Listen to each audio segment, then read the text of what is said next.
Peggy 16. X-Defiant brings together iconic factions from Ubisoft's many worlds. Throw members of different factions together in mixed teams, and no battle plays out the same way twice. Each faction brings a special set of skills to the table. Think of each faction as a class, with a unique set of traits, activated abilities, and an ultra that can change the course of a match, if you time it right.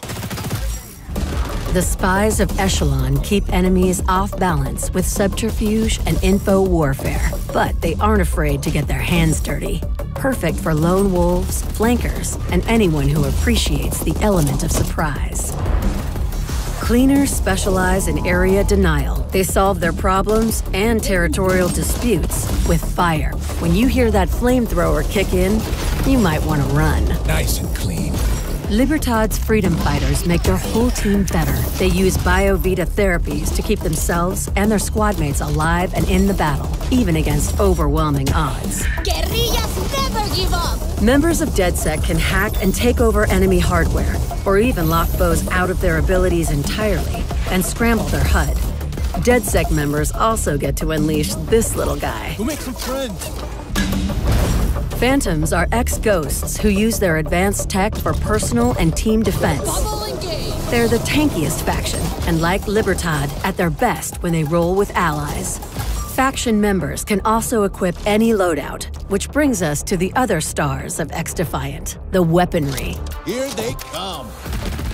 Assault rifles, SMGs, LMGs, marksman rifles, snipers, shotguns, sidearms. Each one of the 24 weapons tuned for authenticity, feel, and gameplay balance. You can unlock over 40 attachments to tune each weapon to your preference, then combine factions and loadouts to create your own playstyle.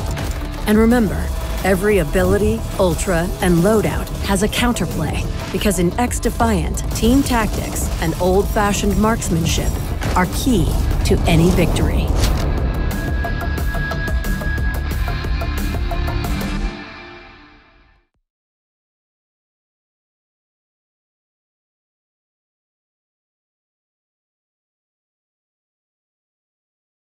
Peggy 16.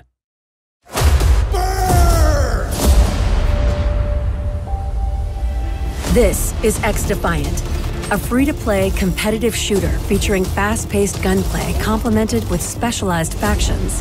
So, what are the factions? Our factions are all drawn from iconic Ubisoft worlds and represent distinct classes, each with unique abilities and ultras. You can choose any character from any faction to assemble your team of 6 players. And during the game, you can change your faction or loadout to adapt your strategy. For your loadout, choose from a large arsenal of weapons and attachments to customize and fit your playstyle. At its core, X-Defiant features realistic gunplay and the fun, familiar mechanics of an arena shooter. Each battle will take place on one of our 14 starting maps. Play casual matches and have fun with players of all types and skills, where every match delivers an unpredictable and unique experience. Or play ranked mode in competitive matchups against your peers to push yourself further and see what you're truly made of, whether you're a beginner or ready to dominate the game.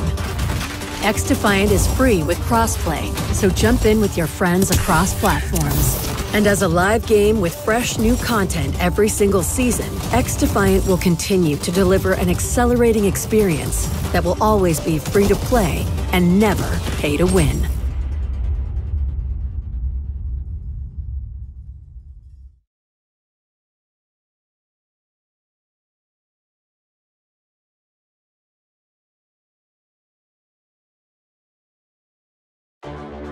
Ubisoft's X-Defiant is an upcoming free-to-play first-person arena shooter that, if I'm being honest, I didn't originally feel interested in at all. I had no real connection to any of the factions from the different Ubisoft games showcased in X-Defiant, and the gameplay didn't capture my interest. However, I got to play for about an hour in a closed preview event, and I was surprised to find that I was wanting more playtime in after the servers closed down. An hour really isn't a lot of time to give a full preview in any game, so this is just a first impressions piece I wanted to share with you all.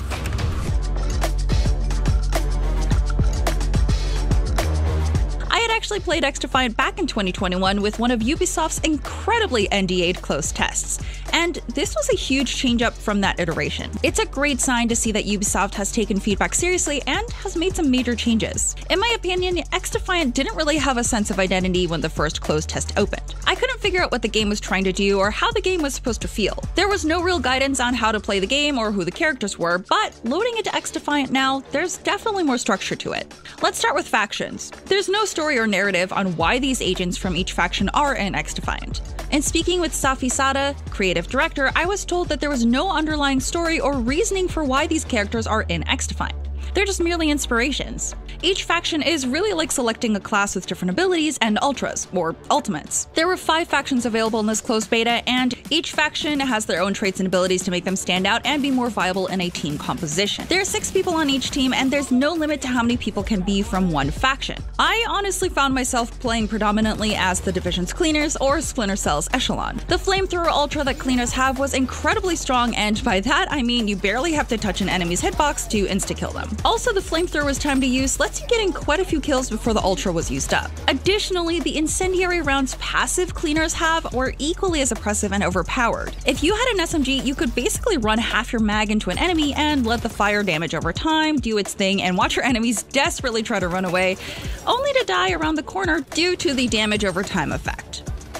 Echelon made it so my hitbox was incredibly small and I could run around in my invisible suit and pop in and out to kill enemies by surprise. I mostly bounced between these two factions since they felt the most overpowered, but each faction really had its own balance issues. The Libertad's healing abilities nearly instantly healed me and my teammates, and it was impossible to try and kill anyone standing in the area of healing effect because of how effective the rate of healing was. There's definitely a need for some heavy tuning and balance adjustments with the factions and their abilities. Yes, X-Defiant felt fun in that hour of playtime I got, but I could easily see how frustrating things could be if one team just absolutely ruled the other from being made up of all cleaners. I think maybe limiting how many factions are allowed to be in a team, like take one Libertad and up to 2 of the other factions, would be helpful, especially since each faction seems to serve a specific team role. But I liked that none of the factions were limited to a specific weapon loadout.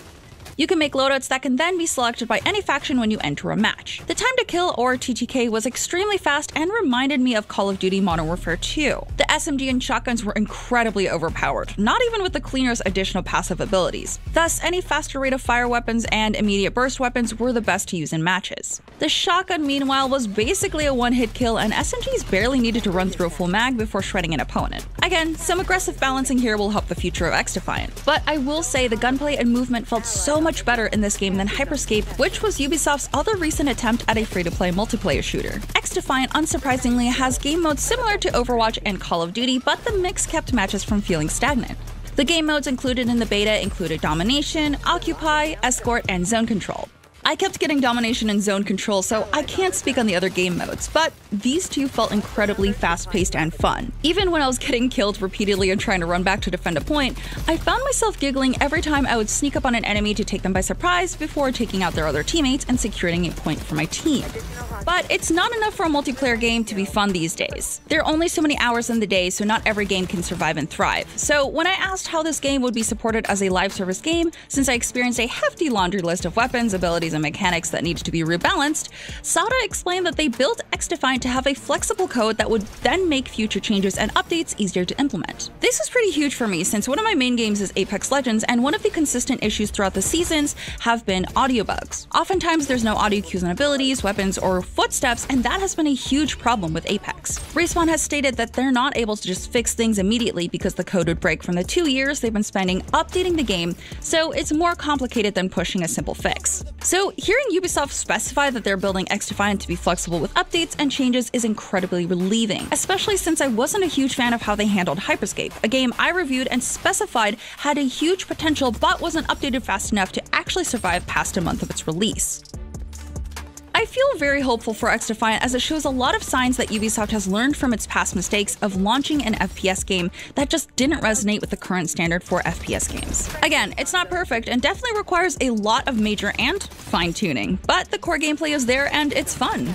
There's another closed beta happening on the 13th, and I'll be playing more then to see if changes have been made and how updates feel. But I'm genuinely feeling optimistic about the trajectory of X-Defiant. For more on X-Defiant and other gaming news, be sure to stay right here at IGN.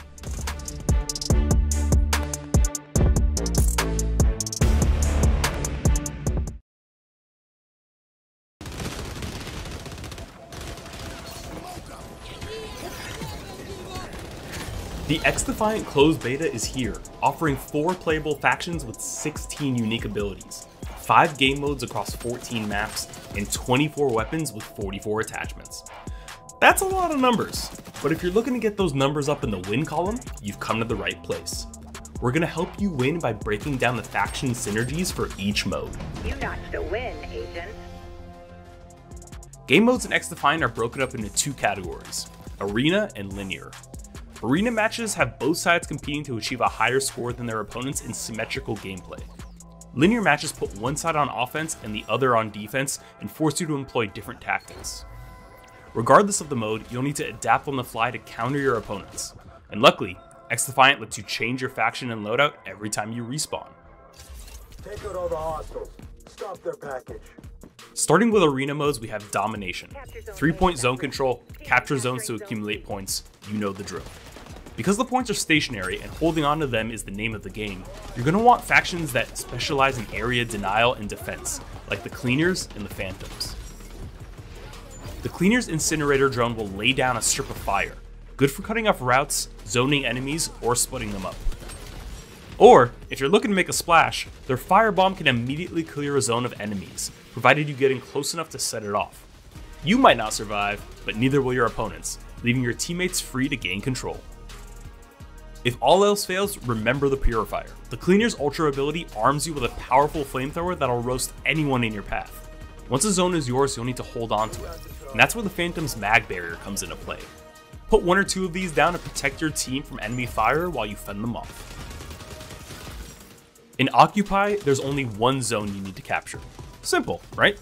Except it's constantly changing locations, forcing you to be mobile and adapt to your surroundings. Static defense can still help, but you'll want to outmaneuver and outflank your enemies. This is where the Echelons shine. Their digital ghillie suits will turn you all but invisible, letting you stealthily approach to get the drop on unsuspecting opponents. When you need some support moving from zone to zone, call in Libertad. Not only does their passive trait provide area of effect healing over time, but their Biovita boost increases overall health and health regen for all nearby allies. That extra 20 health can go a long way in winning a firefight. When you really need that extra juice, activate Libertad's Ultra, the Medical Supremo, which doubles your health and dramatically boosts your healing for a limited time. The last arena mode is Hotshot. When you kill an opponent in Hotshot, they drop a bounty. Pick up that bounty to secure a point for your team, and grab your allies' bounties to deny the enemy team of points. Whichever player in the match holds the most bounties at once becomes the Hotshot, gaining enhanced movement speed, reload speed, and rate of fire. Any bounties the Hotshot picks up are also worth more, but they are marked for everyone to see and track at all times. Offense and quickness are key in Hotshot, so Echelon's digital ghillie suit is great for obvious reasons. But their intel suit is equally useful, especially for the Hotshot themselves. Everyone may know where you are, but you can return the favor with the intel suit's ability to detect nearby enemies. Say goodbye to those surprise flanks. If you really want to get the drop on your opponents, Echelon's Ultra ability, Sonar Goggles, will reveal all enemies through walls and arm players with Sam Fisher's 5.7 pistol, letting you make quick work of the opposing team. While the objective is picking up bounties, let's be real, you're gonna have to win some firefights. And you know what helps with firefights? Extra health. Utilize the Phantom's passive ability, Hardened, to always have 20 extra base health. Or trigger Libertad's Biovita boost to get extra health and regeneration. The health regen is especially useful in extended gunfights, or when you just barely squeak out a trade. When it comes to XDefiant's linear modes, let's talk Escort first. One team is charged with escorting a package on a predetermined route, and one team needs to stop them. Attackers move the package by being near it. The more teammates there are, the faster it moves. Defenders can stop the package by keeping attackers away or contesting the zone. They can even reverse the package if they control it entirely. Static defense won't get you far with an ever-moving objective, but thankfully, Phantoms have the Blitz Shield. This triggered ability will give you near 100% frontal cover from gunfire, letting you get to the package more easily and stay longer. Until someone outflanks you. When the match is on the line and you just need to move that package a few more inches to hit the next checkpoint or finish line, don't be afraid to pop the Phantom's Ultra, the Aegis. The Aegis drops a bulletproof shield around the user big enough for teammates to fit it. Get on the package, activate the Aegis, and enemy teams will be hard-pressed to stop you. Stopping you, of course, is the defending team's objective, and they have plenty of tools to make that happen. The Echelon's digital ghillie suit is great for surprising the attacking team from unpredictable angles, while the Cleaner's incinerator drone and firebomb can move them off the package. If all else fails, use the attacker's tactics against them. Pull out your blitz shield, and while they're distracted by your enemies, get up real close and personal and say hi. You know, hi with your shield. Finally, there's zone control. 5 static zones laid out in a linear map. Attackers need to stand in zones long enough to capture them before moving on to the next, and any progress they make in the capture meter is permanent. Here, the Phantom's mag barrier can be very useful, as capturing zones takes much longer than in Domination or Occupy. If you're pinned down by a defender's sniper fire, the blitz shield is always your friend when you need to get on the objective. The static zones are also prime locations for Libertad's El Remedio ability. Throw this baby out and it'll disperse a healing cloud for any allies in its range, and the best part is, it stays right where you threw it, even after you die. The only way to get rid of it is by destroying it or canceling the ability. So, if you're struggling to get to and stay on the point, throw out El Remedio and help your team, whether you're alive or not. These are just some of the strategies you can employ across XDefiant's 5 modes. The truth is, there's no wrong way to play. If you want 6 gillied up Echelon players on your team, you could probably make it work. But diversity and team coordination will make winning objectives much easier. Plus, a 5th faction DeadSec will join the rotation at a later date, letting players employ battlefield hacks and other new strategies. Regardless of which faction you choose, mastery of your weapons, loadouts, and abilities is key to victory. So, what are you waiting for? The XDefiant closed beta ends on April 23rd, and certain rewards you unlock while playing will carry over to the full game when it launches later this year on PlayStation, Xbox, PC via Ubisoft Connect, and Amazon Luna. For more on XDefiant, subscribe to this channel and visit us at news.ubisoft.com.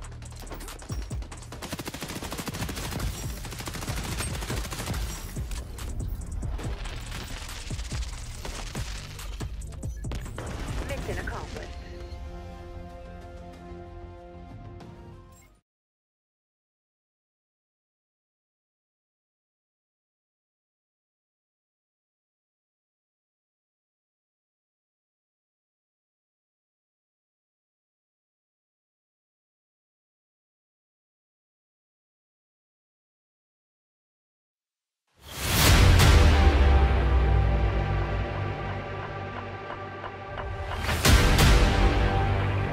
It's a time for everything.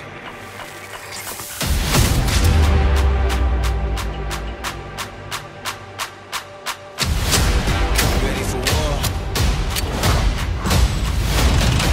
Yeah! It's a time for war. I'm back for more, I'm ready. It's a time for war.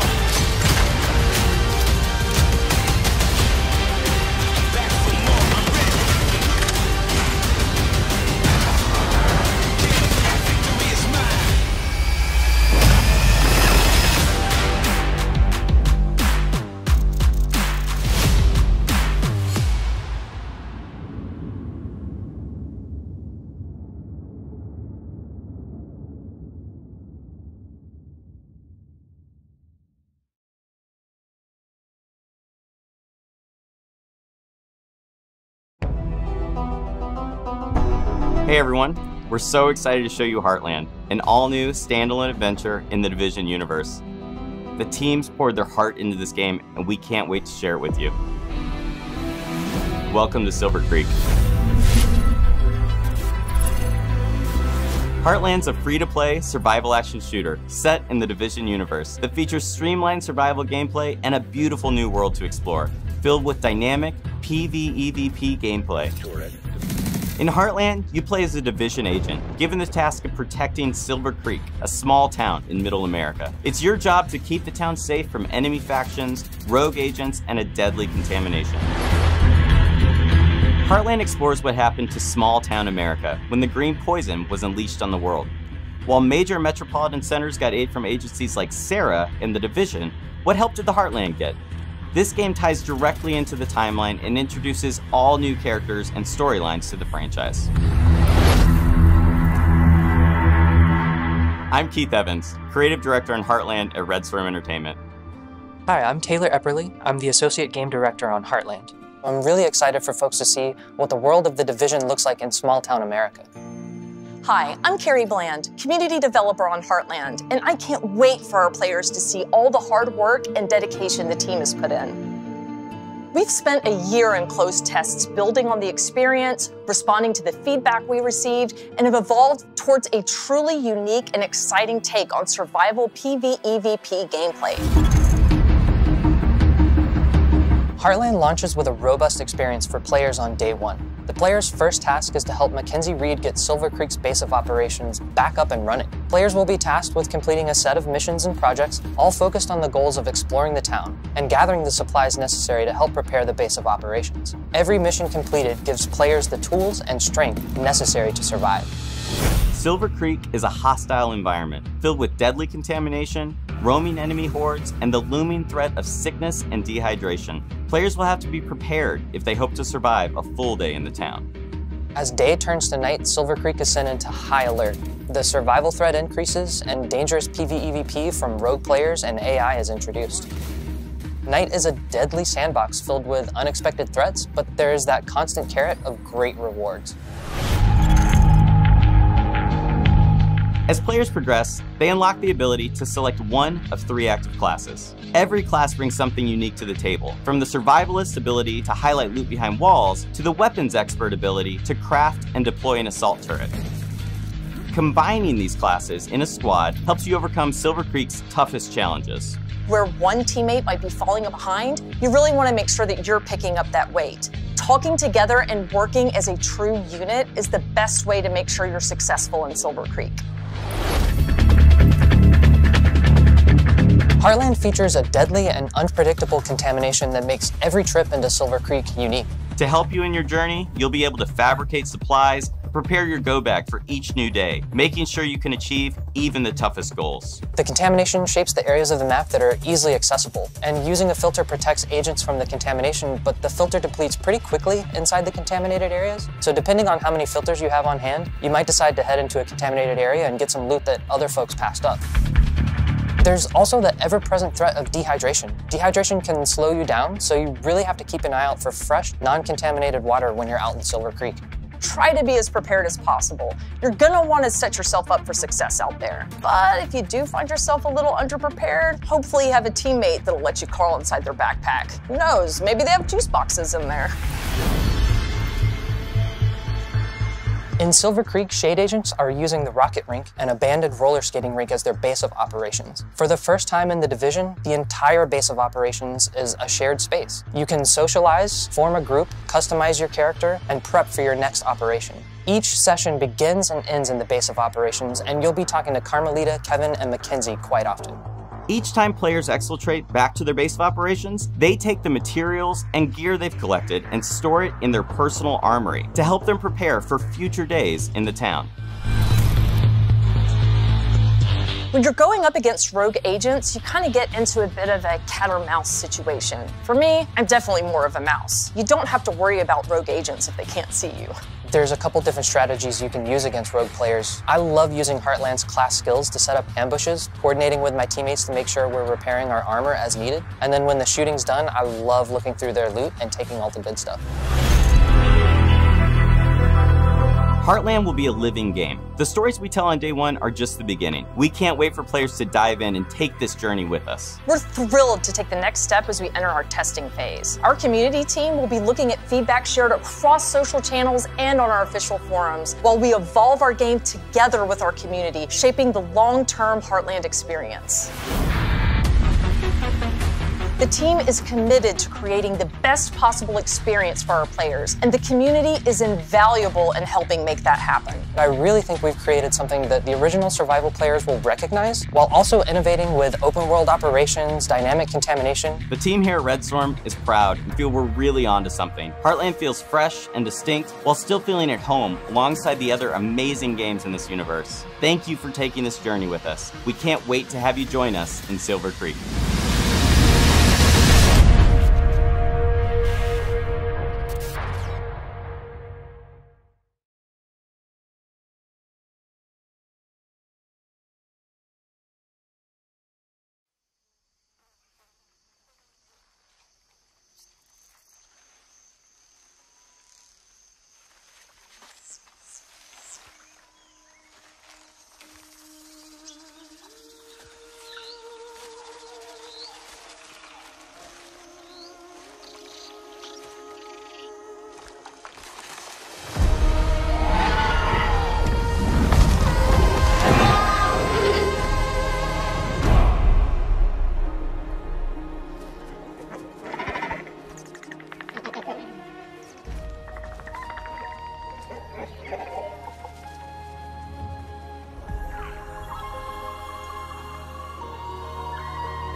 The world of Avatar that James Cameron and his team at Livestream brought to life is epic in so many ways. It's brimming with life, it's bioluminescent at night, and it's majestic in scale as it is rich in details. As the world of Avatar is so different from anything we've done before, we had to do some major upgrades and big improvements to our engine. In the past, Snowdrop allowed us to build amazing cities, but to capture the natural beauty of Pandora, we needed to push Snowdrop even further. We have created the Pandora that you can experience from the deep, dense jungles on the ground to the grand vistas high up in the skies. So with Snowdrop, using the microdetail system, we can propagate thousands of assets in one frame. This allows us to have a lot more highly detailed environment for Pandora. For the game, we created a varied amount of vegetation using automated placement, and this is significantly more objects than we ever had before. So by moving visibility testing to the GPU, we can now process way more objects per frame. So the advantage of Snowdrop is that it can handle quite complex shaders. To add more life to the vegetation of Pandora, we created many interactive shaders that can be affected by the player, from real-time wind simulations and interactions to intelligent plants reacting to your presence. We don't just explore jungles on the ground, we also get to fly our bunch. So we added a new volumetric cloud system in Snowdrop to improve the visual quality of our sky. With ray tracing, we can now illuminate Pandora in a way we never could before. This way we can have real light reflect from the emission and the bioluminescence coming out from the plants, making Pandora more vibrant and more realistic. Real-time ray tracing allows us to greatly improve lighting in our game. Ray-traced global illumination and reflections make our game appear more naturally lit and more photorealistic, even when there are dynamic objects, dynamic weather, or time of day. The different activities that NPCs can perform in the world and the different animations they have can make the world feel really alive. So for Avatar, Frontiers of Pandora, we wanted to take this one step further and created a system where our NPCs understand the state of the world. For example, weather, player progression, or time of day. The teams at Ubisoft have done a fantastic job improving Snowdrop. In every project we do, we push the engine further. But Avatar Frontiers of Pandora is without a doubt the biggest leap we've made so far. And we believe it will provide our players with a truly immersive Avatar experience on the new generation of hardware.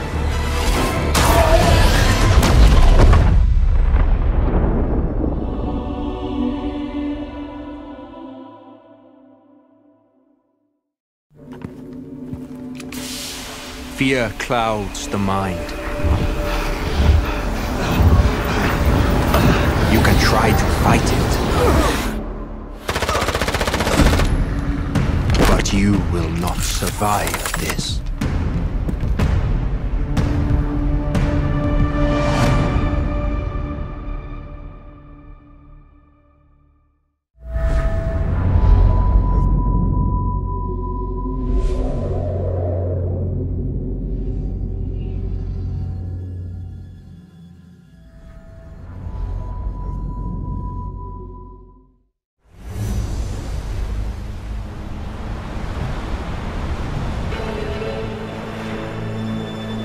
The end of the 17th century, when ruthless corporations ruled the seas with an iron fist.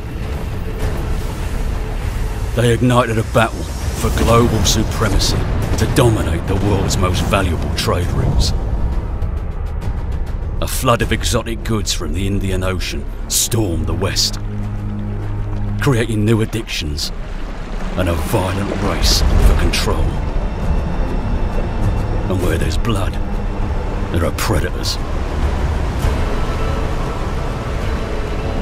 Labelled as enemies of all mankind, this new breed of pirates will show no mercy.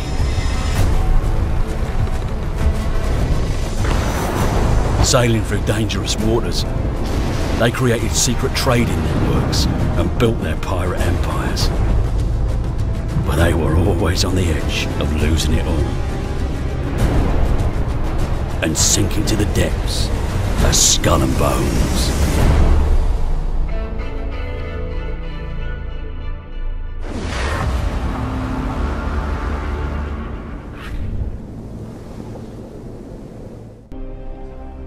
A pirate's work is never done. As your fleet grows, so will our game. As in the pirate tales of old, you will always find a ship at the center of the story, one so terrifying that most will flee on sight. That is what we want for our pirates. Your ship is your entire world. It is where your success will be decided and how you will be recognized. In Skull and Bones, to build a unique ship that inspires fear onto your enemies, there are 3 steps. Step 1. Pick your weapons and ammo. This will make or break your battles. From piercing ammo that ignores armor and causes flooding, to tearing ammo that rips your enemy's sails apart, slowing them down for an easy kill, my favorite is crushing as it deals a devastating blow to most armor. Step 2. Choose your armor. With our game's weapon counter system, there will be an armor that can counter each damage type. That's how we keep tension high at sea. Lastly, it's the look of your ship. Put on your scariest war paint and head out with a ship that is instantly recognizable. Making this quick adjustment will transform you from sneaky smuggler to hard-hitting hunters or swift traders. Now, when you are out in the open sea, it's always best to have a friend or two to watch your back. In our PvVP world, you can choose to switch off PvP to prevent any friendly fire as well. Lastly, our game will be crossplay at launch, so you can pirate with your friends no matter what platforms they are on. Until then, bon voyage, and see you all soon on the seas of Skull and Bones. This could be the greatest heist ever.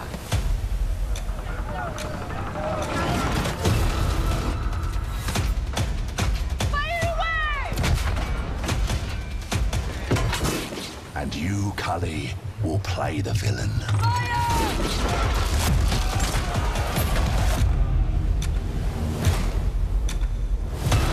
Ready your ship.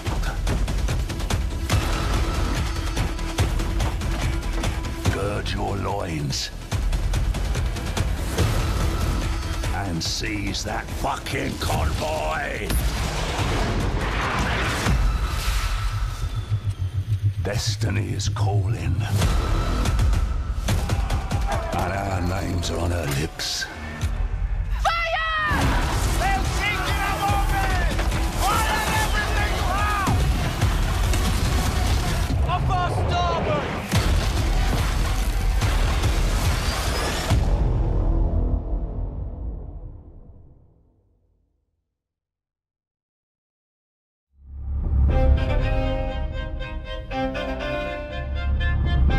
Hello everyone and welcome back to The Deck.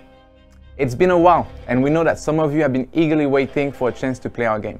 We're working very hard to make that happen as soon as possible, but in the meantime, I brought a special guest to introduce you all to an aspect of Skull and Bones we haven't talked much about yet, which is our narrative and how it works. In just a minute, we'll be taking you through about 40 minutes of exclusive gameplay, which we just recorded in our studio. But before that, let me introduce you all to our world context with this short trailer.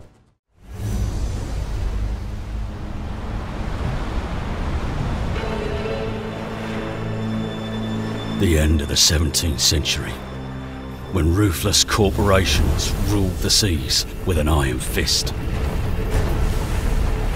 They ignited a battle for global supremacy to dominate the world's most valuable trade routes.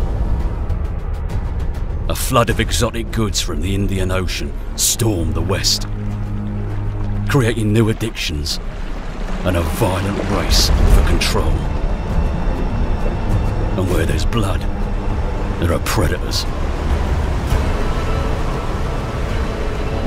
Labelled as enemies of all mankind, this new breed of pirates will show no mercy.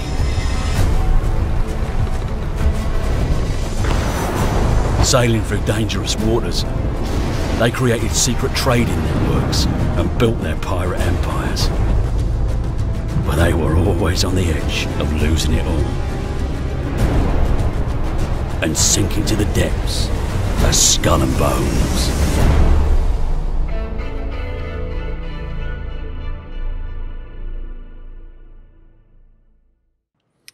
Alright, welcome back. I hope you all enjoyed this little introduction to our world context. I'm here today with Joel. Hi Joel. Hi Alexi. So Joel is our narrative director. He works on everything narrative for Skull and Bones.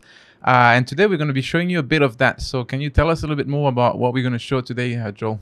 Yeah, we're going to play an investigation, Alexi. And so investigations in Skull and Bones are really a way to tell a story through a series of steps. The player kind of follows a trail of something that they think is going to be interesting and likely going to lead to some kind of treasure or some kind of score. But it also tells a story about our factions and our world. And we do that by finding, for example, messages in bottles, scraps of lost journals, sometimes talking to different characters in the world. And through that, we were able to tell a story.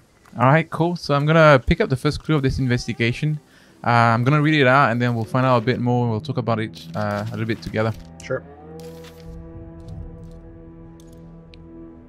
All hail Queen Alice for the mighty victory over our treasonous brother and King Mwenye.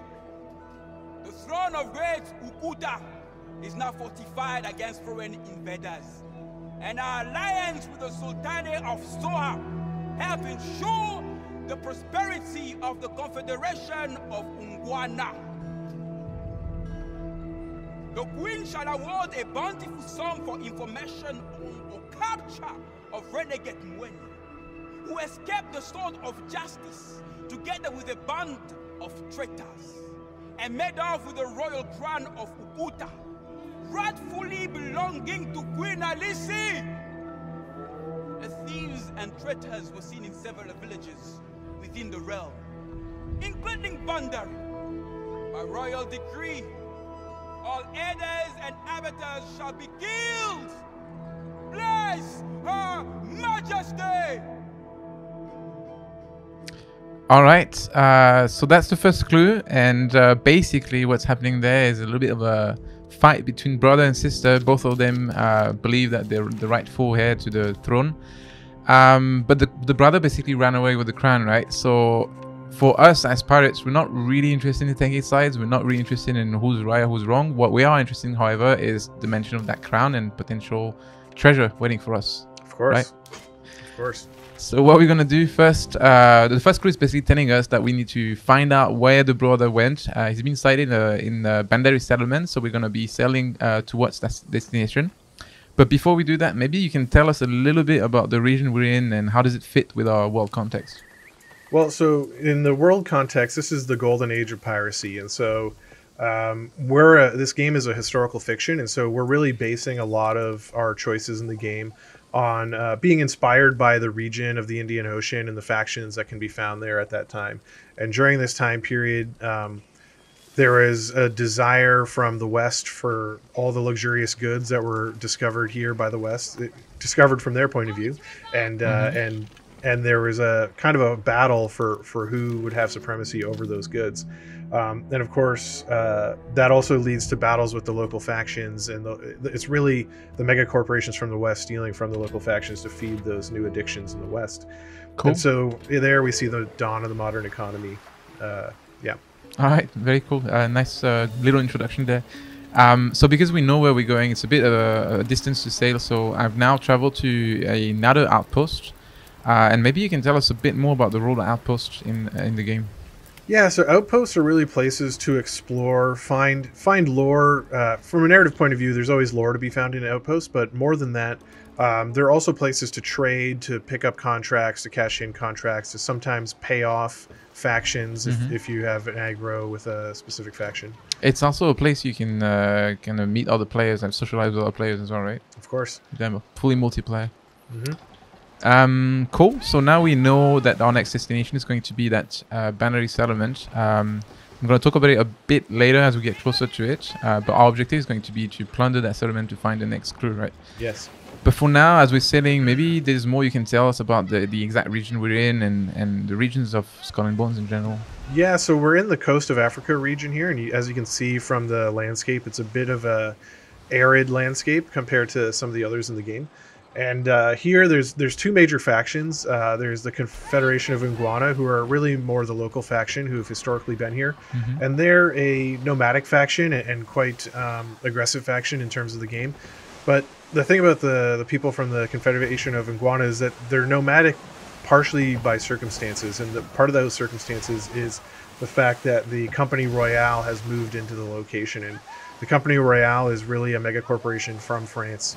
And they're the colonial power who has disrupted the lives of the Confederation of Iguana. And there's a whole backstory and quite a bit of lore that can build up that sort of relationship.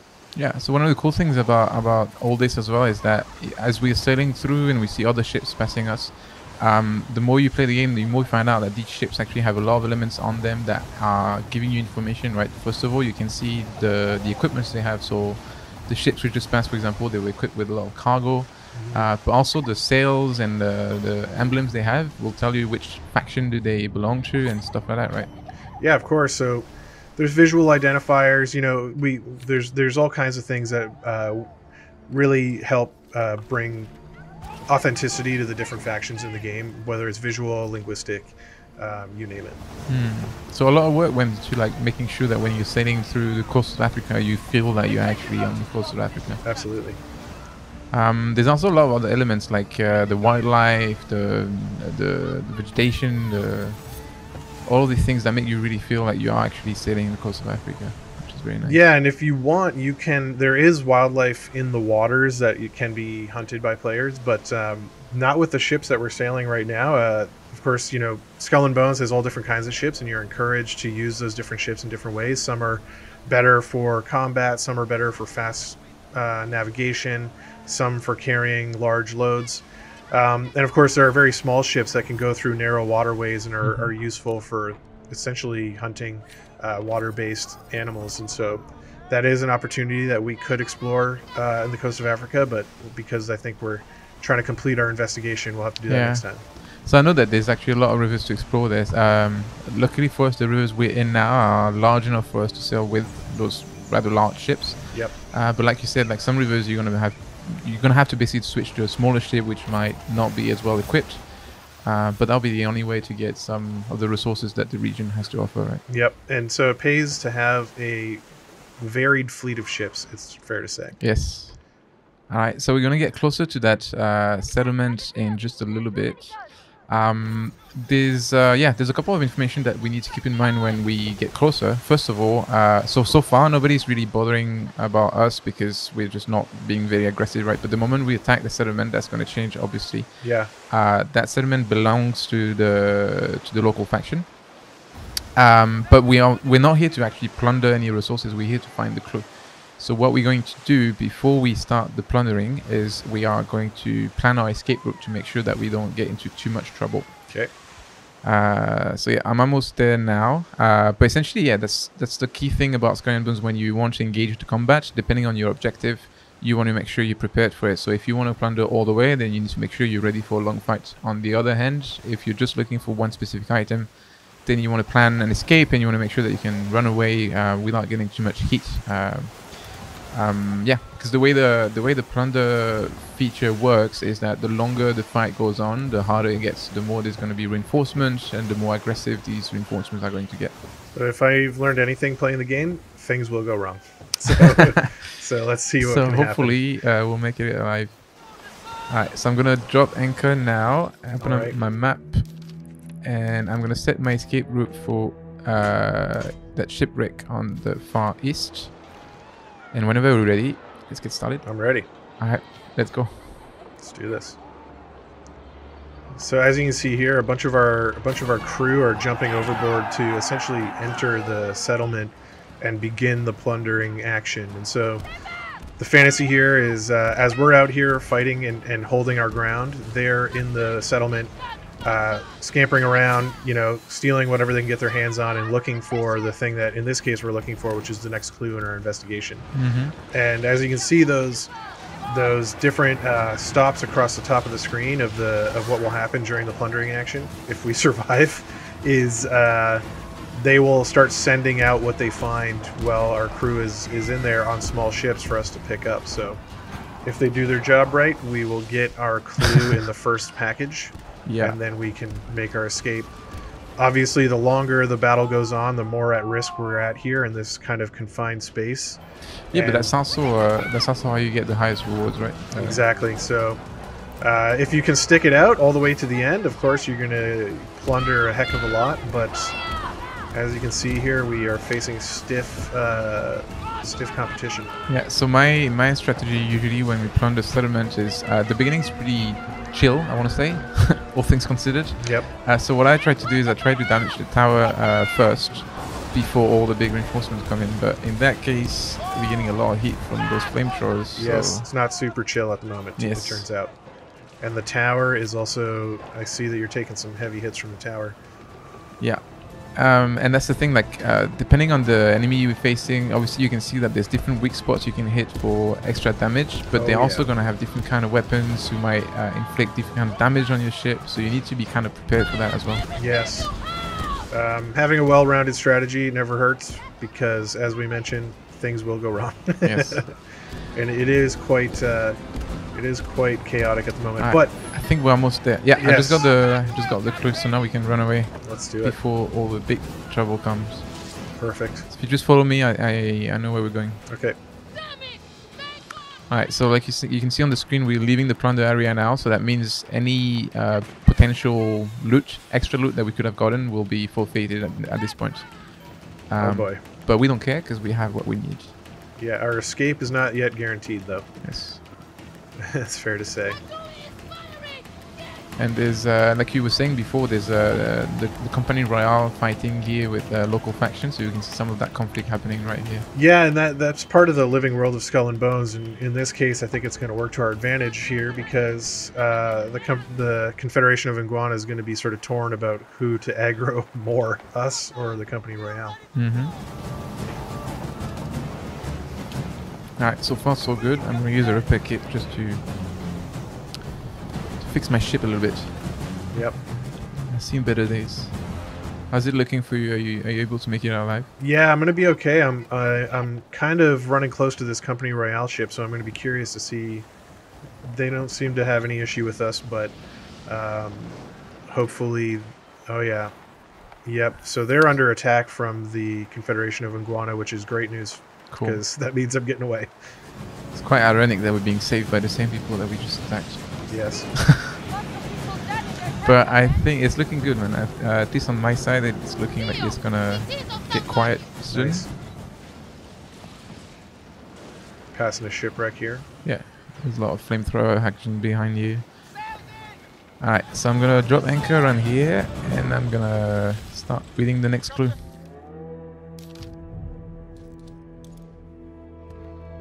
The Confederation of Ungwana is in upheaval. King Mwenye has landed in Bandari Harbor. Though still wearing his crown, he is but a shell of the man he once was. Queen Halisi has taken the throne and strengthened her alliances within the realm.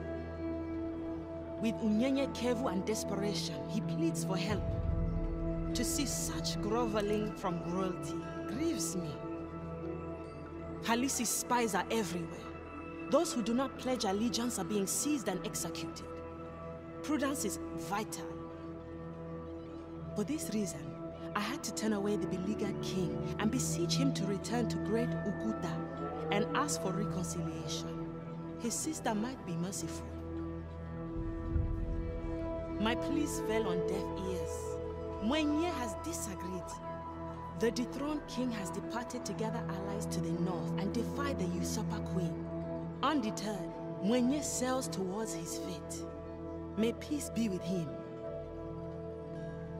Word goes around that Mwenye's ship has vanished to south of Jiwe settlement. I fear the worst. Lost too, sadly, is the crown of Uguta. But for the best, perhaps, as the usurper queen is cursed to rule without the ancestral crown. Pigo to her tyranny. So yeah, the fight between sister and brother is not looking good, to be honest. It looks like they still they can't find an agreement, basically. Yeah. So King Winnie ran away with the crown. The queen, well, the sister queen is basically destined to rule without a crown. But for our interest, we've been told to look for the next clue at a shipwreck next to Jiwe. So that's where we're going to sail now. All right. The other thing I noticed when I was reading the clue is that there's actually some graphics that you can display that shows the clue written in a language that I don't really understand or can't read. So maybe you can tell us more about this. Yeah, I mean, we are obviously inspired by the people of the region, and so we've worked really closely with historians as well as language and culture experts to make sure that we're being accurate and being taking that inspiration as far as we can in terms of showing the authenticity that comes from the different factions in this region, or I should say from portraying the different factions in this region. Mm-hmm. And yeah, another thing that I like a lot about, you know, talking about regional factions and regional cultures is the shanties. I'm going to play one right now, so maybe you can talk to us a bit more about shanties in the game. Yeah, so the way I see it is we really have 3 different types of shanties in the game. Of course, we have your classic pirate shanties that I think people come to expect, myself included. But we also have some language-specific shanties like we were talking about, some that are not translated and are kept in the language of the local factions, which I think is very cool and really exciting. And in addition to that, we also have certain shanties that are really specific to the world lore of our game. So shanties about the characters in our game, about some of the legendary kingpins, about some of the myths and the overall fantasy of our game. Nice. Very nice. So yeah, as we setting a bit, we can enjoy the different sceneries and changing the lighting as we get closer to nighttime.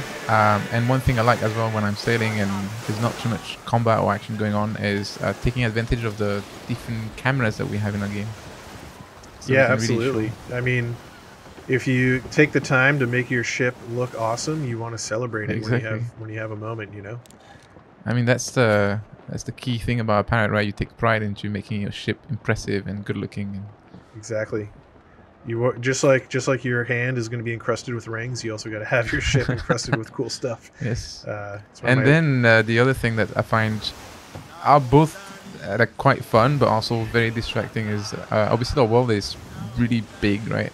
Mm-hmm. And you set sail thinking, okay, I'm gonna go look for something specific, and then as you set sail, you look around and you see one thing interesting, and if you like me, you'll get tempted to find out what it is, and then you lose focus basically, and you get distracted by other things, and then you forget why you were at sea in the first place.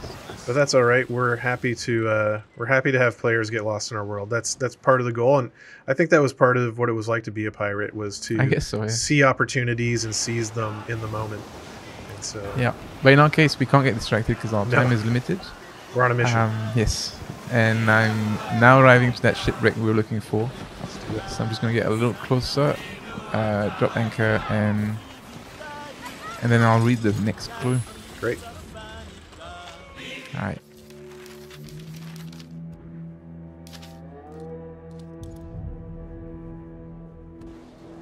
Dear sister, your betrayal is complete.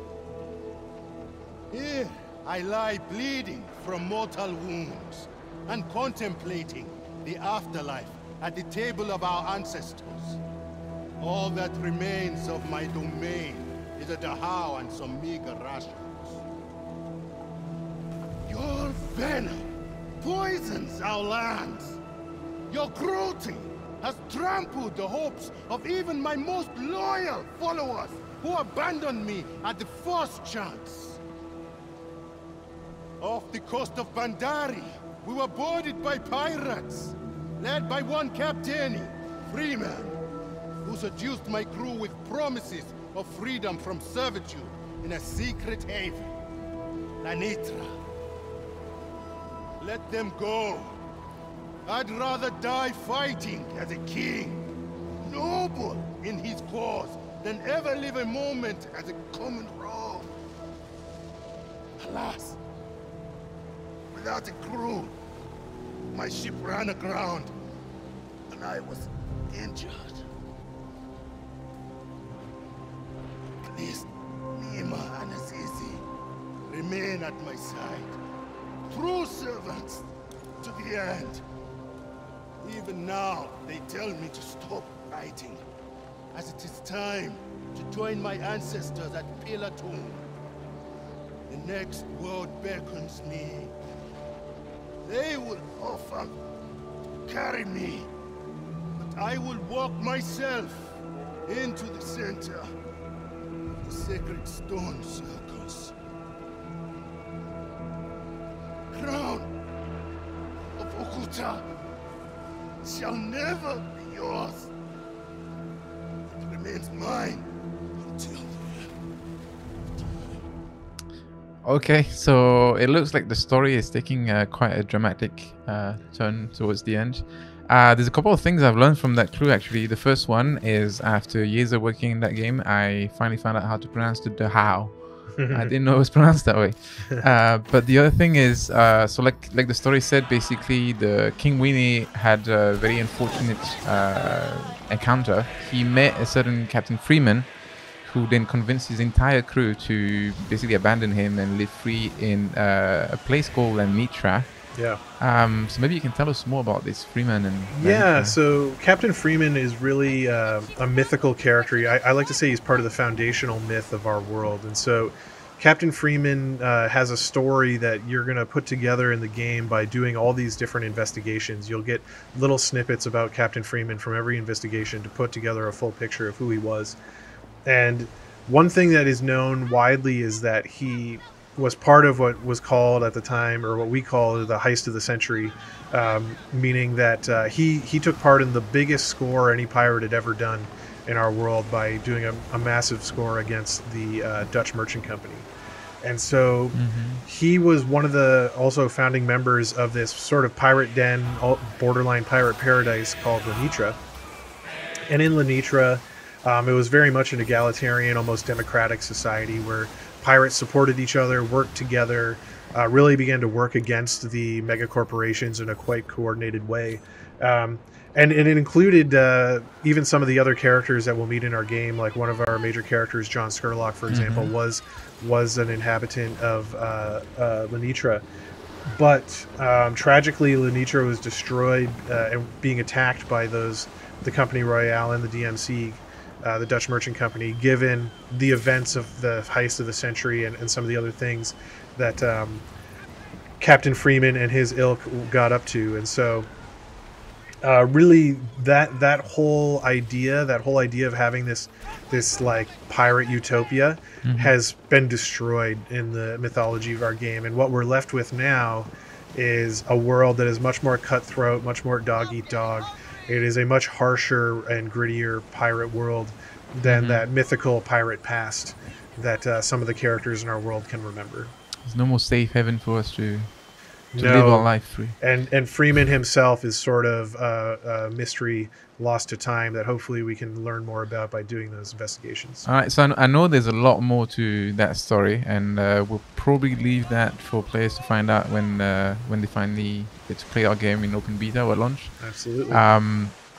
But one thing I need you to tell me, and I don't know if you can answer that question, was Freeman a good guy or a bad guy?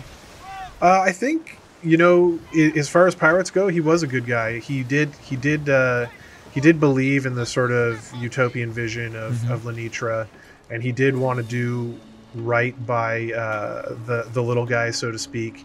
And his goal was really to take issue with the mega corporations.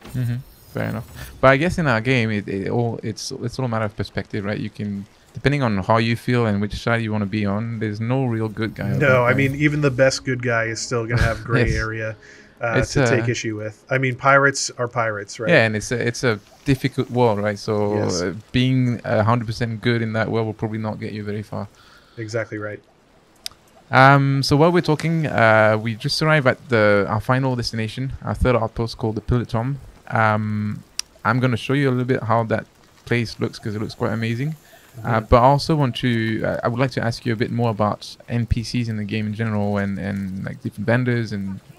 Yeah, so we have vendors, or hawkers, you might call them, who are the people who are really going to sell you all the different things in the world that you are able to buy and consume, and there is many. I mean, when it comes to ingredients for upgrading your ship, things to feed your crew, things for upgrading your weapons, upgrading your appearance, all those kinds of things you're going to get through hawkers, as well as the ability to take on new contracts, new opportunities, maybe even pay off factions. Like, for example, if we had an ongoing feud with the Confederation of Iguana based on our plunder earlier, we could potentially pay off somebody at an outpost like this who's related to that faction. But in addition to those characters, we also have pirate kingpins in our world. And so I mentioned John Scurlock a minute ago. He's one of the first pirate kingpins that players are going to meet, and he really stands as an example of the kind of kingpin the player is going to want to become. Cool. So I like that you said he's one of the first, because I know there's more. I know we can't talk about it yet, but I know there's more. And correct me if I'm wrong, but I also believe that when you start engaging with those kingpins, they will look at you based on your reputation. They will look at you based on your actions, and depending on that, you might get different contracts. Absolutely. I mean, the whole world of Skull and Bones is about infamy, and so the player really starts as an outcast, and they want to rise and become an infamous kingpin. And so those contracts and those relationships you're going to build with other kingpins are going to grow and change based on your infamy in the world. And actually, one of the things I'm really proud of is the whole world of Skull and Bones is very reactive. So the actions the player does, the infamy they gain, the player, the other characters in the world really recognize it and respond to that. Cool.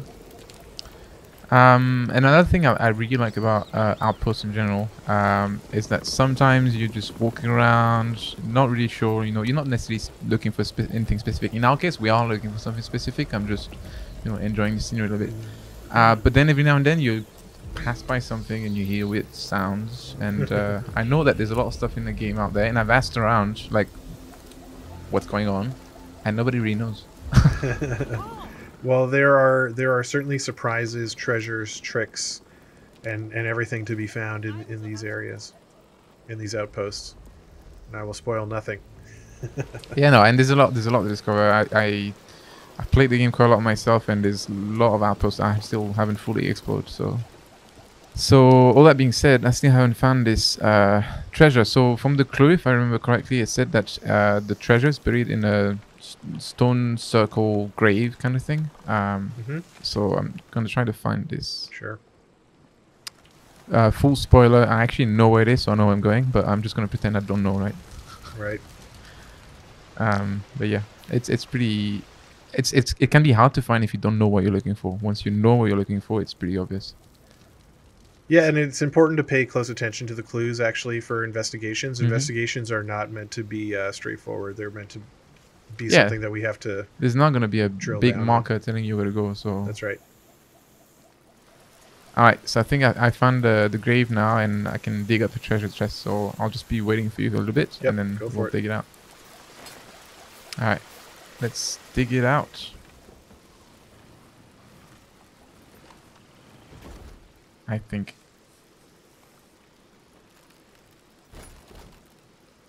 Nice.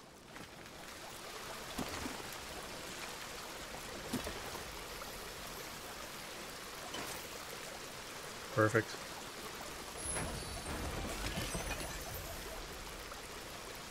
So yeah, as you can see, I found the treasure, decked it out, and that should give us the last piece of information for investigation, which will allow us to complete the investigation. So I'm going to read that last bit of info so that we get the kind of a closure to the story.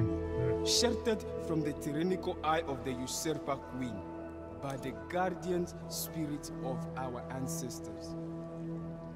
At the behest of our king, we take the crown of Ukuta and depart to the north, far from the queen's malevolence. I pray that King Mwenye will be honored by our ancestors. Azizi, loyal servant of His Majesty Mwenye, the eternal Mutwala of the great Ukuta. Alright, so the sad news here is that there will be no crown for us. As we learned from that last bit of info, the crown was taken away by the servants of Mwenye, and I don't think there's ever going to be a chance for us to find it. Who knows? No. The good news is we did get a little reward for us for completing the investigation. But before I equip it on my ship, can you tell us a bit more about other investigations in the game?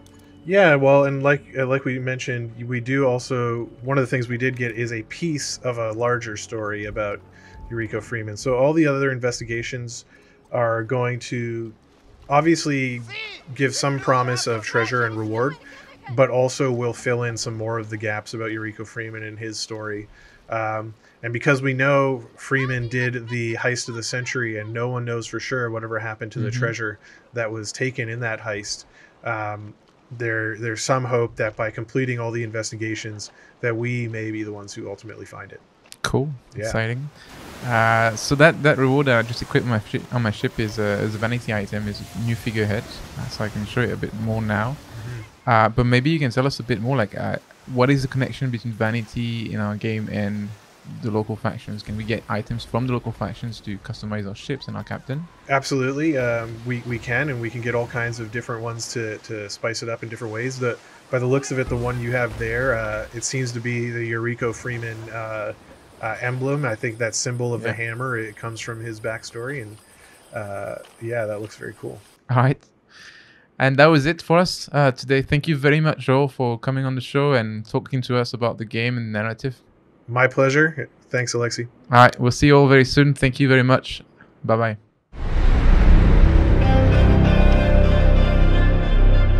Thanks a lot to all of you for tuning in today and watching our show. I hope this answered some of your questions, but also encourages you to ask some more. We know there's still a lot of things you would like to know about our game.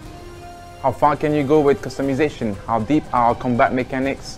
What are our monetization plans? Or even how much content will be added after release?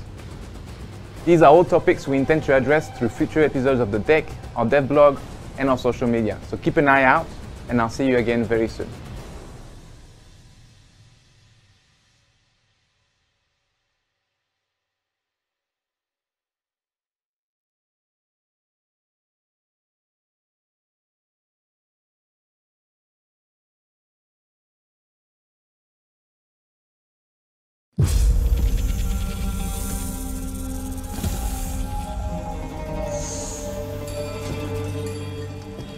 Basim, Abne's Hawk. Are you ready to give up who you once thought you were? I am.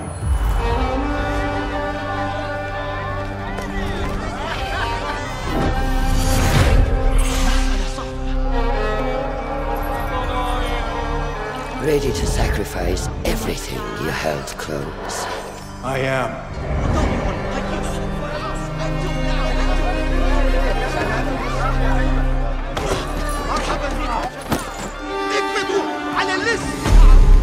Are you ready to leave your life behind and walk the path of shadows? I am.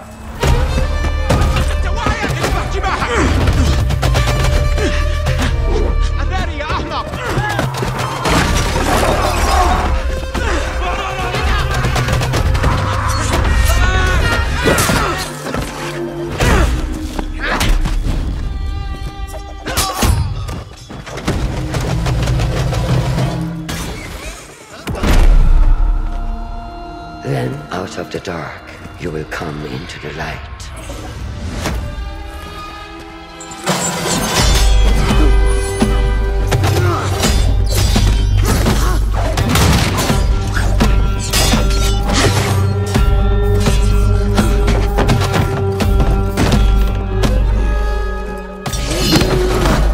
And from the light, you will return to the dark.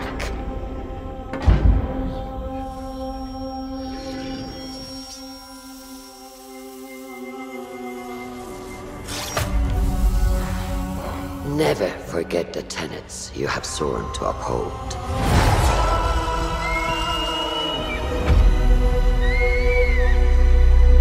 Stay your blade from the flesh of the innocent. Hide in plain sight. Never compromise the Brotherhood.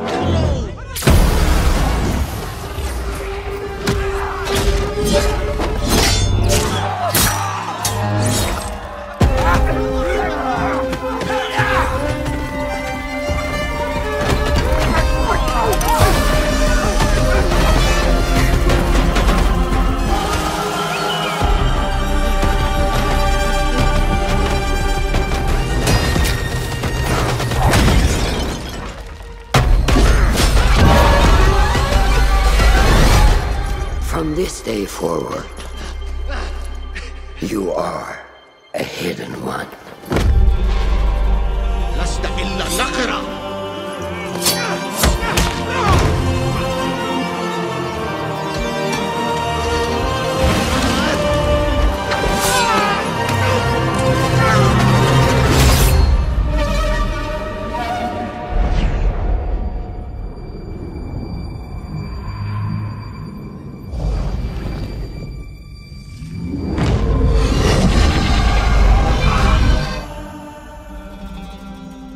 Assassin's Creed Mirage, coming 2023.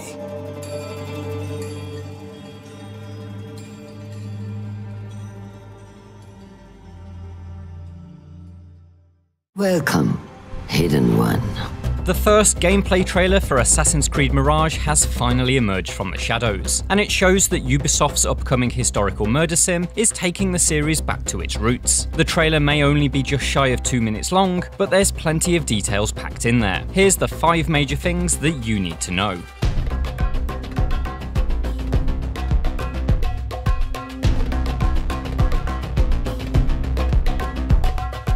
In Mirage, you play as Basim, a character who played a pivotal role in the story of Assassin's Creed Valhalla. These events play out 2 decades before he meets Eivor though, so Mirage is something of a prequel. You'll be working with the original assassins, the Hidden Ones, under the mentorship of Roshan, voiced by Emmy Award-winning actor Shohreh Aghdashloo. You have died and been reborn. While much of the narrative framing draws on the modern RPG era of Assassin's Creed, it looks like the gameplay is distinctly old-school AC. Mirage is set in 9th century Baghdad, and we can see that it provides an urban city map with a design philosophy drawn directly from the original games. Streets, roofs, and towers create a labyrinth of parkour routes, and there's not a single open field in sight. This is properly classic Assassin's Creed. Basim has even undergone the original Assassin's ritual of cutting off his finger to make way for his hidden blade.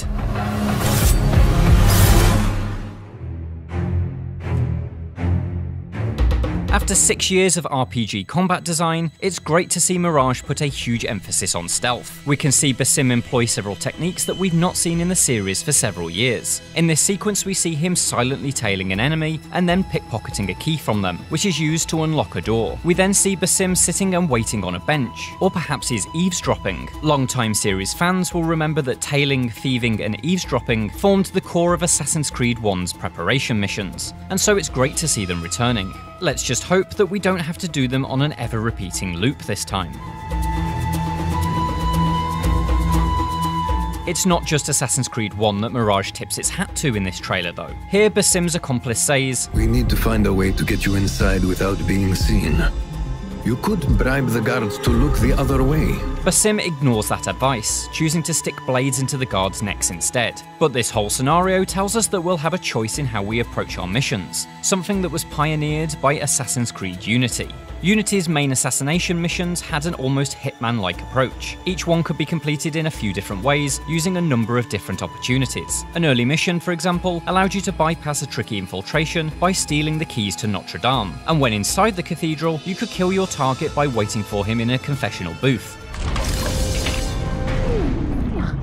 This approach was totally abandoned after Assassin's Creed Syndicate, but it seems like Mirage will return to those ideas and hopefully build upon them. With Mirage fully embracing Assassin's Creed's stealth roots, it's good to see all the classic kill moves are back in action. Aerial assassinations and ledge kills are present and correct, and Basim can be seen using a throwing knife for ranged kills. It looks like the bow and arrow is being left in the RPG games. But there's more than just the classics. Here we see the new Assassin's Focus ability in action, which allows you to quickly mark and kill several targets in a row. It's basically AC's version of Splinter Cell's brilliant mark and execute system, and is hopefully just as thrilling to use. While Mirage is definitely looking like a stealth game, it wouldn't be Assassin's Creed without some full-blooded combat. We don't see a huge amount of swordplay in this trailer, but what little we do see is made up of several very cool animations, including a very slick move where Basim rolls over an enemy's back, and this lovely sword spin.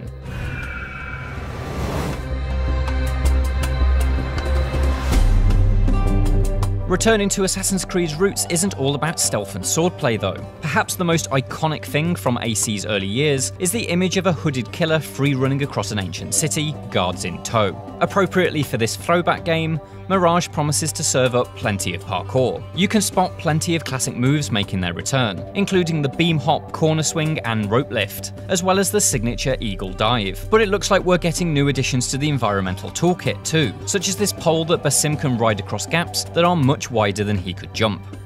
Those are the big things we spotted in the new Assassin's Creed Mirage gameplay trailer. Did you spot any other cool nods to the series past? Let us know in the comments. For more Assassin's Creed, check out the Mirage cinematic trailer, and for everything else, stick with IGN.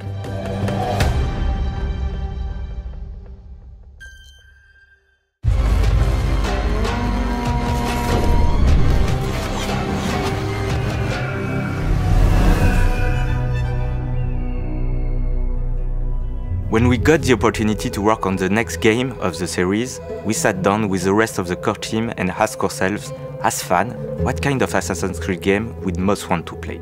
Many of us felt the desire to revisit some of the old imagery, narrative theme and gameplay that made us fall in love with the series. After 15 years of journeys across the ages, from the Third Crusade with Altair to the Viking expansions with Eivor, we wanted to go back closely to where it all began and pay homage to the beginnings of Assassin's Creed. Coming off Valhalla, we started to explore the idea of introducing a new playable hero, Basim, and creating an experience that is a love letter to the origins of the franchise. Coming-of-age story with revamped mechanics to bring the feel of the early games into the modern day. We are going back to the Middle East, but this time in 9th century Baghdad. 300 years before the time of Altair, we are telling the story of Basim and how he became a master assassin.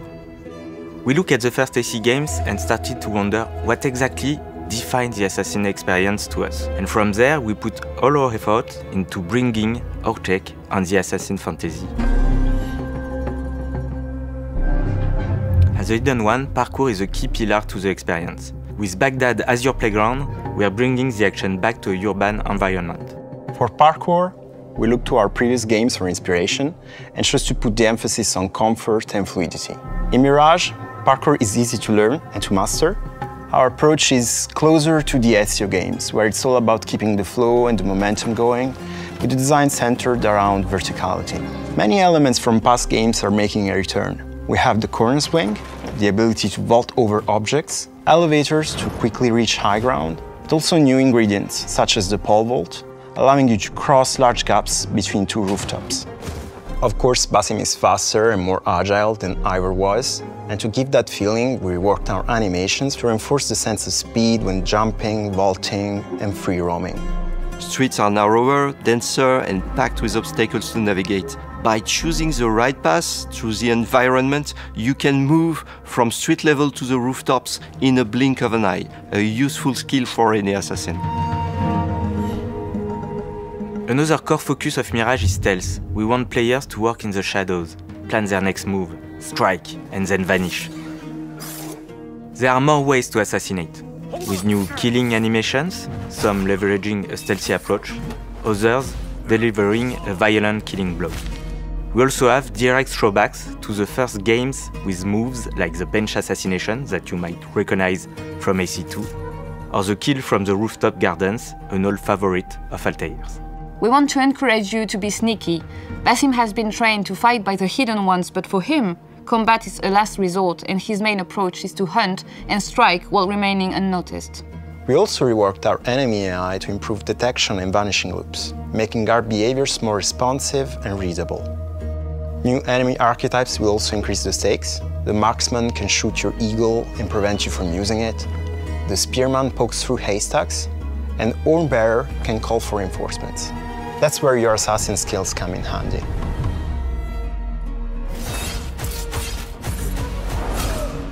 During his training in Alamut, Basim learns the ways of the Creed from his mentor, Roshan, and his fellow Hidden Ones. We get to see him learn the tenets and philosophies that will guide him through his missions, like hiding in plain sight. Social stealth is making a return.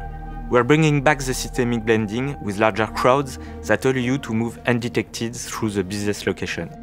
But you can also bribe small factions with specific tokens in order to control AI groups and make your way through guarded areas. As an assassin, your core mission is to track down and eliminate the Order of the Ancients and free Baghdad of their influence. In our game, the Hidden Ones have established a network of bureaus across the city to keep an eye on the Order.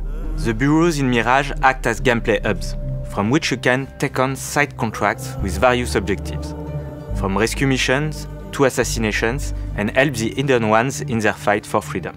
We want you to feel truly immersed in the life of a Hidden One, investigating your target's identities, tracking their movements, and sharing information with your allies. Then, when the time is right, you can strike from the shadows.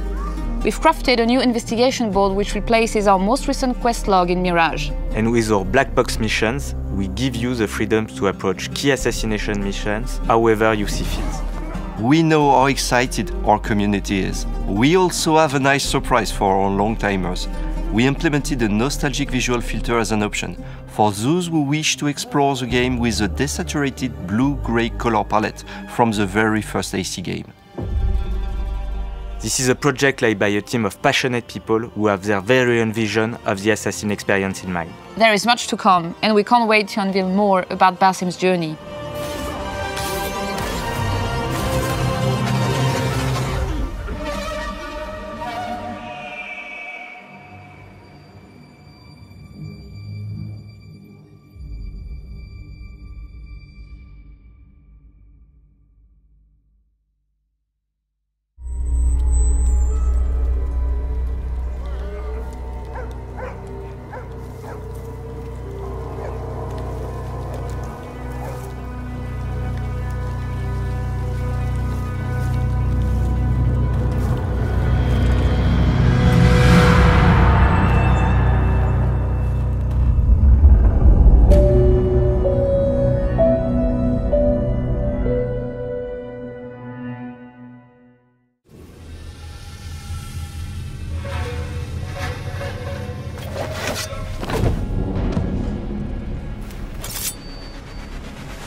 The Assassin's Creed franchise has spanned the globe since it debuted in 2007, and entries have taken players from Renaissance Italy to ancient Greece to the American Revolution. Along the way, the series has changed dramatically, from sequels that made good on the promise of past entries to entirely new takes on character progression.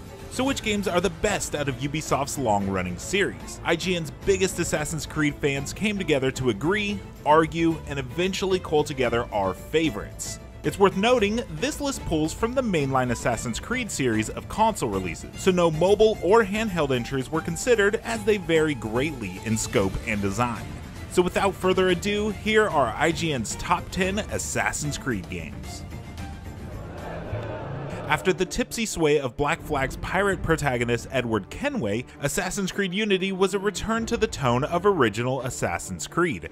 As the first AC game to be exclusively released on Xbox One and PlayStation 4, alongside PC of course, Assassin's Creed Unity was a graphical powerhouse for its time and boasted enormous crowds of NPCs, but its launch was a bit of a bumpy ride. The cavalcade of bugs, glitches, and an intensely overburdened map led some to flee the game, but those that stuck with it found a great setting in revolutionary France, newly enhanced movement options that made scaling down the side of a building much easier and fun, and multifaceted assassination missions. And frankly, seeing Notre Dame in all its glory makes AC Unity well worth the price of admission. Meanwhile, that same year on the Xbox 360 and PS3, Assassin's Creed Rogue introduced us to the assassin-turned-Templar Shay Cormac for this pseudo-prequel to Assassin's Creed 3 and Unity. Rogue trades Havana for New York, and the warm waters of the Caribbean for the ice flows of the North Atlantic and riverlands of the Hudson Valley, but keeps and even expands on the excellent naval combat and Archimess swordplay of Black Flag. The story may not take any huge risks to upset the franchise formula of Assassin's good, Templar's bad, but it's an interesting trip through the looking glass to see how things operate on the other side of the hidden blade, and a must-play if you loved Black Flag, but don't want to play it for the 5th time.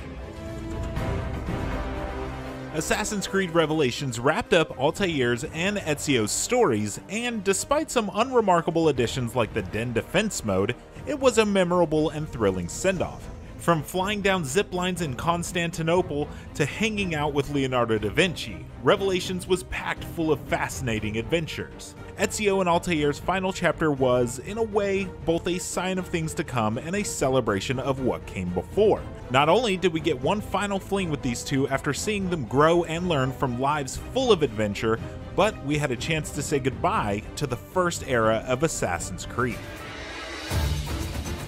Assassin's Creed Brotherhood continues the story of Ezio Auditore da Firenze, cementing him as a fan-favorite protagonist for the series.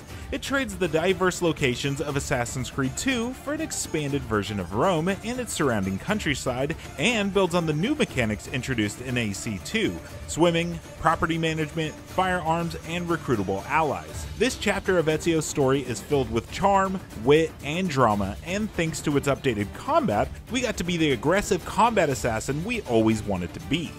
It was also the first game in the series to introduce multiplayer, allowing players to step into the shoes of the Templars to see who among their friends truly was the best assassin or hunter. It may not have advanced the formula as much as its predecessor, but it's still cherished by many as one of the very best. Valhalla didn't reinvent the wheel like Origins did, but it did make some pretty substantial changes. Combat is weightier and more impactful than ever before. Traditional side quests have been replaced by world events, making exploration and discovery much more organic, and the absurd amount of loot you'd have to organize and sift through was toned down substantially, making rewards feel much more valuable on the whole. Eivor might not be our favorite of the Assassin's Creed protagonists, but his or her story is an engaging one and is one of the best blendings of historical fantasy and mythology that the series has ever seen. Assassin's Creed games are often as defined by their locations as they are by their protagonist, and Syndicate's 19th century Victorian London in the throes of industrialization may be the most memorable of the bunch. Sneaking around factories, racing horse-drawn carriages down the street, and even fighting Jack the Ripper all ground Syndicate in a setting that, while still fantastical, feels real. Contributing to this sense of place is the string-heavy score from Journey composer Austin Wintory that doesn't sound like anything else in the series before or after. Dueling protagonists Jacob and Evie Fry even have their own soundtracks. It's a small touch, but it's one in a string of small touches that makes Syndicate's world cohesive. Also, it's hard to recall any game this side of Bloodborne that lets you fight this effectively with a cane. In many ways, we have Assassin's Creed 2 to thank for not only proving the formula works, but for also giving us the defining analogy of a video game sequel fulfilling the promise of its underwhelming original. Though later entries would add even more depth, Assassin's Creed 2 made assassination missions more dynamic, with increased flexibility in how you approached objectives, more options for hiding or causing distractions, better combat, and better mobility with the ability to actually swim. New catacomb missions let players put their parkour skills to the test. The upgradable home-based villa gave players a reason to keep investing in picking up collectibles and coins, and new weapons and gear from everyone's favorite video game character, Leonardo da Vinci, kept gameplay fresh. All of these changes were also connected to a beautifully realized Italian Renaissance era that introduced an all-time protagonist, Ezio Auditore da Firenze, and meaningful additions to the current-day story that brought the two time periods together in the wildest way possible. I mean, you fistfight the Pope only to have an otherworldly deity speak through Ezio to Desmond in the present day. It was an unforgettable ending to an entry that proved how incredible Assassin's Creed could be. Oh, and it's got one of the weirdest video game references of all time. It's a me, Mario! Assassin's Creed Odyssey takes Origin's combat style and a newfound focus on role-playing, adds some extra ingredients to the mix, then sets it all against the sprawling backdrop of ancient Greece, aflame with a war between Athens and Sparta. It's an enormous, vibrant game with some of the most stunning vistas we've seen in the series, both at land and sea. Naval warfare returns here, and it's wonderful.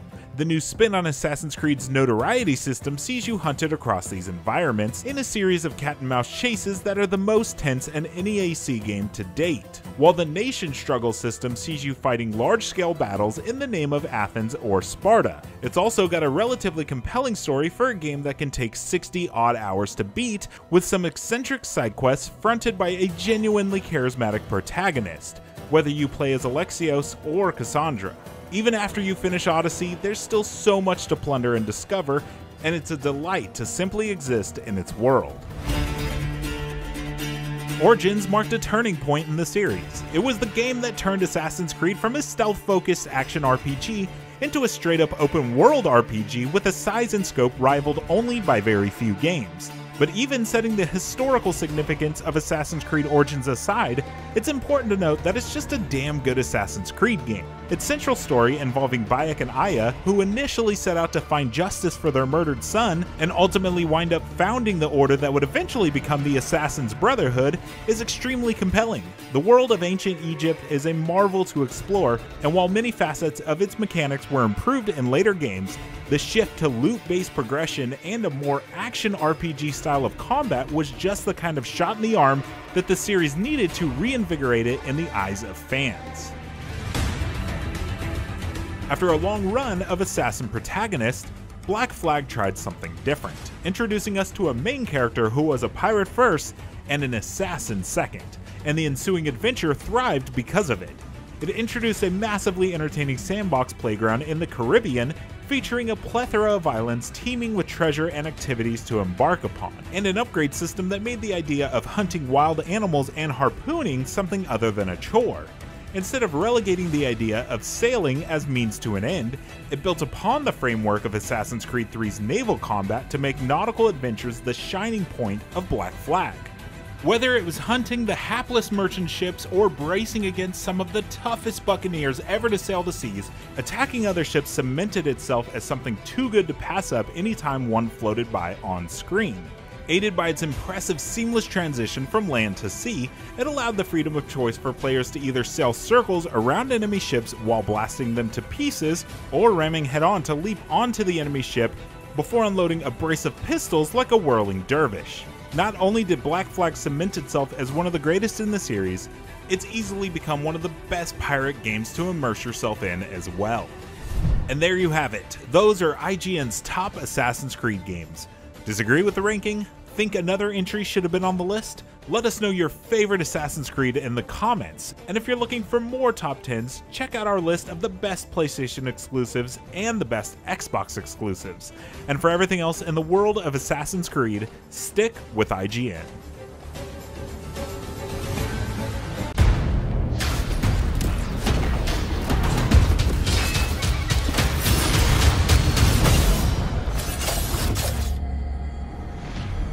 Our kingdom is cursed. The prince has been kidnapped and taken to a forbidden land. All hope rests with us, the Immortals, to rescue him and save the Empire. But we weren't prepared for what was coming next.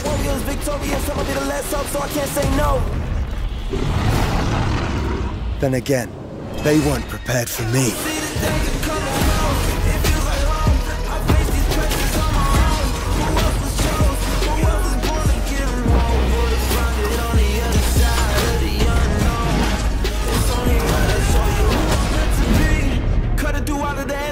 That's whether they're ready or not. Better get better with time. I can't see an enemy ending the plot.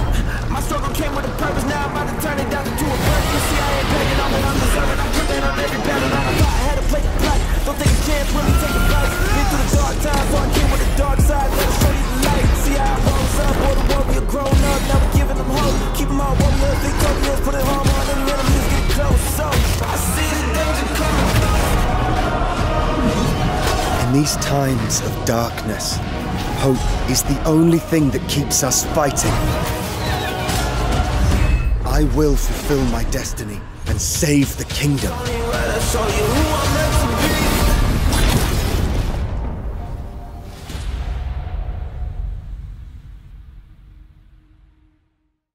Beyond Good and Evil 2 is massive, and traversing its open star system is completely seamless whether you're on foot, in vehicles, or in space. You play as a customizable space pirate captain who carries a sword, a gun, and a jetpack as basic equipment. Your character and weapons can also be enhanced with augments, which grant special abilities and let you experiment with different effects in combat. Trapping foes in a time-slowing bubble, for example, or freezing them in place with chained electricity. Enemies can also use augments, like these scientists who can heal their soldier buddies with augmented bullets, so you'll want to get a close look at who's carrying what and plan your strategy accordingly. In order to see what your enemies have equipped, you'll need your spyglass, which displays the stats, skills, and augments of other characters, as well as revealing more details about locations and points of interest, even from space. It's a key part of recruiting, too. Take a close look at an NPC with your spyglass, and you'll see if they have any skills worth adding to your space pirate crew. Of course, your crew isn't the only company you can bring along. Beyond Good and Evil 2 is an online game, and while you can play solo, co-op buddies can jump in or out at any time.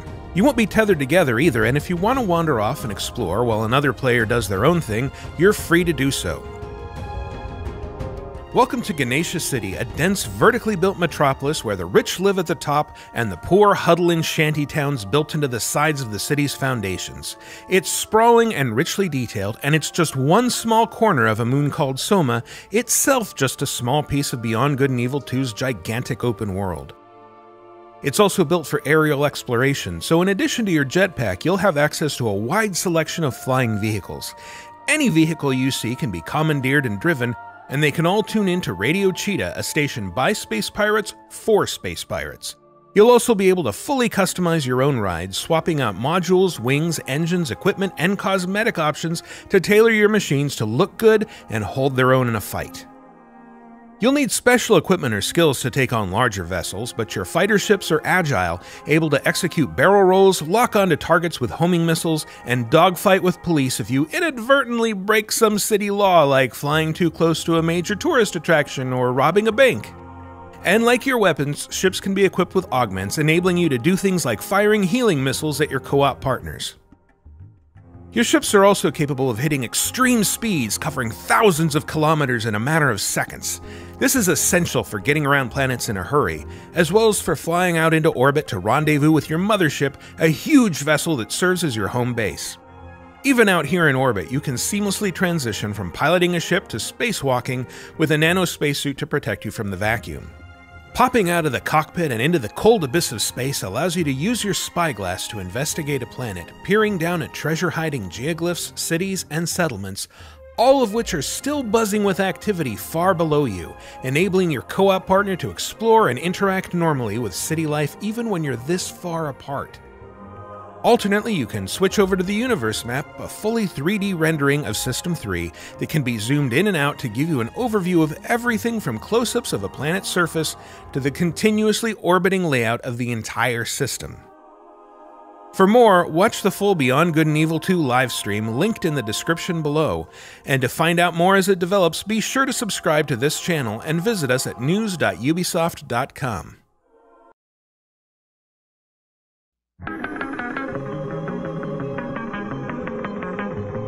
We're here at Ubisoft Toronto, and we'll be sitting down with some of the team working on the Splinter Cell remake, as well as hearing from some special guests. We'll discuss what made Splinter Cell a pioneer in the industry, some of our favorite memories and moments, and we'll talk a bit about what's next for the franchise.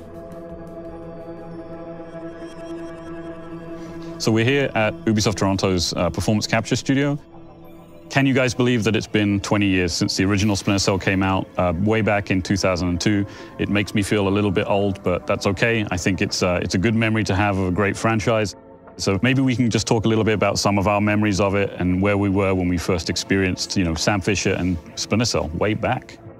Yeah, I mean, for me, it was the first Splinter Cell, the original. 20 years ago, I was still in high school, still had a full head of hair.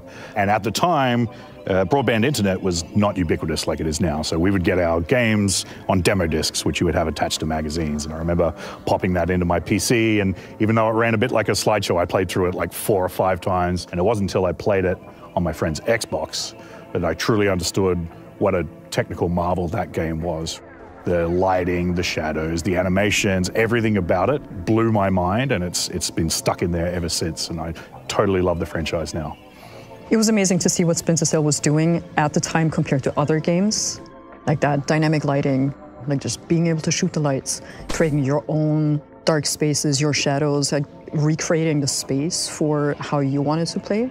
Like that was the thing that I thought was really different from the other games that came out at the same time that are also focusing on stealth gameplay. You could solve the problems kind of, dynamically as you wished and right, yeah. In your own way. Yeah. I also started with the original Splinter Cell, right? On the Xbox with the Duke controller, big beefy controller in my hands. But what stood out to me was more the gameplay. It was this action-adventure game where you were playing as, this stealth spy style guy, but unlike other games in the genre, you didn't just have your gun out all the time. You weren't just coming up to every enemy, every obstacle, shooting them in the head. It instead was about stealth. It was about going around enemies. It was about watching a situation, a very simple situation, figuring out how am I gonna get past this without them seeing me. That was so different. Yeah, I think for me, I came into the franchise a little bit later. I started with Chaos Theory, and I remember, it got recommended to me by a friend. He said, you need to check this game out. And I first got into that level with the lighthouse and the storm, and you had the rain coming down and the thunder and lightning, and you were sneaking from corner to corner, and you had that kind of soundtrack by Amon Tobin playing over the top of it. It was super memorable as this experience altogether with the different kind of shadow gameplay. You went down into the underground where the guy was being tortured with the kind of the backlit like shadow of the experience that was happening, and I just remember coming away from that feeling that the atmosphere had just been nailed, and it kind of hooked me in ever since. I cannot believe that the Splinter Cell series is 20 years old. This is a game that for many redefined the third-person stealth action genre. One of my favorite points was that Splinter Cell was an original Xbox exclusive. When the original Splinter Cell released in 2002, it raised the technical bar from the lighting, which was some of the best we've seen up until that point, to the cutting-edge graphics. For me, the original set the scene for one of my favorite entries in the franchise, Tom Clancy's Splinter Cell Pandora Tomorrow, because that kicked off an entirely new part of the series, multiplayer. This is the game that really helped people understand the vision that we had for a brand new service called Xbox Live. Some of the press called it the single best reason to get online. This was a huge leap forward in the industry.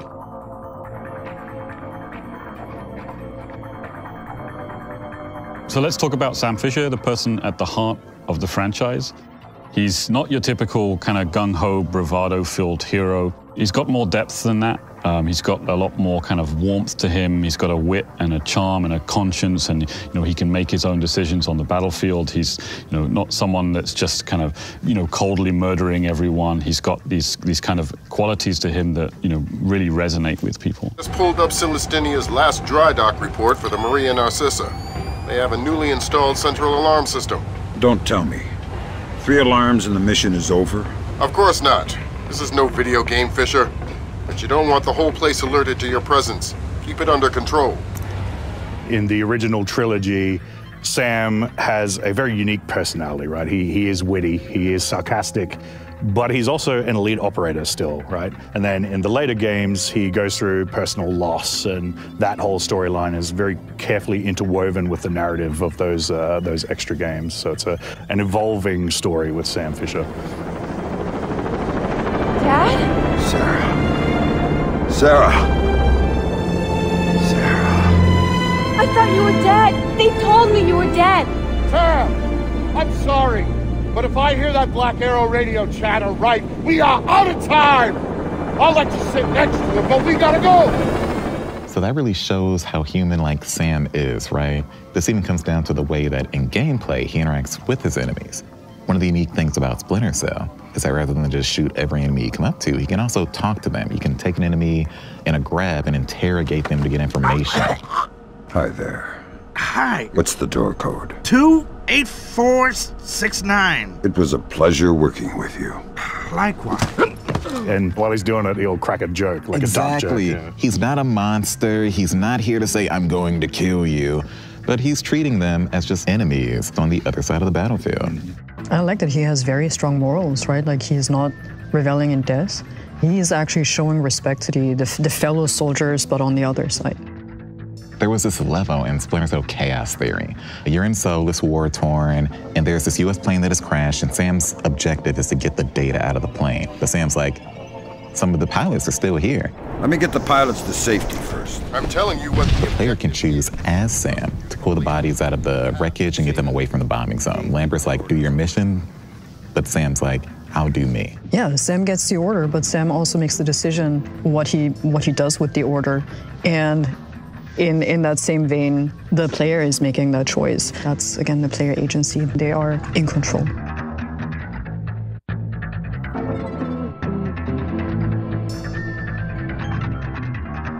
Sam Fisher is like such a plain name, but everyone knows who he is, right? Like, he's associated very closely with Splinter Cell. You know that's the guy. And then what's kind of cool is you think of him as a spy, right? He's a covert operative. He's doing things in the shadow and sneaking around. Everything about the way he talks about his missions, and in the way he tackles the missions, the way he talks to his other team members, the way he moves around the world, everything just felt ultra realistic. So the original game did some incredible things with technology to really push the immersion of the world that you were in, and it made it feel like it was a living, breathing kind of, something bigger than just a level space or a corridor or something like that. It had this breakable glass technology that was reasonably kind of new and exciting at the time. The cloth physics, when you went through those and they kind of moved and flapped around in the breeze as you were kind of, sneaking through all that kind of stuff. We had the fish tank physics, the famous fish tank. You could shoot the fish tank, and the water would actually lower down to the point where you shot. And at the time, that was kind of super cool and never really been seen before. And obviously, the lighting, the shadow, all of that tech is absolutely integral and important to a stealth-based game. And yeah, it was pretty fundamental at the time. No one really did dynamic lighting in that way, in the same way that Splinter Cell did. Traditionally, you would use a baked light map or shadow map, which was baked into the environment. But when Splinter Cell did it, it was truly dynamic. You could shoot out almost all the lights, and it would be pitch black. And it would really make you have to use the gadgets that Sam's got, like the night vision goggles and things like that. Right. Sam is operating in the shadows. The world is moving despite his presence. And a lot of this was really shown off in the second level of the original Splinter Cell, the police station level. Near the end of the level, you are going through the second floor offices of this police station. It's after hours, so all the lights are off. The only lights in the room are coming from the desk monitors. So these police officers are, you know, clacking away at the keyboards, but they don't even realize that Sam is there. You are actually a ghost going around in that environment. It was interesting how the player could interact with the environment in very dynamic ways. Yeah, and Sam had the stealth meter, which let you know your visibility, which changed based on the lighting in the environment. And then in Chaos Theory, you also had the audio meter, right? So you could tell how much sound you're making, and it would be affected by other things in the environment, like the sound of engines, which you, again, could turn on and off and affect those things. Right, and the player could also understand the sound that they were creating while navigating through the environment. And today with Splinter Cell Remake, we can use a lot more of the rendering and processing power to create some really compelling and detailed settings, and also spend some of that processing power towards our AI processing between, you know, the different AI archetypes as well. We're going to have to try to simulate, you know, the different kind of behaviors and reactions and ways of moving. Obviously, a special forces soldier will be better trained. They're going to, you know, breach differently or kind of enter rooms differently to something like just a regular security guard would, for example. And with Snowdrop, we now have the tools to be able to produce some of this stuff, right? We have advanced lighting in the form of ray trace global illumination, which gives you much more realistic lighting effects, like light transference from different objects onto different materials. And on the audio side, we can also have much better audio simulations. We can have audio occlusion where the sounds will get absorbed by different material types. You can have sound bouncing through a window to you around in the corridor. So a much more realistic audio setting as well. Yeah, we can really improve the AI engagement, right? Like how they are reacting, what they're reacting to. With all of that, we can make improvements to the cat and mouse gameplay between Sam and the enemies, right? Especially with our enemies behaving like trained professionals. With Splinter Cell Remake, animation is a big focus for us. Some of those interrogations back in the day with the, you know, the facial animation, there's a lot we can obviously do 20 years in the future from that as well. A lot has changed since then. So obviously animation is an area of tech as well. We can really push for a game like Splinter Cell. What does Sam look like? What does he, you know, feel like when he's moving in these environments, when he's taking cover, when he's kind of crouching under things, doing the pipe movements or the split jumps or the takedowns or the interrogations. There's so much in there that relies on the animation quality and that tech-driven kind of animation system, just making you feel like you're in that space and, you know, part of that experience. Yeah, and we have the capability to really dive deep on that animation now on the tech side. The animation is definitely one of those big focuses that the original games did so well, and we want to do that justice.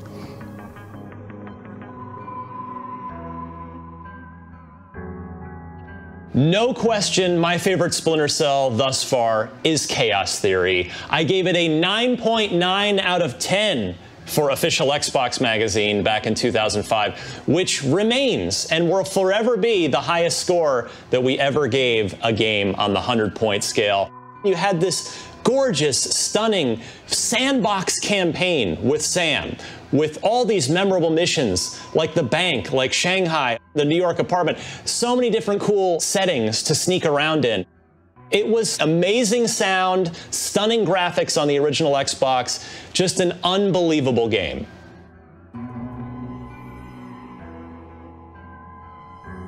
The level design in the original Splinter Cell obviously was a little bit more kind of linear in the beginning, and then over the course of the franchise, you know, it tended to open up a little bit more. Right. You can see the evolution of the level design over the franchise. So you compare, say, in the original Splinter Cell, the police station level, the policey streets. The player's kind of navigating, you know, through these tight corridors, through this very designer-oriented path, going up a ladder, up a scaffolding, down a zip line, through a vent, all to go forward. The player rarely had options on how to proceed. In Chaos Theory, there's the bank level, one of the most favorite levels. Yeah, my favorite level in the Splinter Cell franchise. There are multiple ways to enter the level and then multiple ways to proceed through the bank itself. You're doing this heist, you need to sneak in, there's just security guards that are kind of like patrolling around through the night, and you can either bust through the front door with, guns blazing, or you can kind of go around the side, get up to the rooftop, and do this really cool rappel into the bank lobby. A lot of options there as well, right? Exactly, and it just gives the player this breadth of options to proceed through this non-linear layout. Yeah, and obviously Splinter Cell is not an open world simulation or anything like that, and we need to make sure that we're providing the right experience. Right, we want to bring back those level design principles from chaos theory to the original Splinter Cell. Absolutely. Yeah. The Bank from Splinter Cell Chaos Theory, one of the most legendary missions. That's probably the first mission that a lot of people, myself included, think of when they think of Chaos Theory. Just the million different ways in and out and around that level and that mission, just so memorable. Definitely stealth action redefined.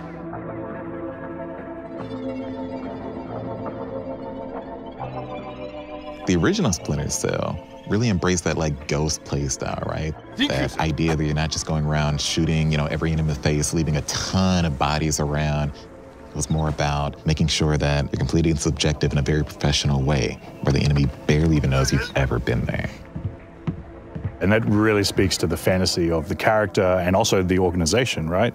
The original Splinter Cell was about the formation of Third Echelon, and they're an organization that is solving really complex global problems, but no one should ever know they were there.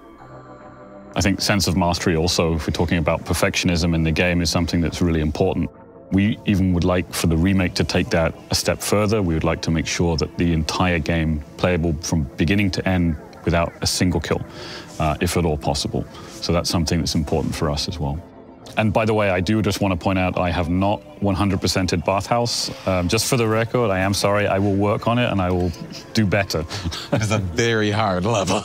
It is a very hard level. It's almost like it's a benchmark, I think, in many ways. And a lot of that comes together in the original Splinter Cell's like alarm state system, right? This was meant to like test the player and really show what their progress in the mission. But it was a bit harsh. The first alarm would, the enemies would start wearing vests. The second alarm, they'd start having helmets on. And then if you mess up 3 times, the mission just instantly fails. Like Lambert would be like, "Good Lord, Fisher, what are you doing, Sam?" My God, Fisher, have you gone insane? The mission's over. We want to scale that back a bit in the remake, and we want to give the player a few more opportunities to de-escalate some of those situations, right? Obviously, stealth is an extremely important pillar for us, and we aim to incorporate modern design philosophies, improving the minute-to-minute stealth gameplay that was so special in the original. So Sam, being the ultimate covert field agent, he has an enormous array of tools and abilities, gadgets, and movements at his disposal. And with all of those, they aim to create these moments of tension by, you know that there's an enemy nearby, you know that there's a threat coming around the corner, and he has these tools in his kind of toolbox that he can use to react to that stuff at a split second. If there's an enemy that's coming kind of around the corner that you didn't spot in time, he can do these split jumps, get up high, and kind of avoid contact. He can plan ahead by looking under doorways and kind of using these tools to kind of understand where the threats and that sort of things are. So we want to create these moments of tension that the player will need to use those tools and gadgets to react to. Because of the gameplay and because of the mechanics and the environmental design, you felt like you were there. So you have these moments where like I'm hiding behind a desk and some guy's walking down the aisle toward me, and you're just like, you're nervous, right? Because even though you're Sam Fisher, right, you have tools, you can take people out, you're strong, but because you're like hiding in the shadows and you don't want to be found, you don't want to make noise, you don't want to alert the other guards, you don't want them to shoot at you, it just creates this really awesome cat and mouse tension that you haven't seen in any games like that before.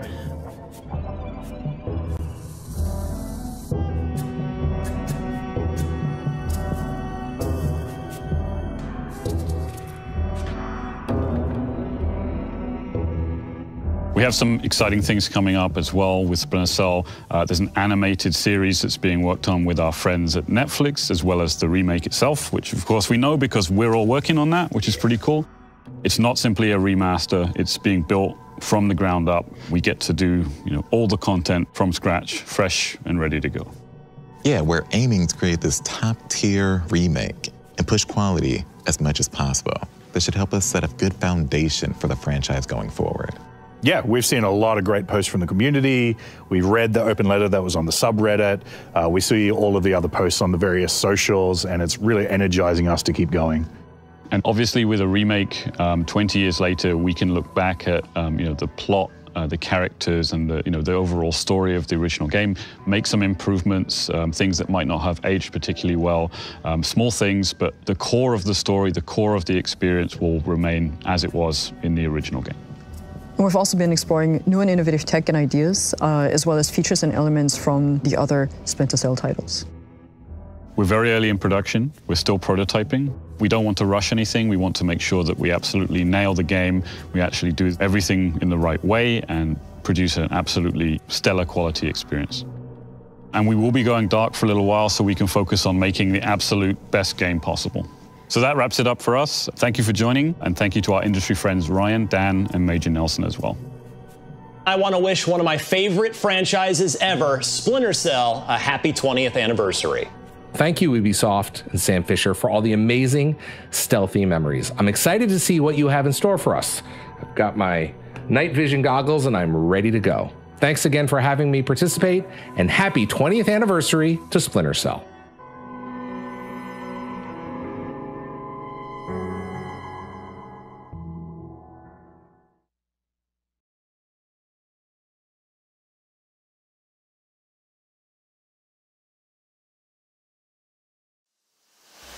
Hello and welcome to IGN Summer of Gaming. Now this is our month-long celebration of all things gaming. That means exclusive game trailers, reveals, new gameplay, and deep dives into upcoming releases. Now we've got a lot coming up, including today's big Ubisoft Forward event showcase thing. What is a forward anyway? I don't even know. Like an email to someone else that gets passed to you? I don't know. Whatever it is, it'll probably involve Assassin's Creed and maybe Avatar and possibly some rabbits. And we're teeing it all up and breaking it all down in our pre and post show coverage. In the meantime, do you like free gaming gear? Well, you're in the right place. IGN Rewards will be giving away tons of consoles and gift cards all throughout our Summer of Gaming live showcases. So be sure to tune in to IGN throughout June for your chance to score. Now coming up, we've got game trailers, previews, and a bunch more. Now right now, it's time to check your head and say hello nasty to our first trailer. Here's Beastie Ball.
open your own sushi restaurant? Then I've got the game for you. Dave the Diver is a casual single-player adventure RPG. Fish and explore the deep sea by day, and by night, manage your own sushi joint. Join Dave and his quirky cast of buddies to uncover the secrets of the mysterious blue hole. Dave the Diver will be coming to full release on June 28th on Steam. Don't miss out on this amazing adventure. Let's take a look. Meet Dave, an interesting little human with a precarious love for the sea. He spends his days diving the chilling depths of a mysterious blue hole.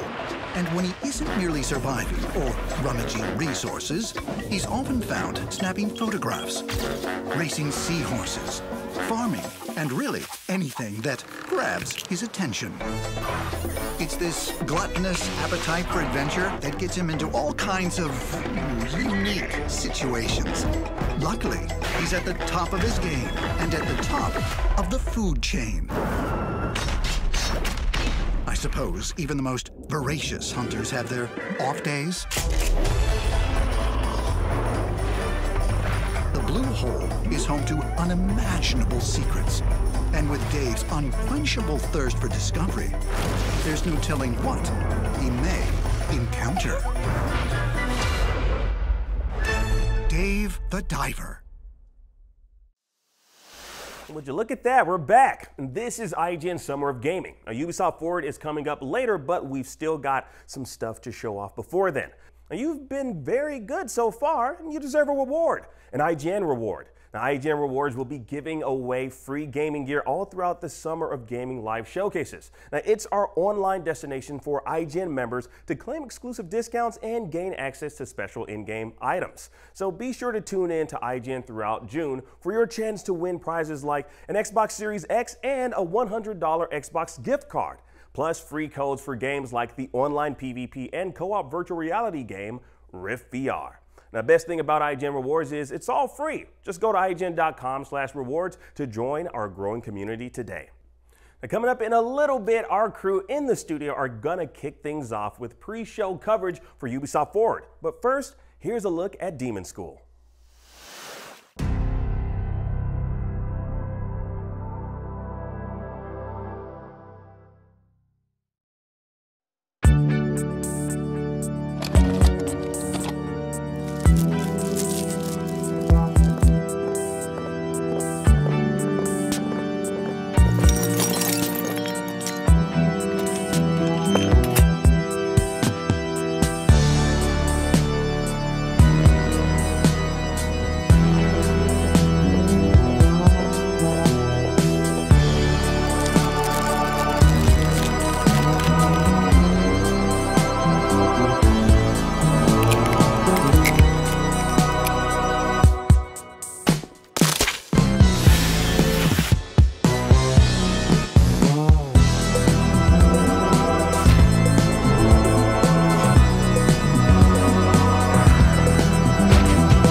추적 중인 목표는 아니지만 어쩔 수 없지.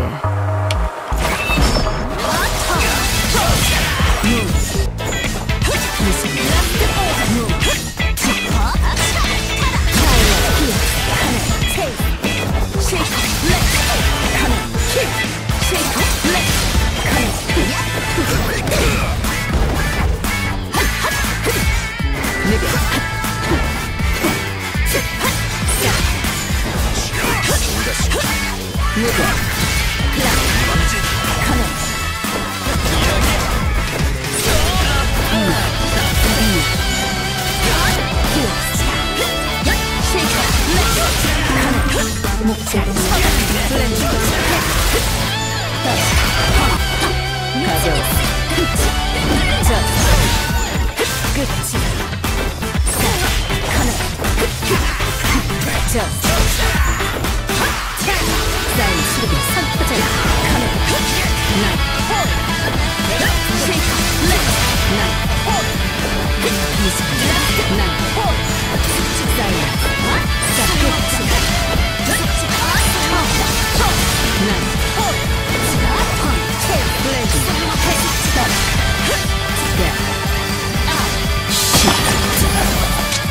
끝이다. 당신 지루했어.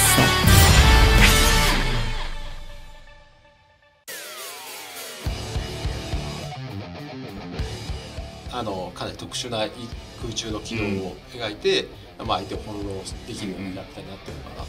であとワイヤー移動中に出せる独自の技もありますので、まあ、そういうのでいろいろと攻めていける、攻めの足がかりとか、その特殊な相手を翻弄するのにワイヤー移動を使いつつ、MP スキルは抜刀術、基本的には刀を使って攻撃するんですけど、まあ、その方がまあ抜刀術なんでやっぱ長いですよね。結構大振りなんで、そんなにめちゃくちゃ素早いっていう感じではないですし、一応そのリーチが長い分やっぱり隙もちょっと大きめではあるんです、まあ、画面全体を制圧できますし、当たると結構なダメージがいくようなキャラクターの作り方になっていますね。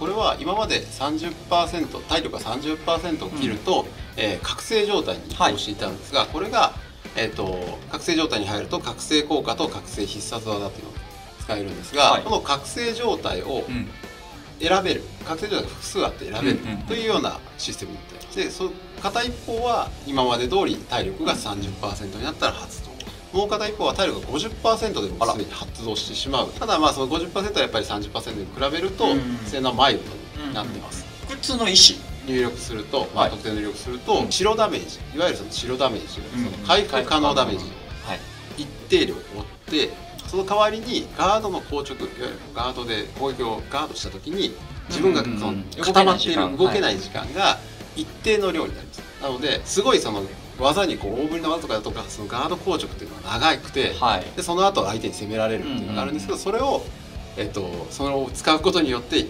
短くできたりします。それをした後の次の攻撃、連続ガードとして途中で出せるんですけど、ガード硬直中に食らう攻撃はガードブレイク値、ガード上にガードブレイク値がある、ガードブレイクゲージがあると思います。そこは減らなくなります。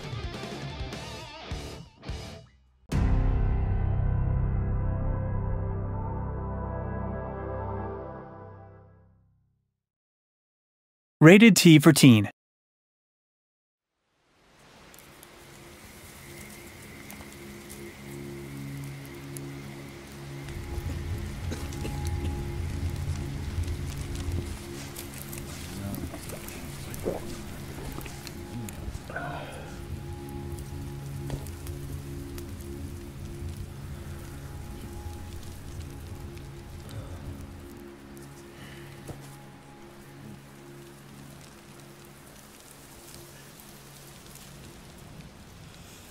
Hear the whispers through wind and field. Feel the power that's our shield. It's godly mercy. It's Dahlia's call. We've pledged to her our souls and all. Body's grace brought back undisturbed from traitors' lips, exalting words. From blackest stone, great serpent came.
Black Desert Online is an MMORPG played by 20 million adventurers worldwide on PC. And now, the latest free expansion, Land of the Morning Light, invites you to explore a brand new region with all new boss fights, quests inspired by Korean folklore, architecture inspired by the Joseon Dynasty period, and tons more. Let's take a look.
Would you look at that? We're back. This is IGN Summer of Gaming. Now, Ubisoft Forward is coming up later, but we've still got some stuff to show off before then. Now, make sure you sign up for IGN Rewards for your chance to win free codes for games like the online PvP and co-op virtual reality game Rift VR. Now, there's a ton more benefits you'll find out by going to IGN.com/rewards. But for now, we continue our countdown with more trailers and gameplay. IGN Summer of Gaming continues right now.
Well,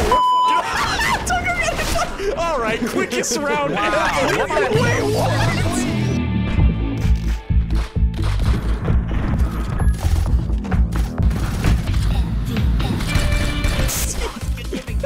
No, he jumped off the map. Let's go. He died by the train.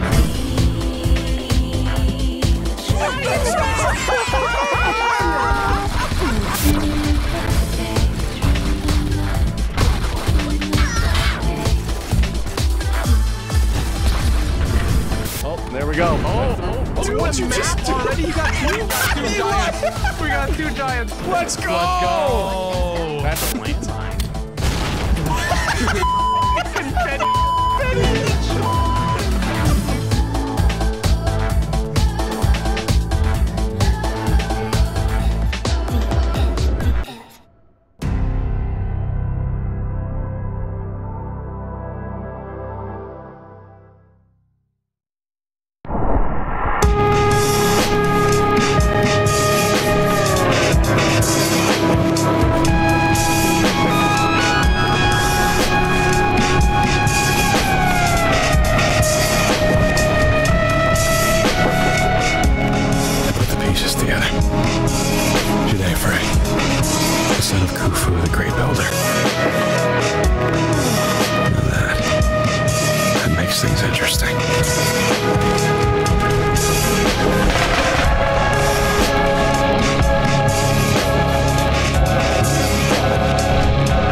Is that her?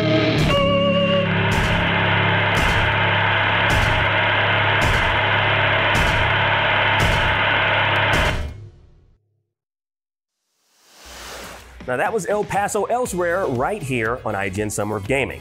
I mean, it was technically elsewhere, not here, but we're here now, and that's all that matters. You're here. Now don't forget to go to IGN Rewards for your chance to take part in all the giveaways happening all summer long. Just go to IGN.com/rewards right now and sign up to become a member of our growing community. Now there's tons more benefits, like free codes for games like the online PvP and co-op virtual reality game, Rift VR. Now, in just a minute, I'll throw it over to our crew in the studio to kick off the pre-show coverage for Ubisoft Forward. But first, we gotta take a very quick break. IGN Summer of Game continues in just a moment.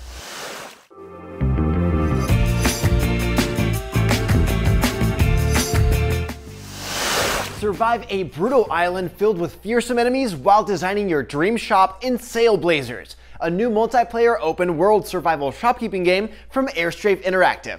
Let's take a look. Nice.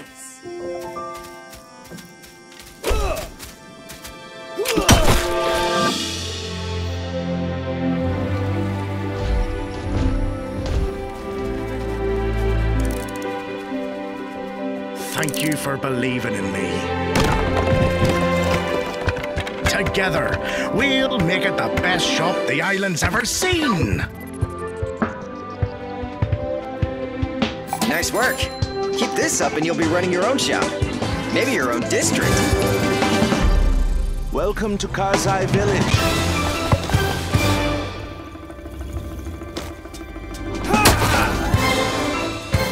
Who sent you? You will regret working for the Outlaws. Take that!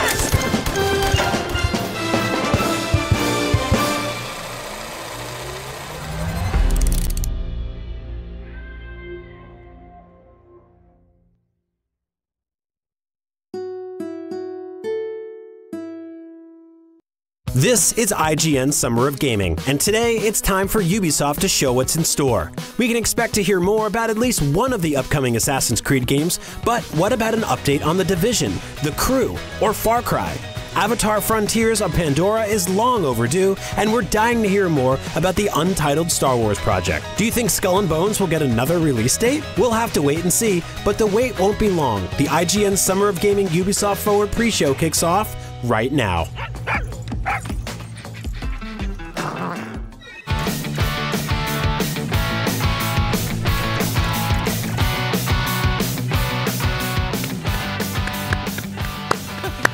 Hello everybody, this is IGN Summer of Gaming, and we are counting down to today's big event, Ubisoft Forward. I'm Max, that's Akeem, Stella, and Brian. Before we get started, just a friendly reminder that Summer of Gaming is going on all month long. Be sure to join us tomorrow for Xbox's extended showcase. One wasn't enough, apparently, as well as plenty of new gameplay before and after that. We want to know what you think of this all, so tweet at us during the show using the hashtag IGN Summer of Gaming, and afterwards we'll be using the Lenovo Legion Slim 7i powered by a 13th gen Intel Core i9 processor to see what you had to say. Right now, it is time to go over what we are expecting to see from Ubisoft today. Star Wars! Star Wars, yeah. Star Wars for sure. Yeah, Yeah. I want to talk about Star Wars. Yeah. I'm so incredibly excited for this game. That trailer yesterday, just cinematic so far, but did everything to setting the stage for what this world's going to be like. Scrappy, we've got outlaws, we've got scoundrels, we've got the whole criminal underbelly of the Star Wars universe. Not a lightsaber in sight. Thank God. And you know what? They've had their time. They've had their horribly time. unsafe. Yes. Yeah, and this is looking like it's kind of the sweet spot. We've gotten a lot of Star Wars that's exploring kind of new parts of the timeline. This is original trilogy territory. Yeah, this is right between Empire Strikes Back and Return of the Jedi. You can tell because Jabba's getting his carbonite delivery. What if that's some other guy? What if that's not Han? It's just some other random dude. It looks a lot like it's him. We know Nick it's him. Nolte's in there or something. But yeah, Max, you and I were kind of geeking out because we haven't really had a video game exploring this time period since Shadows of the Empire. Which was not canon or deemed not canon in the Great Disney Purge. No, that's. Are you two bored yet?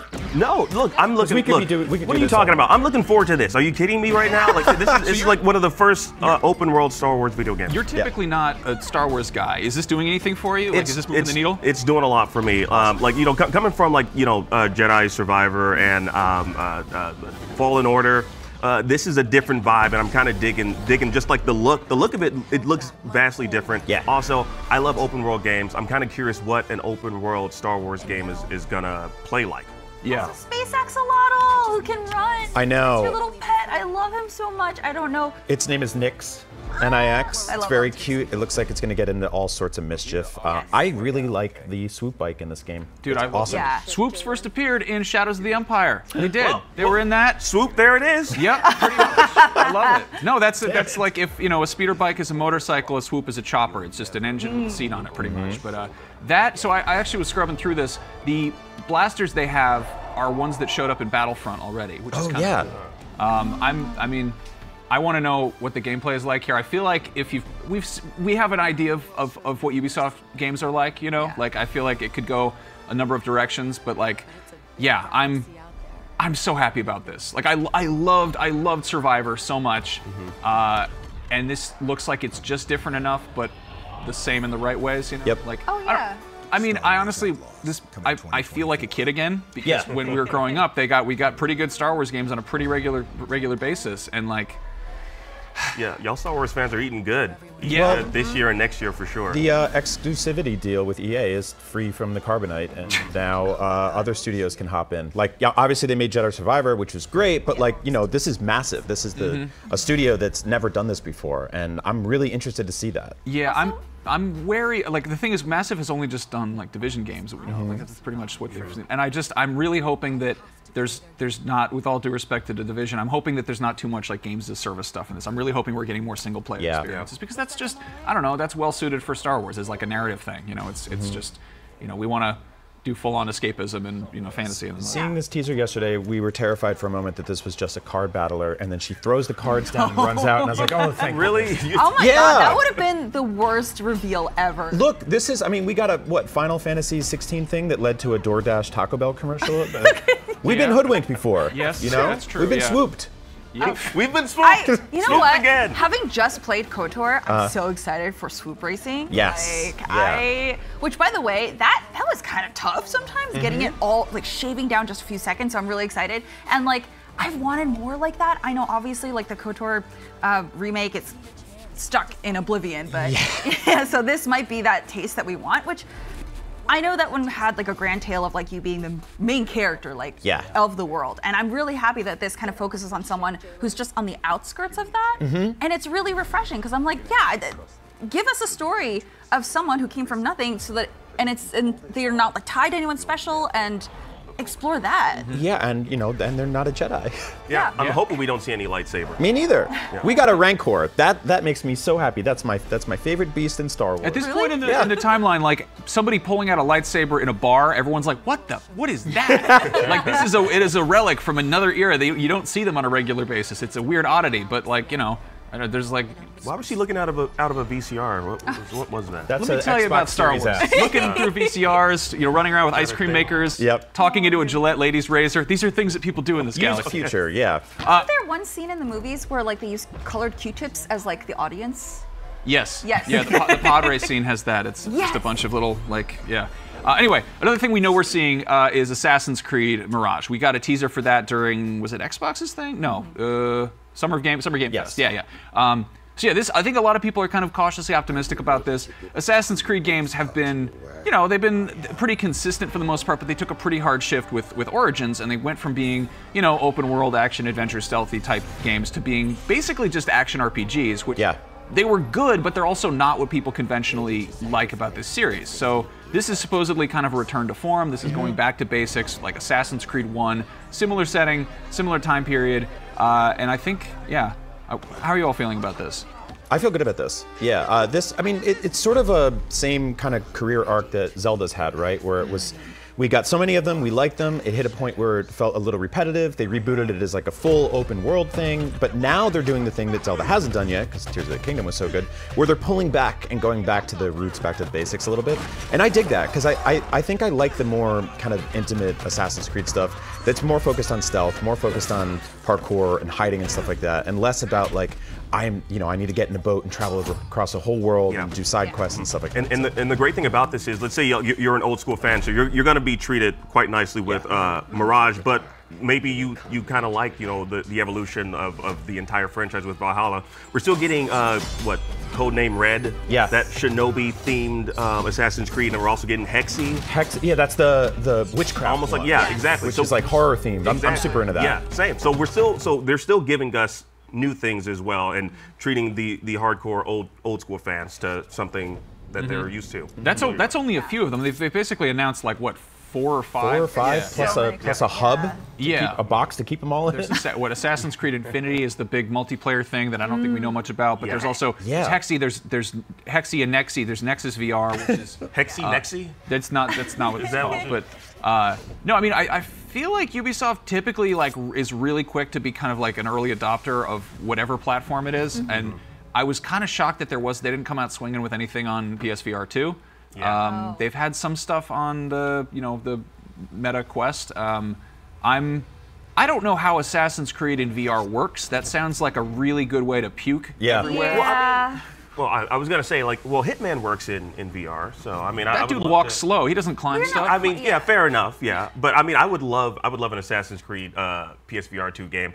That's how Ubisoft could really wow me today if they show us some sort of some PSVR 2 action with Assassin's Creed. I doubt that's going to happen. Would you do the thing in VR where you jump off the roof and land in a pile of hay? I would not. I would be too. I'm a big baby. I'd be too scared. I mean, that would actually fall flat on the floor. That's what I'm expecting. That's the kind of thing I feel like Ubisoft usually is like. Yeah, we'll take like one. Like they made a VR game about being a firefighter in Notre Dame burning down. Yeah, that's a game. They also made Eagle Flight where you're just a bird in a lot of stuff in Paris. They really like to do that. I really liked Eagle Flight. Eagle Flight was cool, but it felt like almost just like a fairly simple mechanic kind of spun out into a whole game, which a lot of VR games have that to them. And like, I'm curious if, an Assassin's Creed VR experience is more than just the experience if it's like a full-fledged game. Right. Yeah. Which, it'd be cool to see that. But Max, do you want to talk about the big cats? Thank you for asking. think you do. I think you want to talk about those big cats. I want to talk about Avatar. That's right. I thought we were talking about Cats the movie. I know. Somebody at the PC community is going to get weird with that probably. That would be weird in VR. That's weird. Or we don't need to talk about reality. Are you kidding me? Did you see the movie? Let's not get into that. That was the last movie I saw in theaters, and then the pandemic happened, and I think I was being punished. And now the Pandora's happening. The Pandora's happening. That's right. You got there before. I was about to go there too. Well, I already went there. Sorry, bro. Yeah, no, I love you all dearly. So this is interesting because again, like this is Massive's developing this. I'm hoping this isn't a Division-y type thing. People are like, is it going to be like Avatar Far Cry? And that sounds like a nice thing. That's kind of like, I don't know, chocolate and peanut, maybe not chocolate and peanut, like peanut butter pretzels. It's like maybe it's not for everybody, but paw cry, fur cry, paw cry, tar cry. I don't know. Yeah, I'm into it though. Like this is, it seems like perfectly suited for it. Like it's a big sprawling world. You've got all these critters running around. You can go with your pink ponytail and shove it into the horse and ride the horse, do whatever. Can't say that here. You can go up on that guy, go hello there, and I see you, and then put the ponytail in his ear or wherever, and It does look gorgeous. I'm not like a super fan of Avatar. I enjoy it. I enjoy. No, there are some. I started doing it ironically because it caught on. No, but remember there was actually like a psychological phenomena where people were like getting depressed because Pandora wasn't real. Yeah. And I think they were depressed to begin with, but but obviously, this might help maybe because if they do actually capture the magic that Pandora has, this might like be that entry to be like, oh, you know what? It may not be real in person, but like we can explore it digitally. Yeah, I'm with you. It's also like, I don't know, this is totally ripe for video game stuff, right? You've got helicopters, you've got mechs, machine guns, bows and arrows, rideable pterodactyl lizard frog things.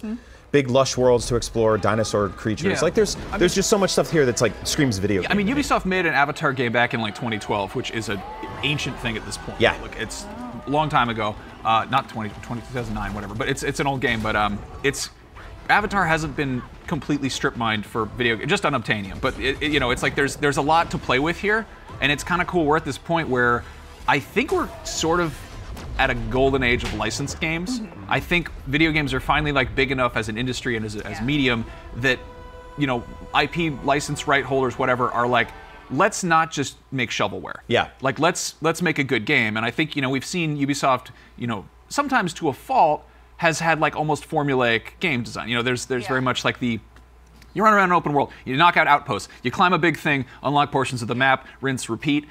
Maybe you got a little stale, but like applying a beloved property to it could make that interesting. So I think we were just talking about this like casually too. We're just like, man, do you remember when movies always had a video game that accompanied it? Yeah. That's when they cost $17 to make. Yeah, no, there's so many old bad, you know, licensed games, but there's also a lot of like kind of, you know, fun ones. But you know, I feel like the real turning point was you know, the Arkham games. Like that was one of the earliest instances where it was like, this is a AAA game based on a beloved property that isn't a movie tie-in, but you know, it has its own. You know, now we're getting that with Spider-Man, and I mean, Star Wars is the rare exception because you know, LucasArts was always kind of working in tandem with Lucasfilm. That said, there have been plenty of bad Star Wars games. Avatar is kind of a new thing. Like the first Avatar game, definitely olden days type of license game. But I'm hoping this is, you know, another story. And yeah, I mean. Yeah, again, like this is a universe we've been to basically twice. You know, it hasn't been, you know, beaten to death, and you know, there's a bunch of stuff in this world that we like. Star Wars. How many times have we seen the Battle of Hoth? You know, it's been kind of done to death in a lot of areas, but you know, Avatar, less so. Yeah. Now, Prince of Persia: The Lost Crown was a nice surprise reveal. Yeah. My man Sargon in that bad boy. I don't really know who he is. But that's the name of the main character. This feels like a pretty, I don't know the Prince of Persia universe too well, but this feels like it's kind of, it might as well just be its own thing, you know? Like it seems like a pretty, you know.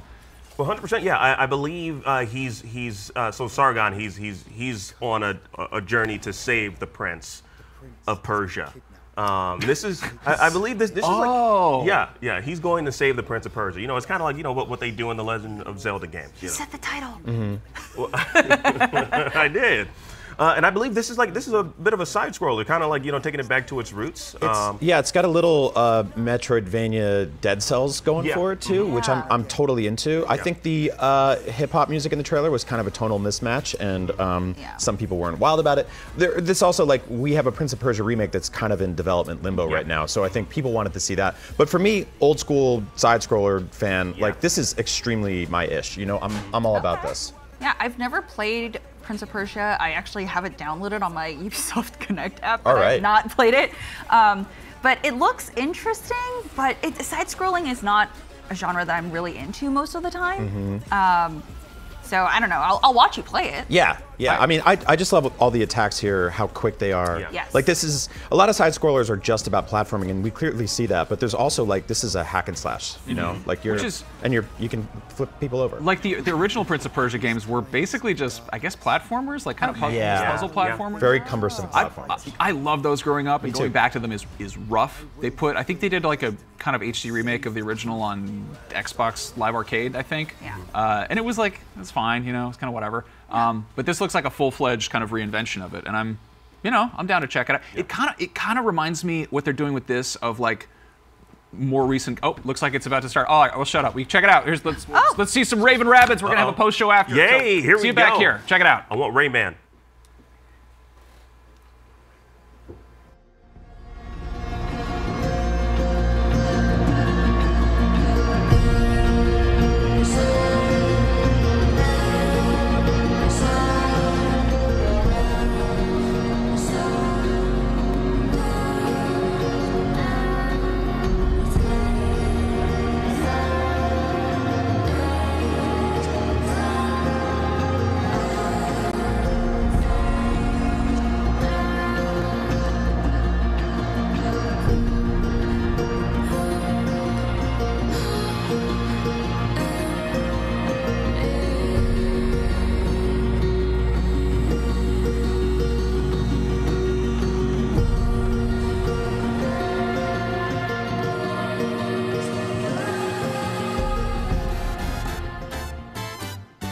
Welcome to the Ubisoft Forward pre-show.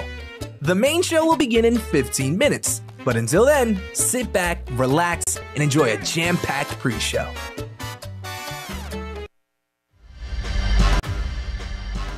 The past year of Rainbow Six Siege has brought some of the most impactful updates in the game's history. We asked top creators from YouTube and Twitch to tell us what they think about Siege today. Siege is a completely different game than it was like 5, 4, 3 years ago.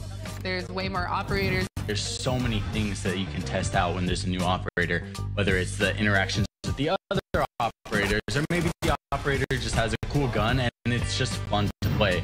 Zombie specifically, I guess, in the most recent, impactful, defensive, add-on for operators.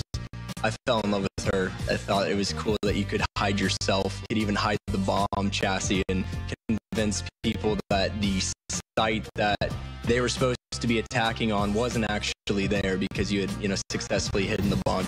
Most hero shooters dream of having their entire roster essentially be viable operators, and I think Siege has really nailed that. When I stream Rainbow Six Siege, and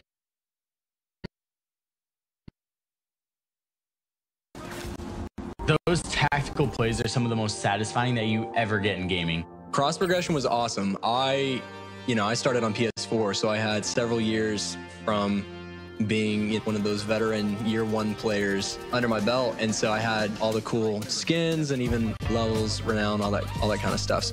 So having that suddenly be on my PC account, which I started, I don't know, probably 3 years into my journey, was fantastic. Console community has been begging Ubisoft for some kind of answer to the Zim situation. And I know the Mousetrap was a huge announcement that a lot of console players were waiting for. The most groundbreaking thing added to Siege for me was Ranked 2.0. I'm really change attachments, switch seamlessly between weapons and operators. It's an amazing change. The newest season has just been released, and a whole lot more is on the way. So there's a lot of Siege to be excited for. Why not go watch a game in action and see for yourself?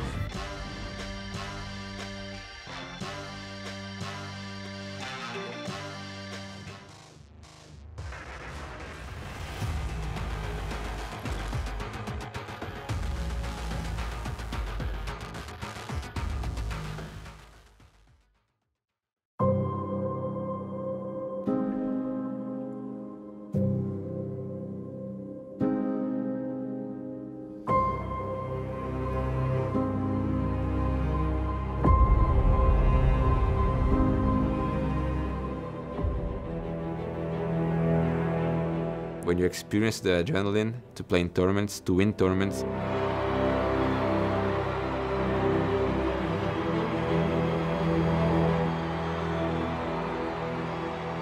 you know that you can't live without that anymore. I feel like moving countries to pursue my dream and career was very difficult at the beginning because I had to leave some people behind, in Brazil. But you have to be the best, you have to think that you are the best. There's a pressure of being a team captain because, for example, if I'm not scared to play a match, my team's not gonna be scared, Like on social media, when people see that, they respect me. Everybody's gonna look up to us like, oh, a new dynasty, like the forbidden word. I feel we have everything that we need to be the best team in the world. We just have to prove to everyone else. My dream is to win two big tournaments in a row. To win is the most important thing. If we lose this game or win this game, it's my fault, So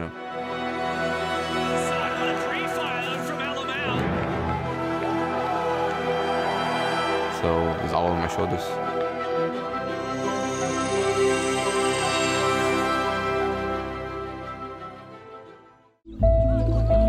We work in a discipline that has certain gaps between the people that make buildings and the people that use buildings, and I think we could use games and virtual spaces as a way of breaking down those boundaries and inviting new audiences to participate in architectural design. There's an important relationship between architecture, urbanism and video games. An understanding of how real cities are formed, how people behaved in cities, how people gathered in crowds is often very, very helpful in being able to articulate that meaningfully in a fictional world as well.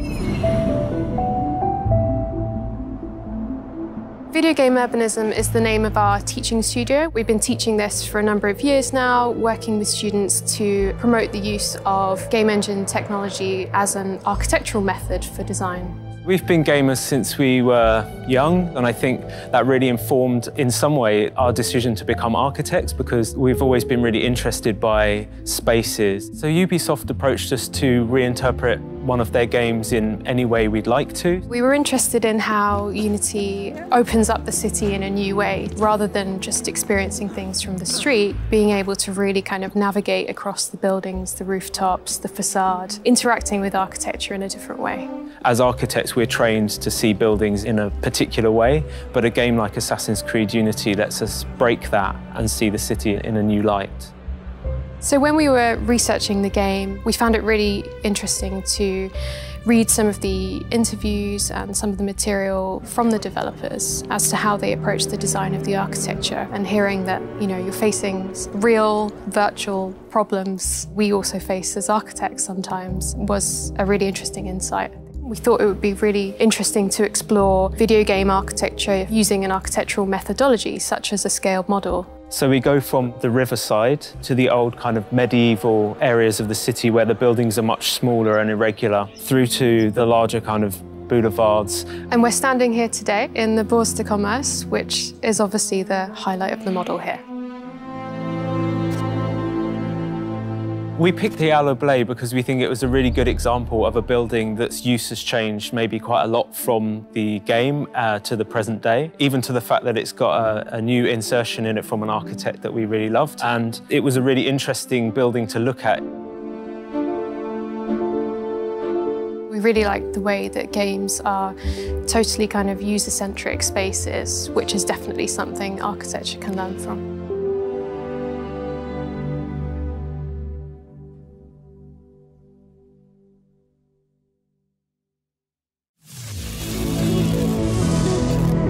What's up, everyone? We're playing the X-Defiant beta. Thank you to Ubisoft for sponsoring this video.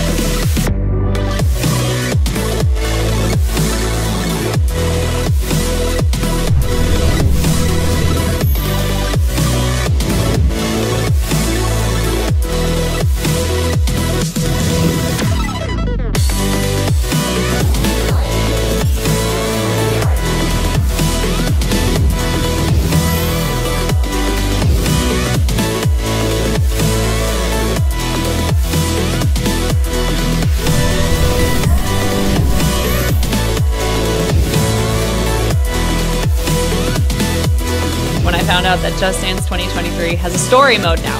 All things Far Cry 6 and how I feel after playing the game.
Stay tuned for exclusive reveals on Avatar: Frontiers of Pandora, Assassin's Creed Mirage, and the Crew Motorfest, all in 10 minutes.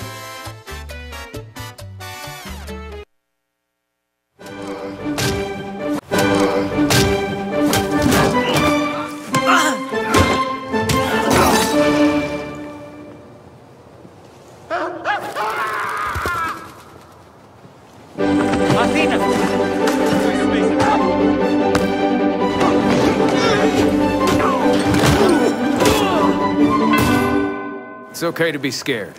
I know.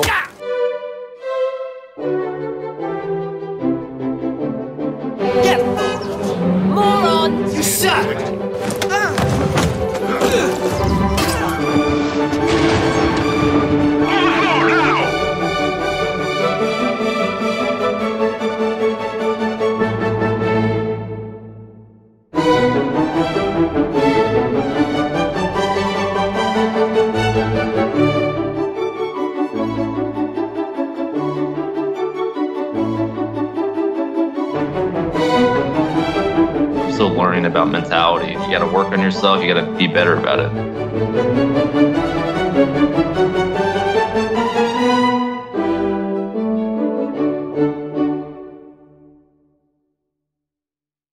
Christine got blues. Christine got blues. She ain't got it. Unless it's a blue 8, and then we'd be screwed, son. Or unless it's a red 7. Oh shit, she had red? Come on.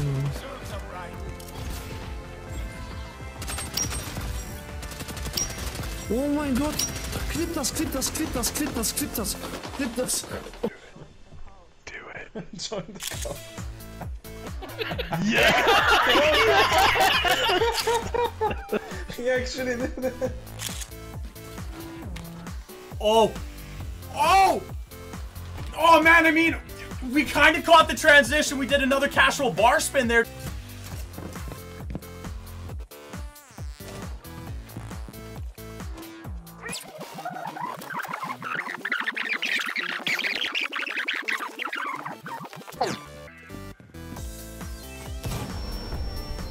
Top 4 eliminated.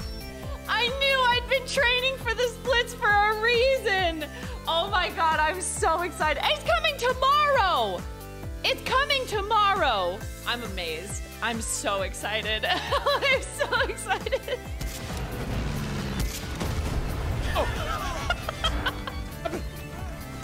Did he crash into me? Layla, your dance was so amazing, by the way. I want you to know that Ubisoft San Francisco just donated $10,000. I know. I know. Right?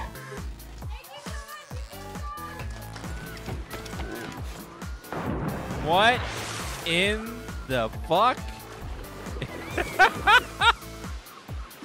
What is happening? This thing looks like the wide body of the future. What the heck is this? I don't even know what to say. It's like bottoming out as I drive the thing.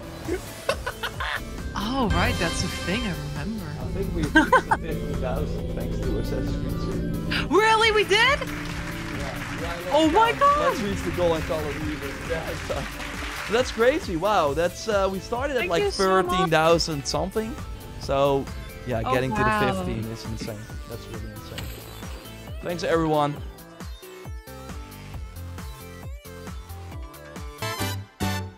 The show's about to begin. Get your snacks, get settled. Ready? Let's go!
Sonedo,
dance floor?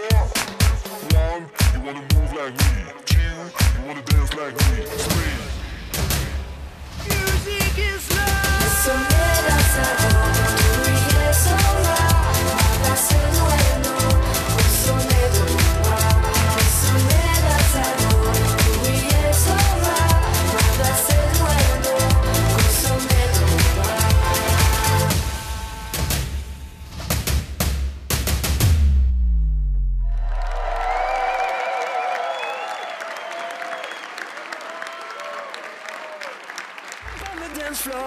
Jump on the dance floor, shake it, shake it, shake it, shake it.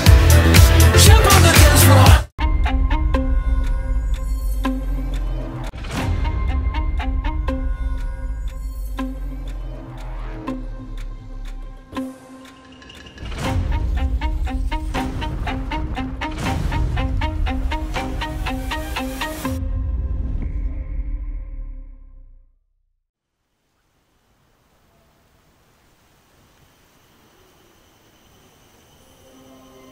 Bult efgo sa na vieranel, tok be ye hemitse.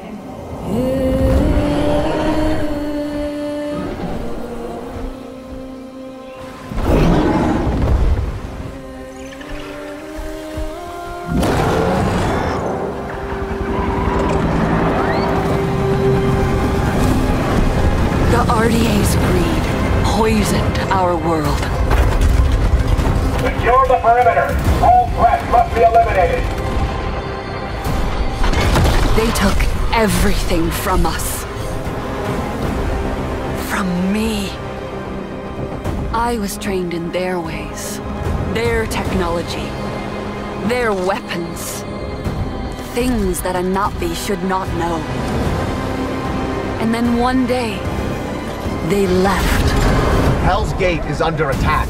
Evacuate now. Kill all the Navi children. But before they did, our teacher saved us and put us to sleep. This is your only chance to survive. And there I remained for 15 years. Until one day,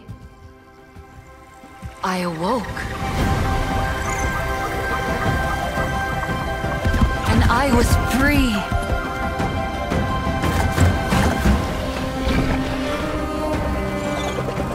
Free to explore my world.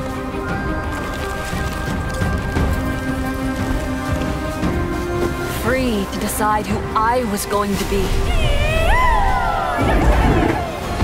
Free to discover what I was meant to do. Now you see what they kept you from. Your true home.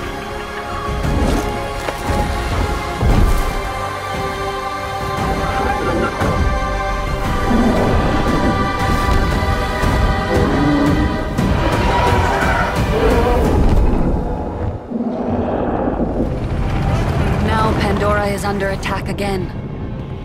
Don't let the Na'vi get in our way. Get rid of them. And I have a choice to make. I choose to protect my home.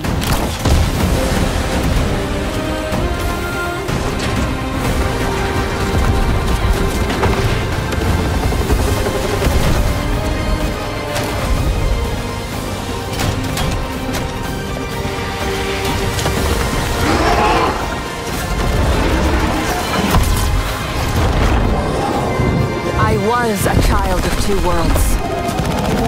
I am no longer. I am Navi.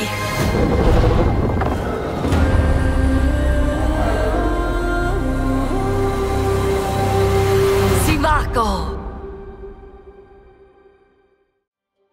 Hi there everyone, I'm Jim Cameron, the creator of Avatar and Avatar: The Way of Water. In developing both of these films, I set out to imagine another world, a world as rich and complex as our own. And we wanted the audience to feel as though they were really on Pandora, to dream with their eyes wide open, and to explore this world with our characters. And it's always been our vision to embrace technology to allow us to find new ways outside the cinema to immerse people in this world. Our friends at Ubisoft share this same ambition, and the team at Massive have been pushing the boundaries of what's possible in games to bring a new corner of Pandora to life. So with Avatar: Frontiers of Pandora, our creative team at Lightstorm has been able to share their insights with Massive's talented team, who are experts in creating living open worlds. Together, we'll be able to bring players to the Western frontier with new environments, new flora and fauna, and new characters, and an original story that coexists with the events of the Avatar films. We can't wait for you to join this adventure, and we look forward to welcoming you back to the world of Avatar once again. We can't wait for you to join this adventure, and we look forward to welcoming you back to the world of Avatar once again.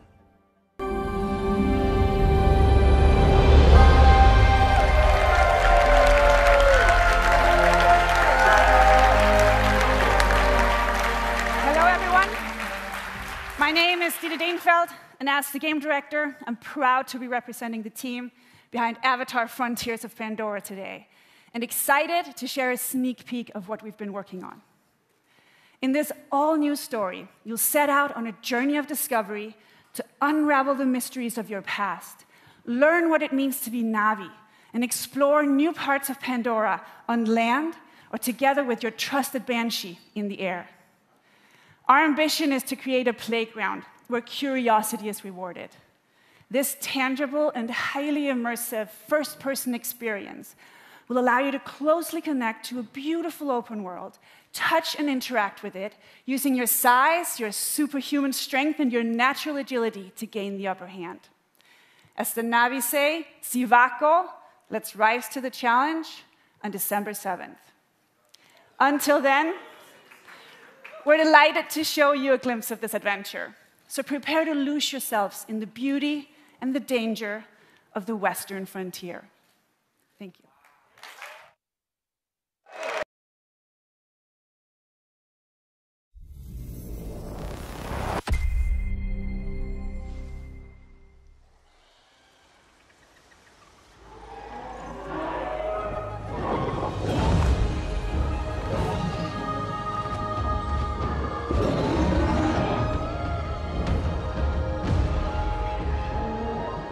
Welcome to Avatar: Frontiers of Pandora, a first-person action-adventure game that invites you to explore the engaging world of Avatar in an immersive open-world experience. I'm Didi Dienfeld, game director, and I'm excited to reveal what's waiting for you on Pandora. The story of our game begins when the RDA expands their operations to the Western frontier. John Mercer, one of the leaders of the RDA, abducts you and other Na'vi children from your home to teach you the ways of humans, hoping to mold you and turn you against your own people. But his plan is interrupted by the Battle of the Hallelujah Mountains, and you are put into emergency cryosleep. When you awaken 15 years later, you are a stranger in your birthplace. Knowing the dangers posed by the RDA, you set out to take them down and look to secure the help of other Na'vi clans. Initially, you're perceived as an outsider, so you have to reconnect with your lost Na'vi heritage to gain their trust. On your adventure, you'll find your own path as you discover what it means to be Na'vi. You'll explore new regions of Pandora, each with their own unique biomes. The Kinglaw Forest is a lush rainforest brimming with life and dense vegetation in the shade of awe-inspiring floating mountains. This is the home of the Aranahe, a clan of peaceful weavers who will guide you on your first hunt and on your first flight. The Aranahe will show you the way to the Rookery, where you can bond for life with your very own Ikram. The Ikram is a devoted companion that you can name, feed, and customize. Experiment with acrobatics and feel a rush of adrenaline as you dive from the sky and explore the open world of Pandora from the air. If you travel north, you'll get to the upper plains, an expansive grassland filled with contrasts and open views as far as the eye can see. The nomadic Seswa clan live here in symbiosis with gigantic beasts called Sakru. earn the clan's trust, and they will teach you the art of riding dire horses. And further west, the mysterious clouded forest, where hidden in the mist, nothing is as it seems. Here lives the Kamatiri, a clan of healers with their own dark reasons to stay hidden. RDA operations are threatening the balance of Pandora. They build facilities of all sizes to exploit resources at any cost, spreading devastating pollution. In the process, animals are hurt and poached. You'll need to stop the RDA from ravaging your home, and when you are ready, you will take the fight to them. As a child of two worlds, you can learn to master multiple combat styles. Your powerful instincts allow you to get an overview of the battlefield, mark your enemies, and identify weak points. Traditional Na'vi weapons are versatile and precise. You can use the longbow to hit long-range targets, or the staff sling to set up traps. For a more explosive approach, you can leverage your human training and go for the blast of an assault rifle, a shotgun, or go bigger with the occasional rocket launcher. On foot, you can also rely on your incredible strength to take down AMP units. Above the clouds, your Ikran will help you in aerial combat against the RDA. Destroying RDA facilities will have a tangible impact on your world. With the pollution removed, Pandora heals.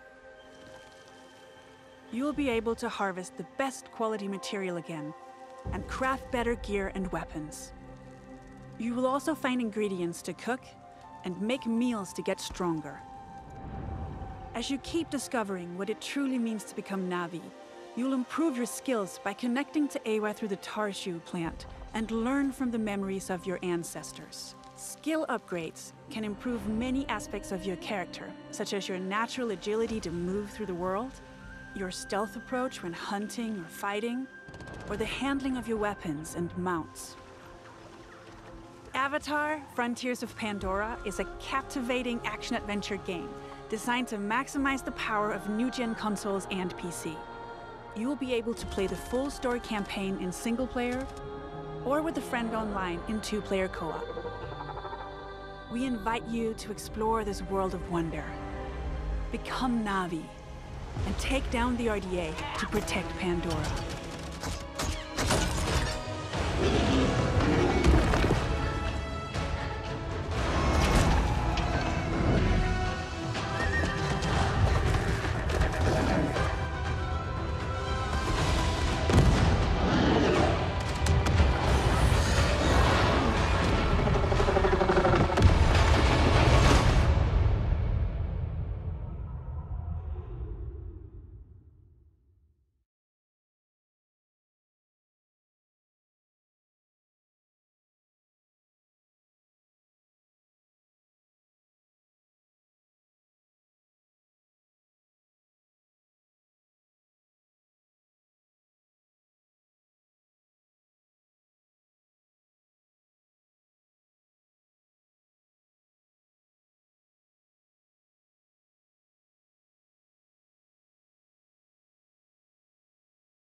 My name is Mark Rubin, executive producer on XDefiant.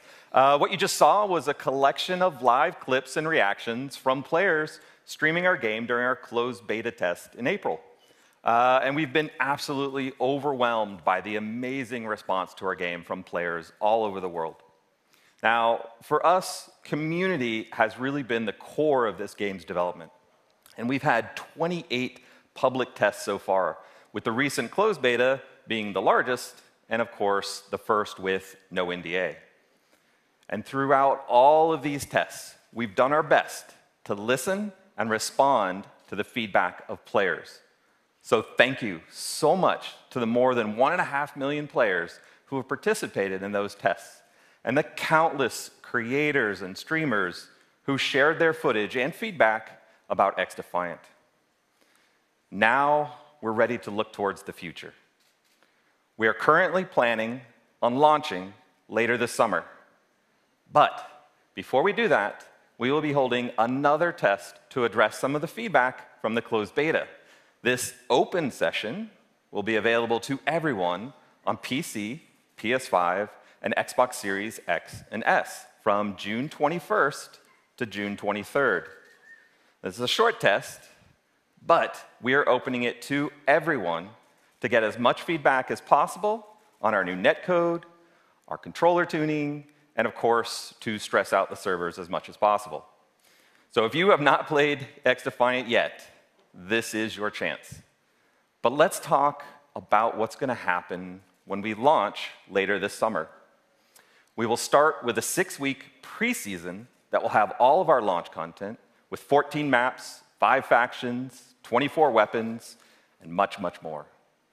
We then move into our year 1 content schedule, which is packed with some really exciting content, with 4 brand new meta-changing factions, each with unique characters and skills, 12 new weapons, and 12 new maps.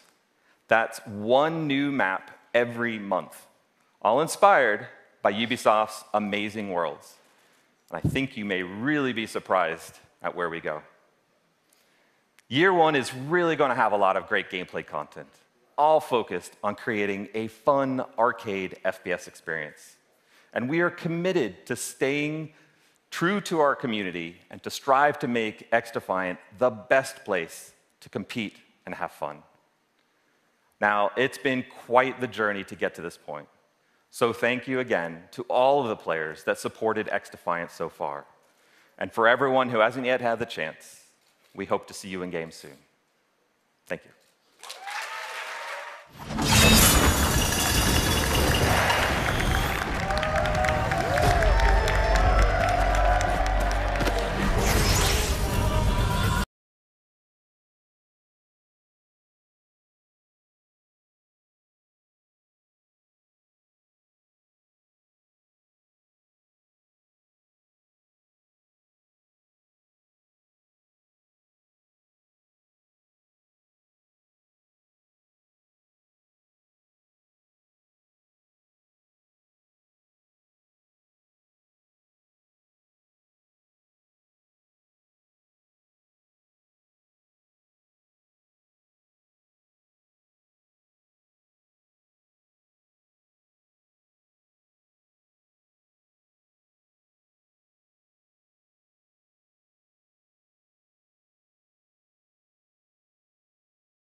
Hi, everyone.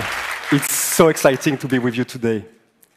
About 30 years ago, in 1989, I discovered a great action-adventure game, both challenging my skills and respecting my cleverness. It was Prince of Persia. I am Muniradi, game director of Prince of Persia, The Lost Crown. Time has come to open a new chapter and to journey in legendary Persia, in an era where the laws of mortals were ruled by the laws of gods. You are Sargon, a fearless sword prodigy, the youngest member of a squad of 7 elite warriors, the Immortals. One night, Prince Hassan, sole heir to the throne, is abducted and taken to a hostile and cursed land, Mount Kaf. You and your brothers-in-arms are sent on a rescue mission to save Prince Hassan. However, this assignment will cast you straight into the lion's den. And it is here that you, Sargon, and the whole kingdom must prepare to face the greatest threat of your lives. This is your story. In Mount Kaf, your destiny awaits.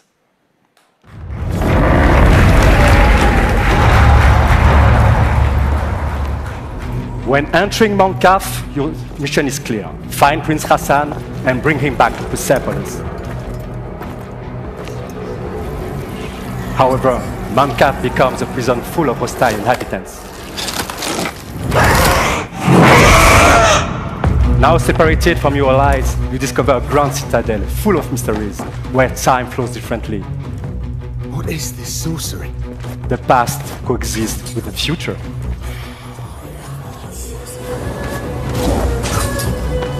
In this cursed land, exploration is everything.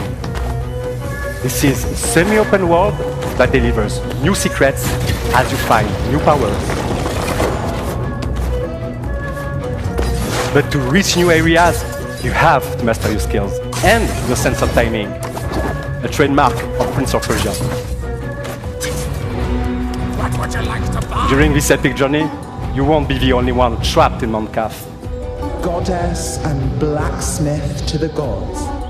Some dwellers are willing to help you, while others are more reluctant.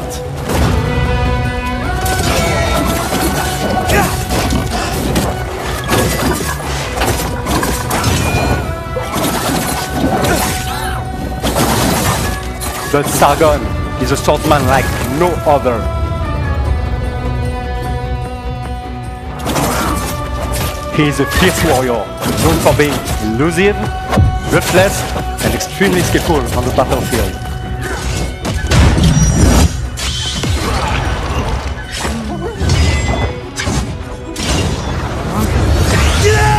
Fueled by anger, he constantly puts his life on the line to perform the devastating attacks.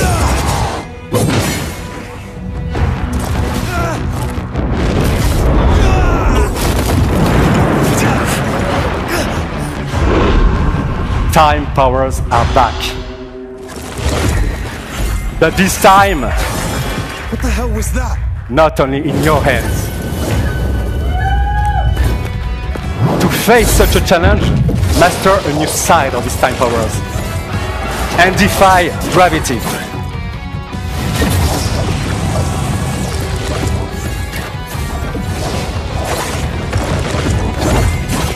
By combining all these skills together, you can express your creativity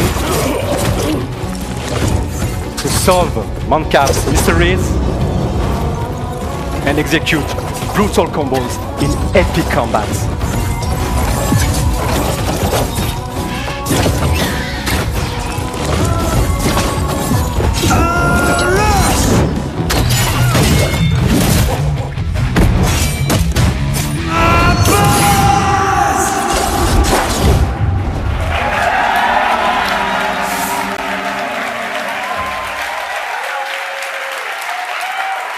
And that's just a glimpse of what Prince of Persia, The Lost Crown is all about. I'd like to thank Matrix, who composed the in-game music you are just listening to. And of course, my fantastic team at Ubisoft Montpellier. We cannot wait for you to get your hands on the game. It releases on January 18, 2024 on all platforms. Thank you and enjoy the rest of the show.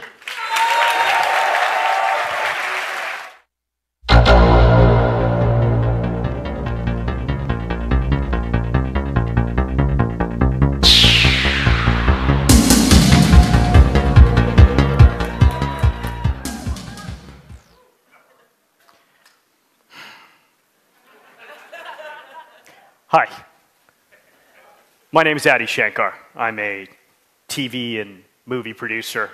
You may know me from the Castlevania animated series on Netflix, or one of my fan fiction shorts on YouTube. 7 years ago, I got a call from Ubisoft offering me the opportunity to adapt one of their very serious franchises into an anime. But instead, I came back to them with a crazy concept inspired by the mood of Far Cry 3 Blood Dragon. Yeah. This concept used Ubisoft's vast library of characters and remixed them into one delirious anime series that would become this love letter to the 90s. Or at least how I remember the 90s. And to my absolute surprise, Ubisoft said no.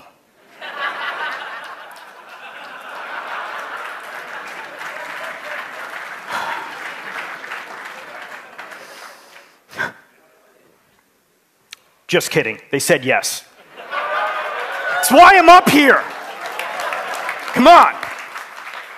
This is the story of how the first anime series by Ubisoft was born. Captain Laserhawk, a Blood Dragon remix. This show is many things. It's violent. It's a dystopian fiction in the spirit of the works of Aldous Huxley. It's a spoof. It's a satire. It's dark comedy. It's a love story. And as a descendant of Indian mystics, yeah, I can tell you it's the most philosophically conscious show you've watched in a long time. The series was picked up by Netflix. It was animated by the renegade genius pirates at Bobby Pill's studio. And today, I'm very happy to announce that barring an apocalypse, which may happen, it will be released worldwide later this year.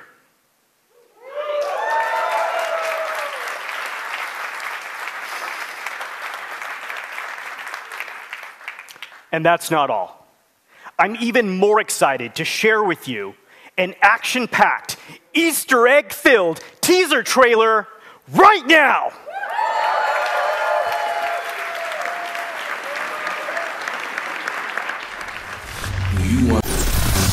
You want to be entertained? Don't change the channel.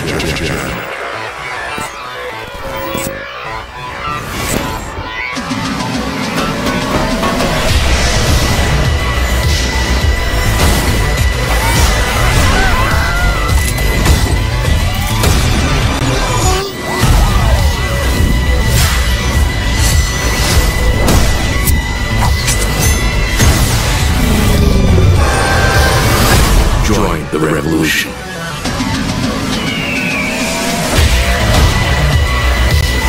Let's do this.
Hey everyone, it's an honor for us to be here with you today.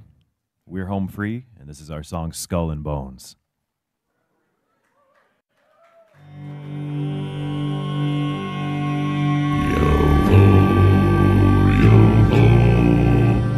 The seas forever roar, yo-ho, yo-ho.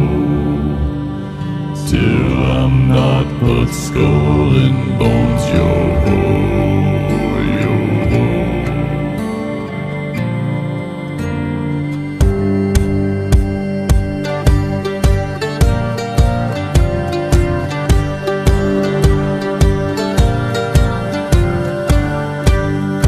Outcast a kingpin was born upon the sea. There was meant to walk the land, a pirate's life for me. Avast you winding up the sails, don't speak to mutiny. Find yourself a wanton port or bottom of the sea. Among the shores of St. Anne to the eastern shores, I'll take my chances on the wind to loot and plunder scores. Our flag, it stands for us alone, no one else around. We owe our honor to the sea and not to any crown. Yo-ho, yo-ho, the seas forever roll. Yo-ho, yo-ho, the winds forever blow. Long after I'm a Davy Jones, till I'm not but skull and bones. Yo-ho. Heave-ho, me hearties, bring her out. Heave-ho, me hearties, bring her out. A pirate's life for me I found. A pirate's life for me I found. Yo-ho, yo-ho, the seas forever roll. Yo-ho, yo-ho, the winds forever roll. Long after I'm a Davy Jones, till I'm not but skull and bones. Yo-ho, yo-ho, yo-ho, the seas forever roll. Yo-ho, yo-ho, the winds forever roll. Long after I'm a Davy Jones, till I'm not but skull and bones. Yo-ho.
I've never been a quitter.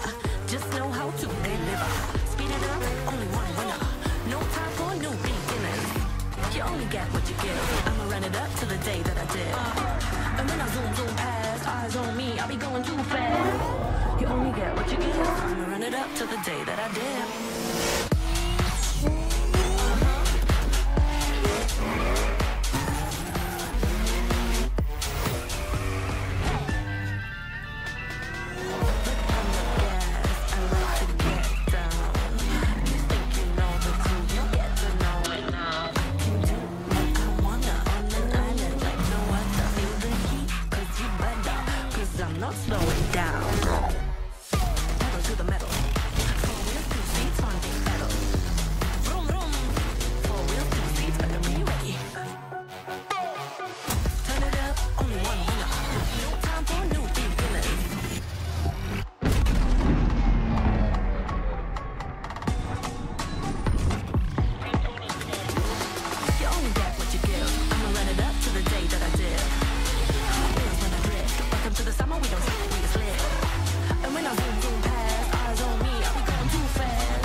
To the day that I did.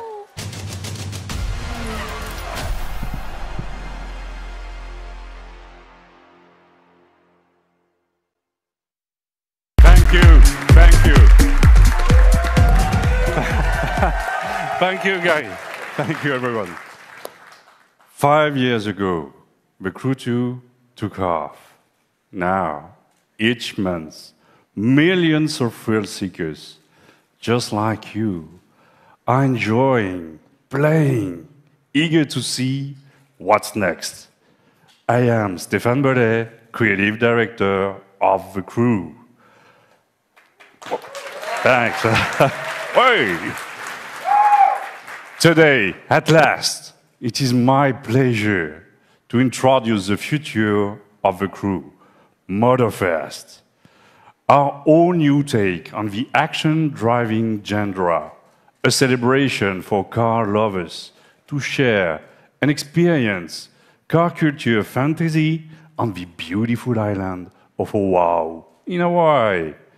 No matter how you enjoy cars and driving, on your own or with your crew, Motorfest has something for everyone. Motorfest, your portal to a medley of high-octane experiences. You choose how you like to have fun with your cars. This is what Motorfest playlists are all about. Playlists are truly at the heart of Motorfest. Want to immerse yourself in the most exciting worlds of car culture? Yeah. Dive into the legacy of the world's most influential automakers.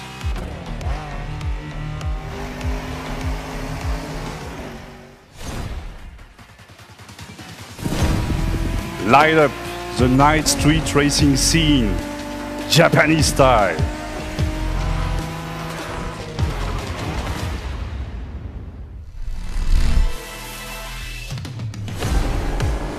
Unleash the cutting-edge power of electric supercars. And this is just a taste. For the first time ever, we leave the US mainland behind. Our festival has landed in one of the most breathtaking and vibrant places on Earth, Oahu. Let's find out why Oahu is the perfect playground for driving fun. Race through the city street of Honolulu.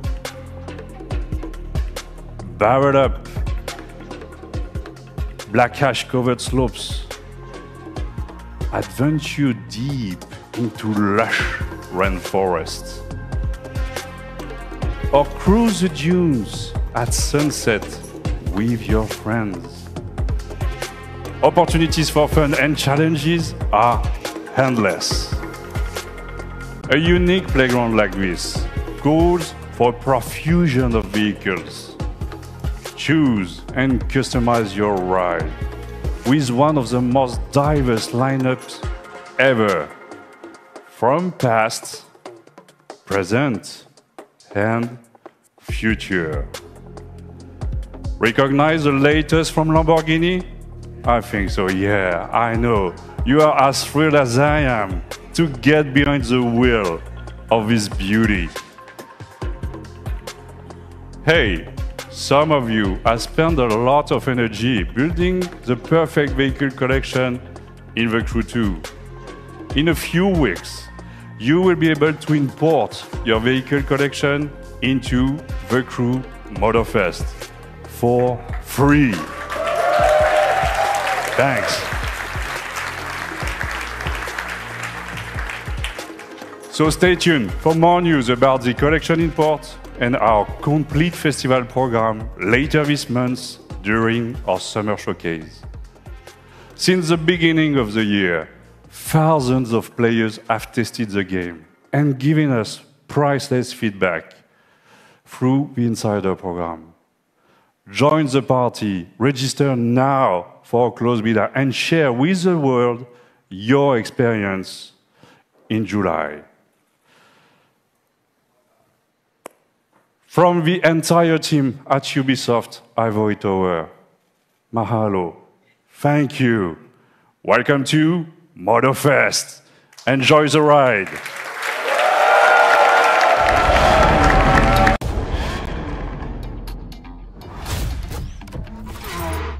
Jet black hair with blonde ambition. Couple cool kids on a late night mission. Kick it old school, this a new edition. Bankroll, roll with no audition.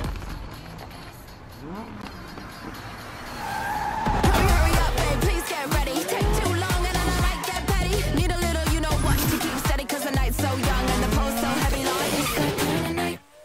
Walk right past the light. Everybody drift out to the nights. The guys. Big boom in the room can't handle us. We don't know the words, so we're all just singing. La la la la la. La la la la la. Everybody la la la la la. We don't know the words, so we're all just singing.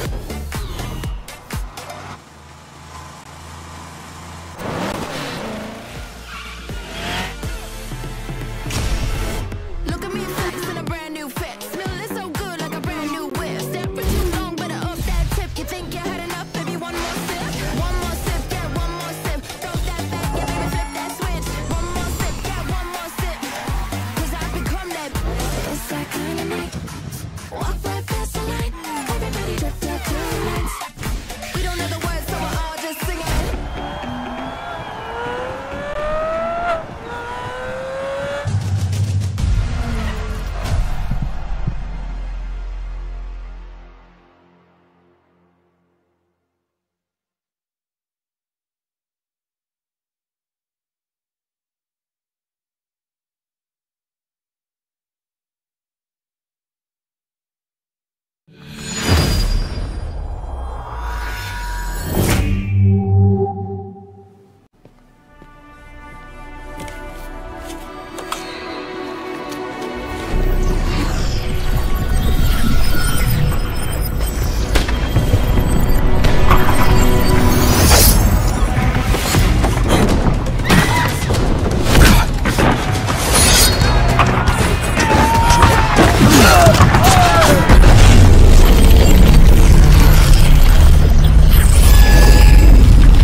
Hi everyone. I hope you enjoyed that first look at this exciting new way to play Assassin's Creed. Coming to MetaQuest this holiday, Assassin's Creed Nexus will push the boundaries of VR and let you become the assassin. You will feel what it means to parkour, fight, and be stealthy in new memories from 3 legendary assassins, Ezio, Cassandra, and Connor. I cannot wait to see our players feel the thrill of virtual reality in the Assassin's Creed universe. But there is more. Nexus is not the only game that will offer new ways to play Assassin's Creed. Assassin's Creed Codename Jade is our first open-world RPG game on mobile. It will take you to ancient China in a time of intrigue and conspiracy. In this brand new adventure, you'll experience the iconic Assassin's Creed gameplay for free, anywhere, anytime. I am glad to announce that you can register now for the upcoming beta. Here's a glimpse of what you can expect.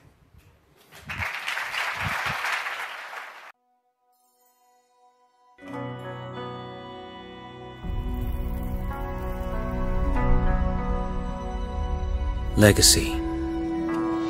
It's honoring those that came before us, learning from their triumphs and mistakes, to illuminate and hold their stories to the light for all to see. That inheritance of knowledge helps to guide and shape our future.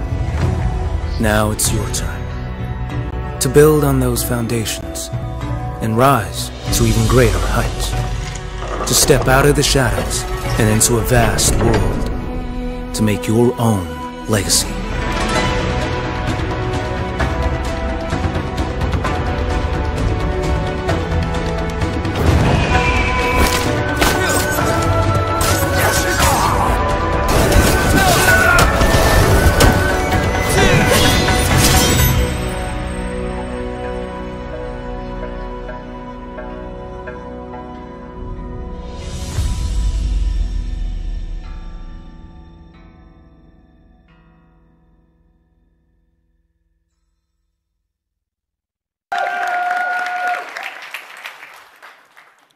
We've all been waiting for this moment. Assassin's Creed Mirage is a very special game, designed as an homage to the first titles of the series that many of us fell in love with. Coming October 12th, Assassin's Creed Mirage takes the franchise back to its roots. Sarah, our narrative director for the game, will come on stage to tell you more about Basim and his journey. But before that, let's watch our story trailer.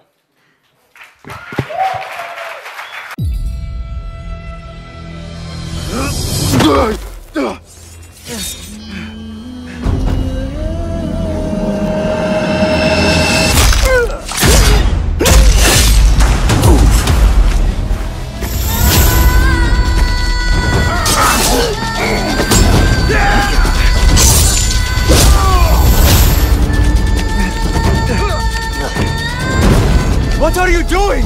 Don't think.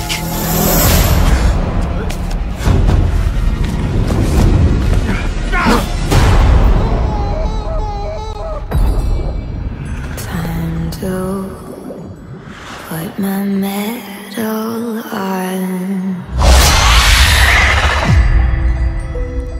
Fulath, tell Basim the story of the feather. Our tradition of the feather comes from Egypt. The feathers of the heron were dipped in the blood of the targets. The feathers forge our paths, remind us of who we are, who we can be. The Order has held dominion over men and their empires for centuries. Strike quickly and end this. Swallow your questions, serve without complaint. Who is she to tell you when to strike? Everything you do serves the hidden ones. That is a strange kind of freedom.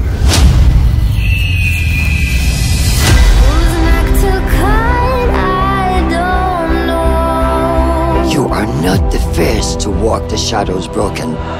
Pour your pain into the Brotherhood.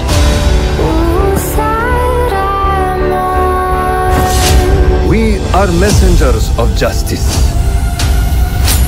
and not the final judges.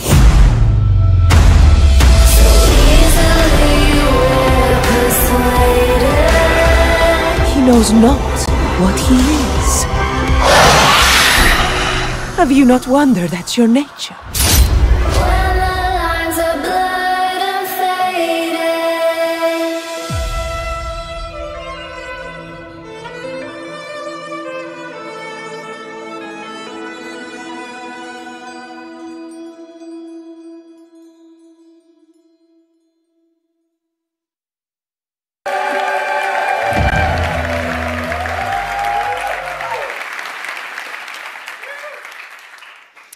What does it mean to be free?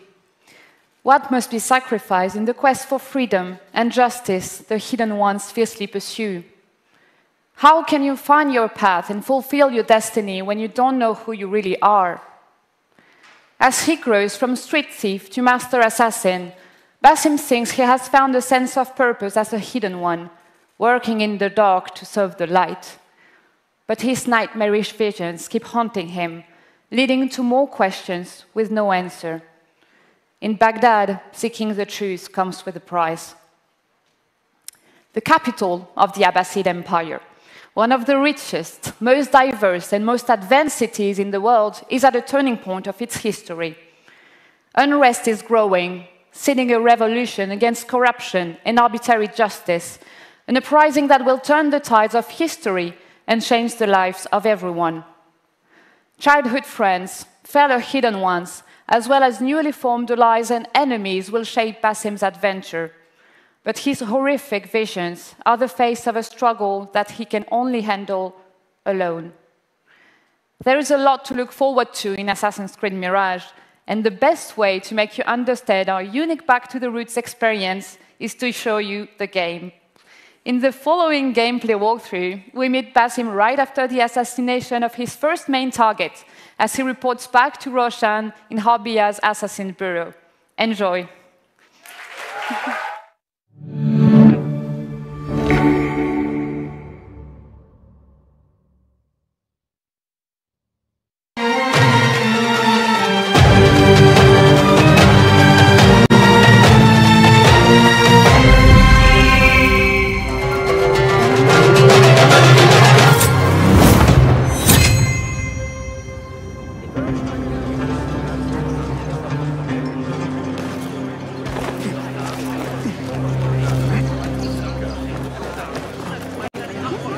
There you are.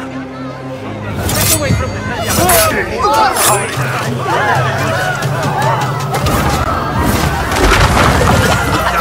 Don't let him escape! Time to vanish. Get back here, dog!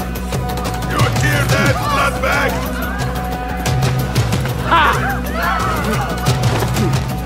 Stand and fight, you worm!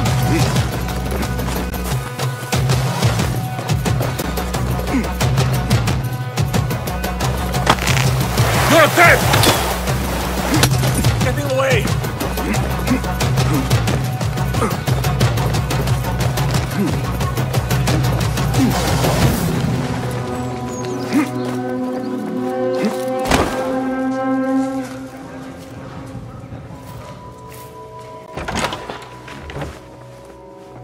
Alhamdulillah.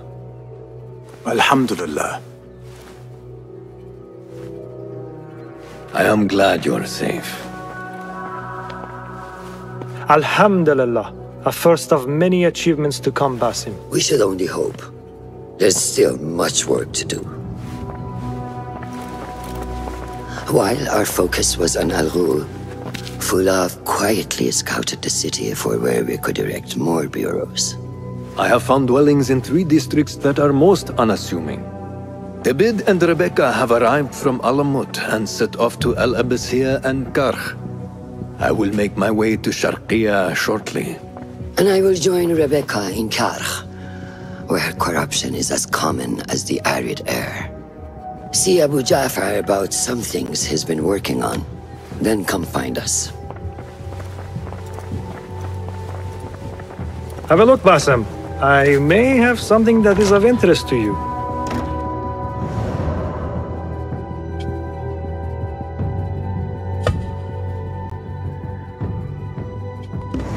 Resourceful as always.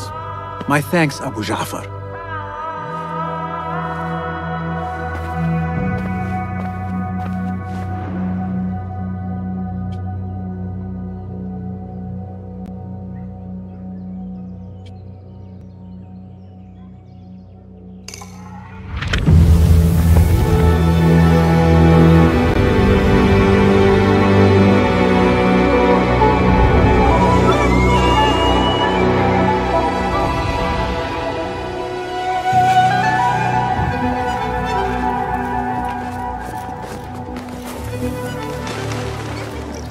This is the place. What do you see, Enkidu? Let us reconsider the approach.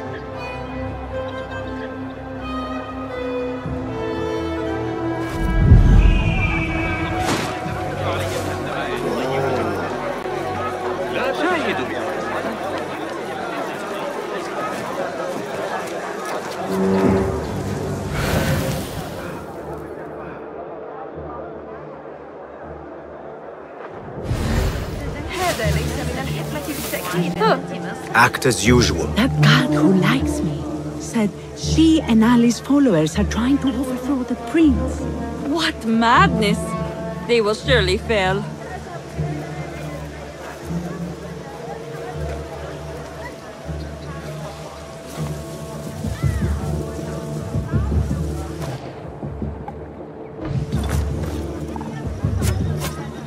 Shit!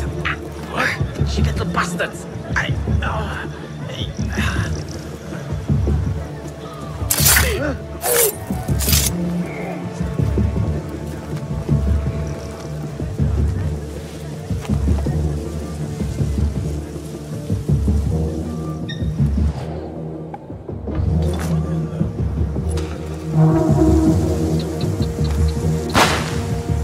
What?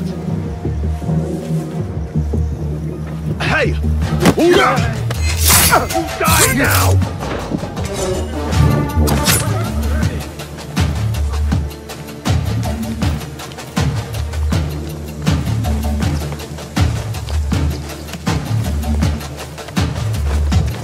Hey! The sky is safe, my friend. Survey the area, Enkidu. There is my target.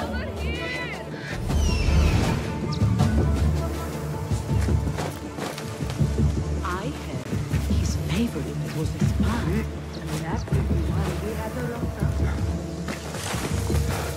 You learn your play!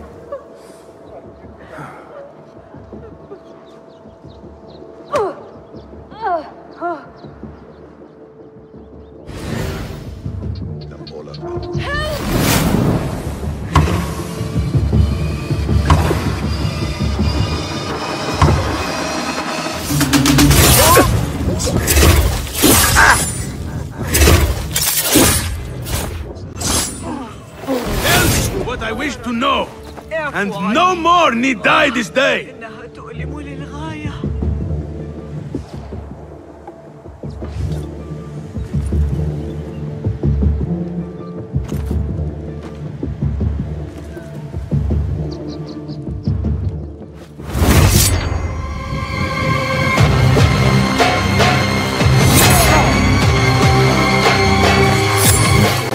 Thank you so much.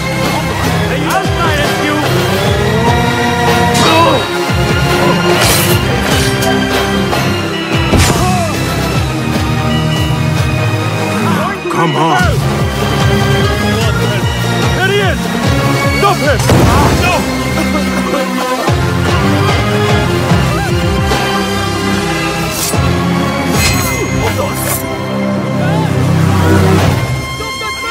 Where is the sword? He must face the law.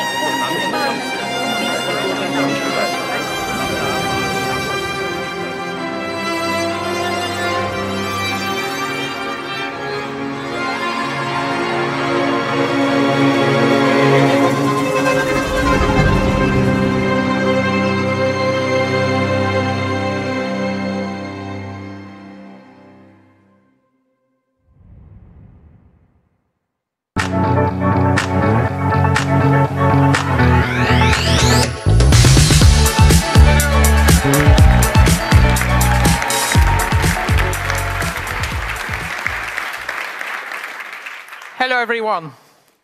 So first, I want to start by saying thank you to all gamers all around the world. It's thanks to you that we are here today. You are at the heart of everything we do. And to all Ubisoft teams around the world as well, I would like to say a big thank you.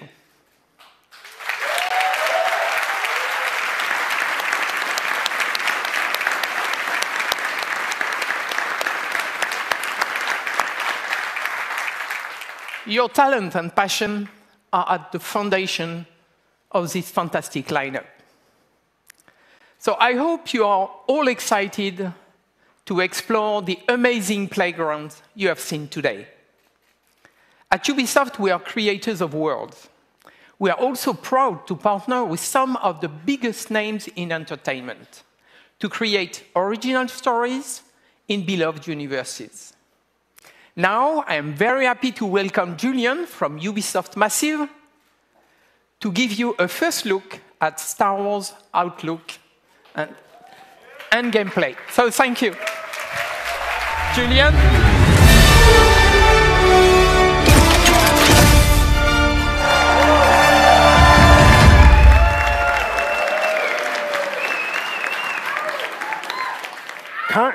Calm down. Do you want to see gameplay or not? All right. Let's get over the speech and let's get to the gameplay. Star Wars Outlaws takes place in a time of great civil unrest across the galaxy. For some, this is a time of turmoil. For outlaws, this is a time of opportunity. As a cunning thief, Kay Vess and her companion Nyx fight for survival every single day, relying on their skills and resourcefulness to get by. As they struggle to make ends meet, Kay and Nyx dream of the day that they will finally be free. But while seeking this freedom, Kay unexpectedly becomes one of the galaxy's most wanted. So to free herself from the bounty that follows her, Kay will need to pull off one of the greatest heists the Outer Rim has ever seen. As they navigate the underworld, caught between criminal syndicates and vicious, ruthless villains, Kay and Nyx will manage their reputation by taking on risky contracts and navigating complex relationships, all whilst avoiding oppressive imperial rule. Kay and Nyx's journey will take them across the galaxy through stunning, varied open-world locations and the wilds of space. One of these locations is Tashara, a moon that features windswept savanna and amberine canyons. Carved into Tashara's striking landscape, the city of Miragana serves as a central hive of scum and villainy. Kay and Nyx will encounter several criminal syndicates that learn that everything is measured in the value of influence, reputation, or cold, hard credits. This presents an abundance of opportunities and dangers for a young, ambitious scoundrel like Kay. On behalf of Massive in Sweden, along with Ubisoft Annecy, Barcelona, Bucharest, Chengdu, Milan, Montpellier, Paris, Shanghai, Toronto, and our amazing team at Lucasfilm Games, it's our privilege to present to you this first ever look at Star Wars Outlaws gameplay.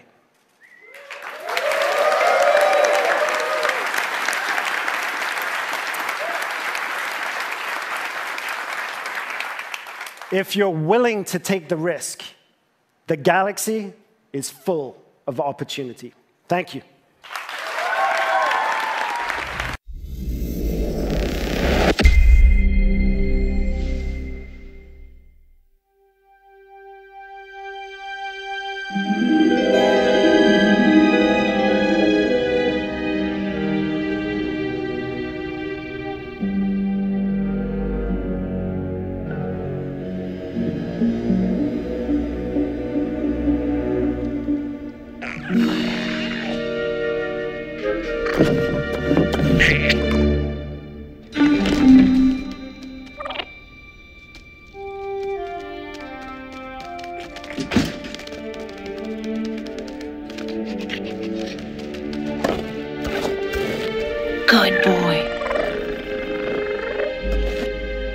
I want that fighter stripped for parts by tomorrow.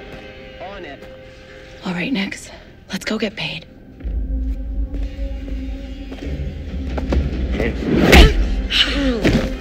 That worked. He's the boss because he knows how to handle the Empire. We cannot trust those officers. They take our credits now, but what stops them from stabbing us in the back? Nix.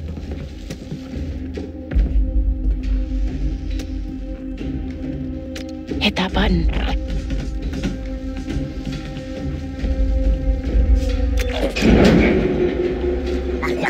Nice one.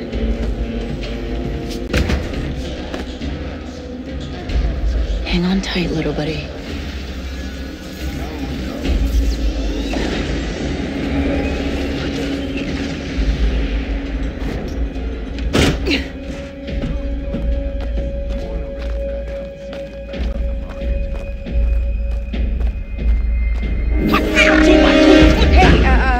I was just leaving.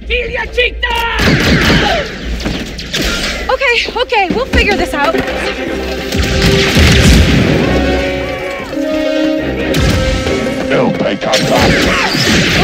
Shield.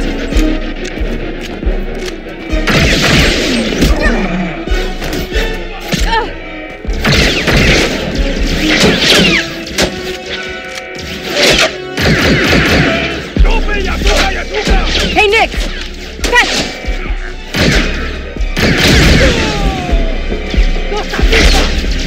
This is getting bad.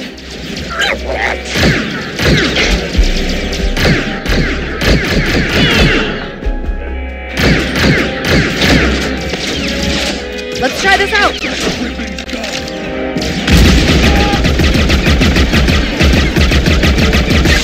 Dick Ferrick! Stop her!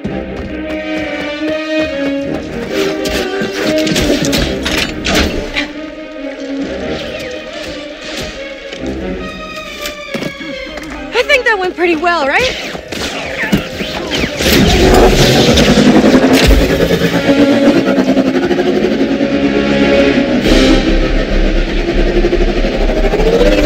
Oh, these guys don't quit!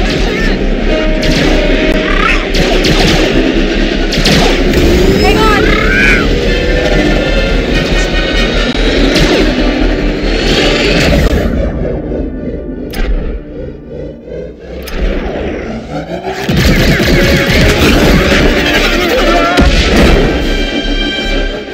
That was close. ND5, I got the package. Where are you? Waiting for you in Jauntus Hope. Were you seen? I said I got it. What else matters? Should I assume we won't be working for the Pikes anytime soon? Well, they'll probably forgive me. Comforting.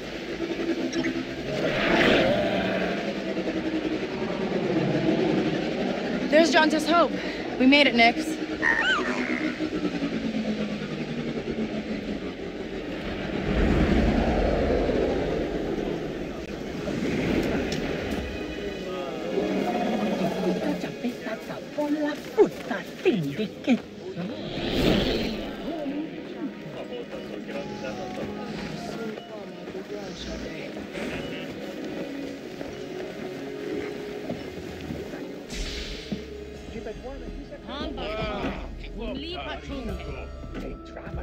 Hey, Andy. You're late, Kay. Doc is waiting. What? Are you worried? No. Okay. No, but you Troy. What? Be careful. Donka's a broker, not a friend. She can't be trusted. Who can out here? See you back at the ship.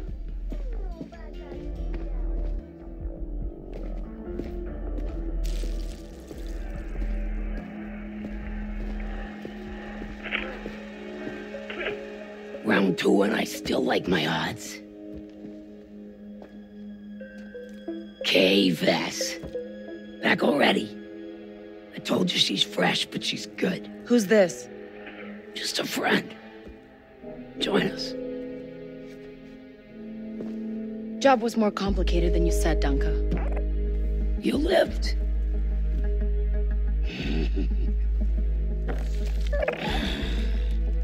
Hey, these aren't toys. They're investments.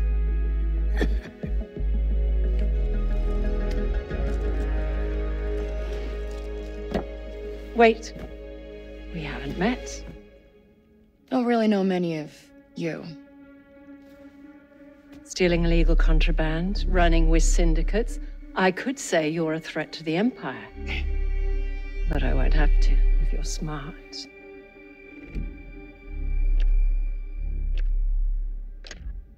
Thanks, but I'm smart enough to get myself out of trouble. You pay the tax just like everyone else. Whoa, kid, let's just relax. You won't make it off to Shara alive. Maybe.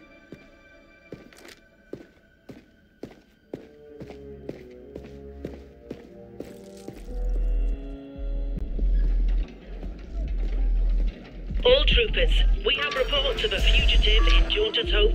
Move to apprehend. That Imperial announcement wouldn't be about you, would it? Could be. I told you not to trust her. Not the first time we've outrun the Empire.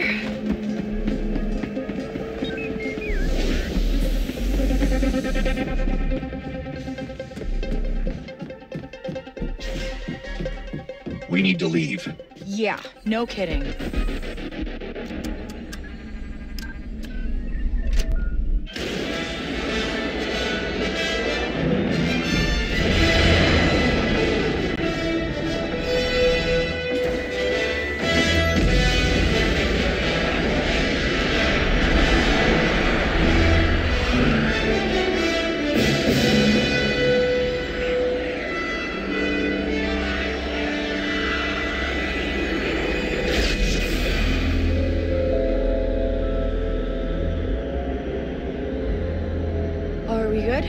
Nothing on the sensors, yet. Anybody on the sensors now? TIE fighters on us. Got one! I feel inclined to remind you that we should shake the Empire, quickly. Thanks, I'm working on it.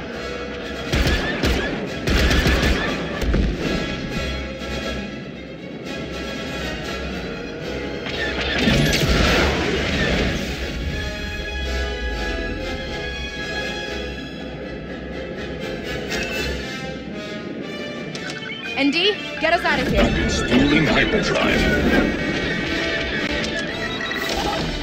Let's jump.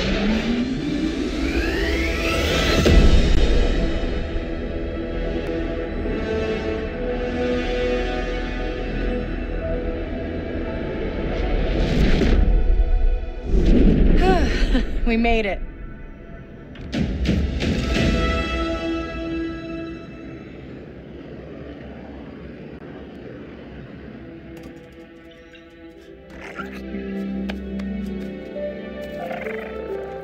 Hey. Got your new toy. So, where do we go next? Anywhere we want.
again, everybody, that was Ubisoft Forward, and this is IGN Summer of Gaming, and we're going to discuss everything we just saw with looks at Assassin's Creed, Avatar, Prince of Persia, all that good stuff. But first, if you have a million questions about Star Wars Outlaws, you're not alone, and luckily, Brian got a chance to ask the creative director a bunch of his. Check it out.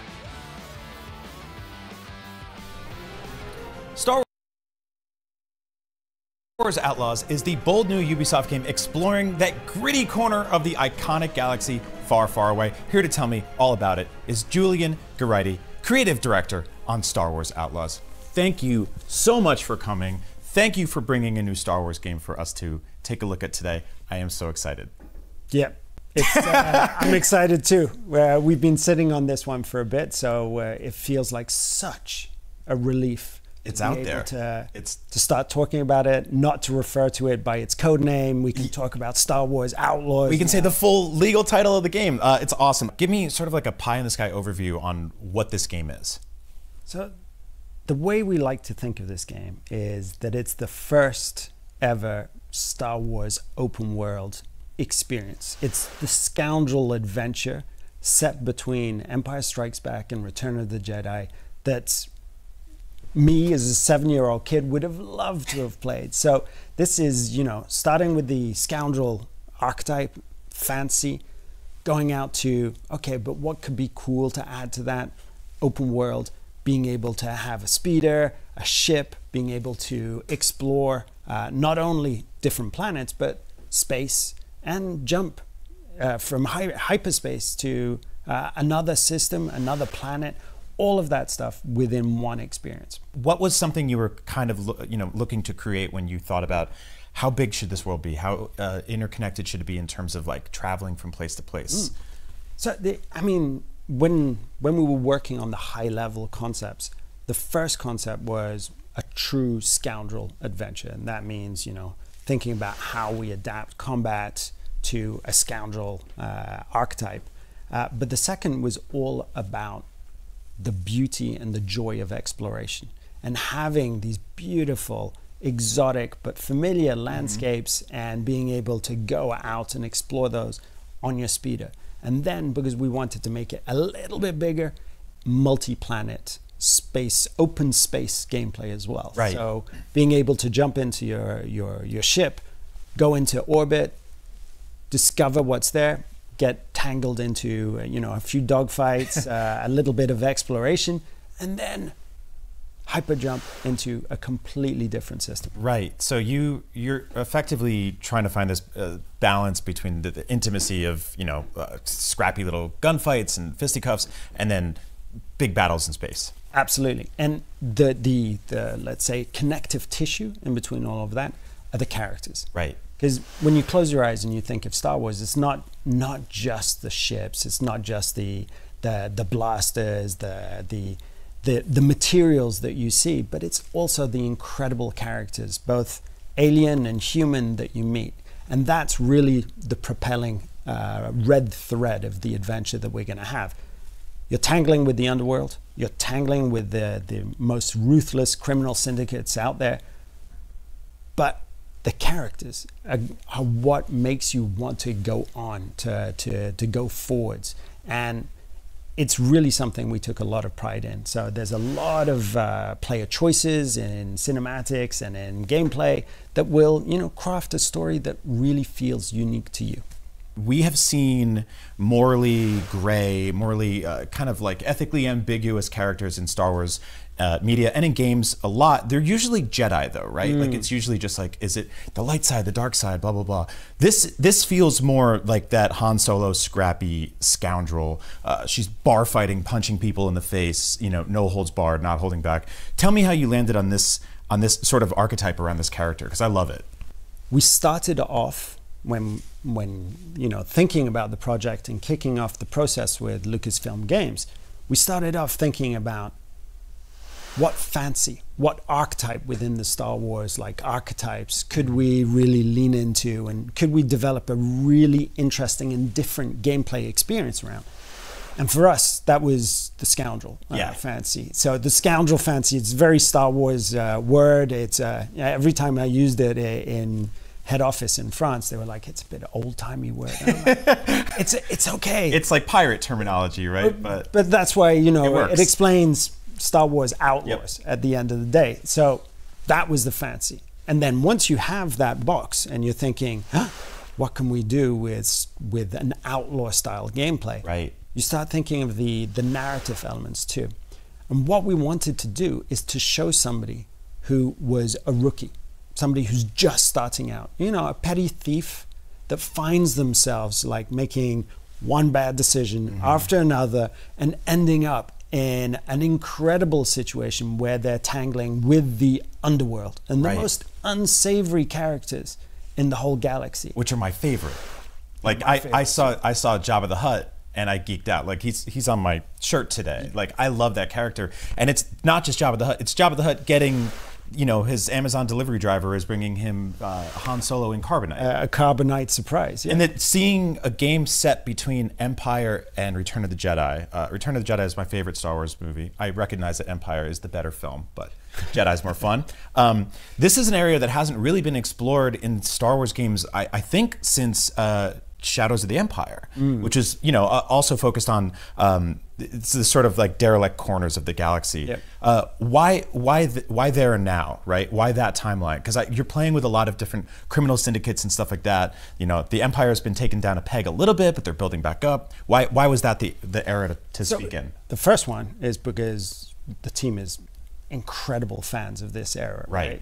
The second is that this is the perfect era. And when we were, you know, starting off the discussions with Lucasfilm, it was very clear that that 1 year period between Empire Strikes Back and Return of the Jedi, that's where the rebels aren't part of the picture, the Empire is taking more and more control, but the syndicates, they're taking more power. They're exploiting all of these weaknesses. So it really is a moment where the underworld is thriving. And there's no better situation for an established or a rookie scoundrel to cut their teeth than this particular moment. Yeah. Now, one of the things I really want to dig into here, because it's really special and it's very varied, is the gameplay itself. We saw fisticuffs. We saw stealth. We saw gunplay. We saw hopping onto a speeder bike, standing on the speeder bike first, like the coolest kid in your neighborhood, right? Who was just like would hop on his bike and roll down the hill. Then going in space and ship combat. So tell me how about that flow. Talk about how all of that breaks down, the freedom and creativity there. I think, again, you have to start off with that one idea of how do we really lean into the scoundrel archetype and the scoundrel gameplay and what makes that special. So combat, fisticuffs, absolutely a part of your arsenal. Gadgets, guns, definitely. But this isn't, you know, a hyper-trained military precision agent. This is a resourceful underdog who's going to take every possible opportunity to get out of a situation alive, no matter how elegant or inelegant that's going to be, right? So it's about using nicks as well to attack, to pick up weapons, to be able to have some more firepower for a while. We see that in this sequence here. And Nix is interacting with environmental objects, almost like hacking them, right? Yeah, pressing levers, buttons, sneaking being a nuisance. Yeah. And then, of course, you're going to have stealth because you're a thief. And sometimes the best course of action is not tangling with the Empire or some syndicates. And then you've got your speeder, and that grows your access in these huge open world environments. So here we saw it in Tashara, jump on your speeder, and that's it. The world is open to you. And you're going to be driven by your goals, but we're trying to make it so that you're always distracted by little things. A ship may fly overhead. You could follow to where it lands. See if there's an adventure that calls you when that happens. And then, you know, space. That's the other frontier that we wanted to break down seamlessly. Jump in your ship, go into the atmosphere, explore the orbit, get into firefights in space, from intimate dogfights, a little bit like this one, to taking down much, much larger vessels. Wow. Now, in terms of your ship, your speeder, stuff like that, even down to your blaster, your pistol, right? Are these things that you'll be able to upgrade or amend in any kind of meaningful ways? Yeah, they're all designed with very light RPG elements to them. Oh, awesome. So, you know, it's part of the toolkit of progression in general, is to give you those goals. And being able to upgrade your speeder is going to allow you to explore wider areas. Being able to upgrade your blaster will allow you to have different functions on it. Here we saw that she had to swap a module to take down the shield of a pike before taking him out with a, a good punch with a gun, but in the face. So there's a lot of things that we're allowing you to personalize and to customize to your will as well there. What was something you knew you absolutely had to get right about combat in general? Like what was, because I know your studio's done gunplay before and you nailed it, but now you're flying through space and you're taking down TIE fighters and stuff. That's a whole new world, right? I think you really have to divide this into two games in terms of like the combat. In terms of space, our singular objective there was to focus on the accessibility of being able to fly and shoot at the same time. So it was real, thrilling, very fast, very, very accessible so that anyone could pick up and play and have a good time. So it's not a simulation at all. Right. And for pure gunplay, it's how do we make sure that you feel like a resourceful underdog, that you feel that you're taking a trick shot, you're taking a chance when you pick up your blaster. That's very different from what we've done in the past, and it will create the identity of this game when it comes out as well. There aren't other games where you play a scoundrel, resourceful underdog at the end of the day. No, especially not when it flies into space and goes through hyperspeed and all that fun stuff. The scale of this game, obviously, like so much to reveal, so much to work on. You've got to go back to your studio at the end of this week and finish making it. Obviously, there's so much to do there. Can you give us sort of at least paint a bit of a picture about how big this game is? We've featured a lot of different locations. Every location, what we're trying to do is to have a really peculiar and distinct player profile to it. So playing in Tashara will feel very different from playing in Kijimi, for example. So it's about the varied gameplay experiences that we can weave together there. From planet to planet. Exactly. That's what we're focusing on. Which is like always been one of my favorite things about Star Wars, right? Like Hoth and Tatooine feel completely different. Completely. Yeah. And give you really different opportunities. Yeah. So that's really our big focus at the moment. It seems like there is, we talked a bit about the morality. There's a sequence in which you can kind of be like, I'm not paying for this. I'm just going to walk out, which immediately puts you on the most wanted list in the region. Is that playing into a sort of a larger morality system? Yes. Okay. So it's a great question, because for us, when we were thinking, again, scoundrel fancy. Right. What's the scoundrel fancy? What can our hero Kay Vess and her companion Nyx do? Yeah. They can fight, they can bar fight, they can gunsling, but they can sneak.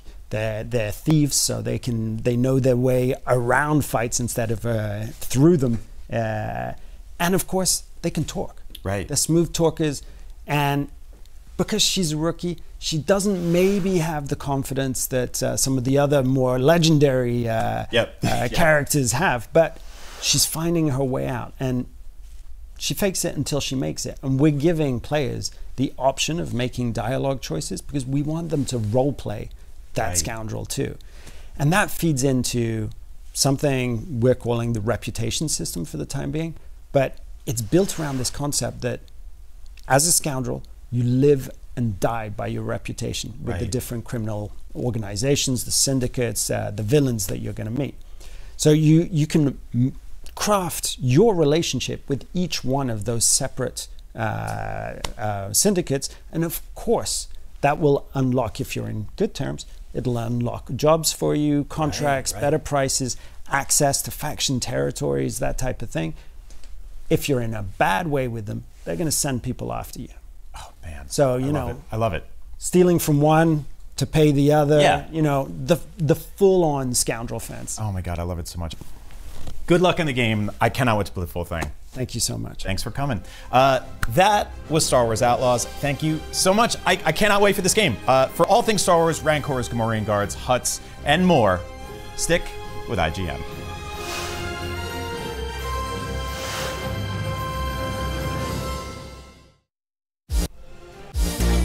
Presented by the United States Air Force. The mission of the United States Air Force is to fly, fight, and win. Air power anytime, anywhere.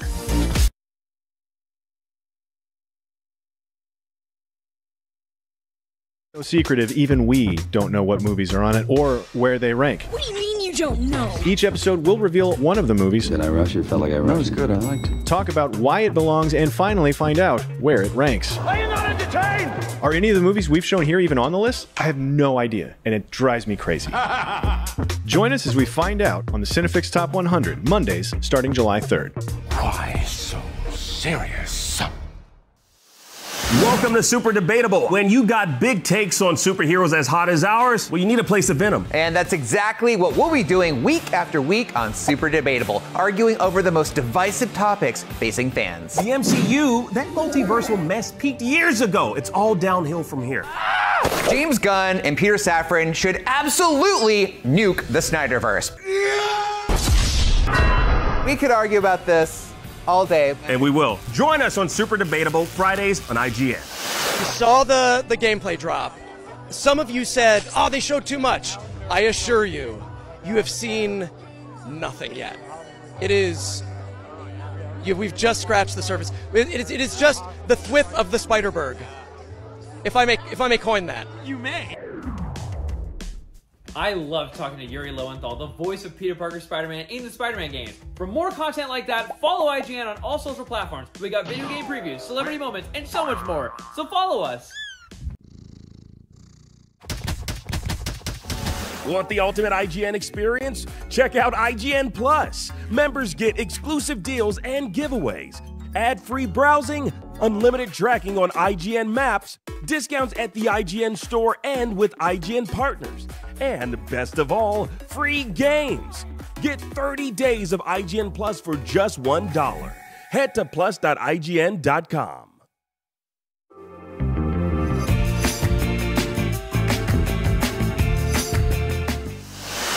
Black Desert Online is an MMORPG played by 20 million adventurers worldwide on PC. And now, the latest free expansion, Land of the Morning Light, invites you to explore a brand new region with all new boss fights, quests inspired by Korean folklore, architecture inspired by the Joseon Dynasty period, and tons more. Let's take a look.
Welcome back. You're watching IGN Summer of Gaming. We put out the call on Twitter to ask what people thought of stuff using the hashtag IGN Summer of Gaming. We're trying to get that pulled up, but right now, let's talk about what we thought of Star Wars. I don't think I want to talk about Star Wars. You don't talk about Star Wars? No, I'm so incredibly excited for this game. Oh my god. Oh my god. This is everything I've always wanted from a Star Wars game. You've got flying, you've got swoop bikes, you've got combat, there's stealth. Seeing the full gameplay deep dive today, talking to the creative director, has just gotten me... I basically just have even more and more questions, right? I think one of the biggest questions I have right now is like, how much does this sort of morality system play into the bigger scope of the game, right? We know that Kay has a branching narrative path right there where she can be like, I can pay off the Empire and not deal with any conflict, or I can just be like, hey, screw you, gun to your head, I'm walking out, and then immediately your face shows up on all the TVs. So is that going to be a thing that's like, does that go, how grand does that go in the galaxy, right? Like, will they chase you from planet to planet? Will there be sort of like a good ending, a bad ending? Like, how much of that does it really keep track of, you know? Right. I'm actually, I mean, we know there's 3 factions. I'm curious if the Empire's one of them, or if that's like the sort of overarching, you know, like we've seen GTAs where there's gangs that you got to watch out for, but then there's also the police, you know? And I feel like it's going to be kind of like that.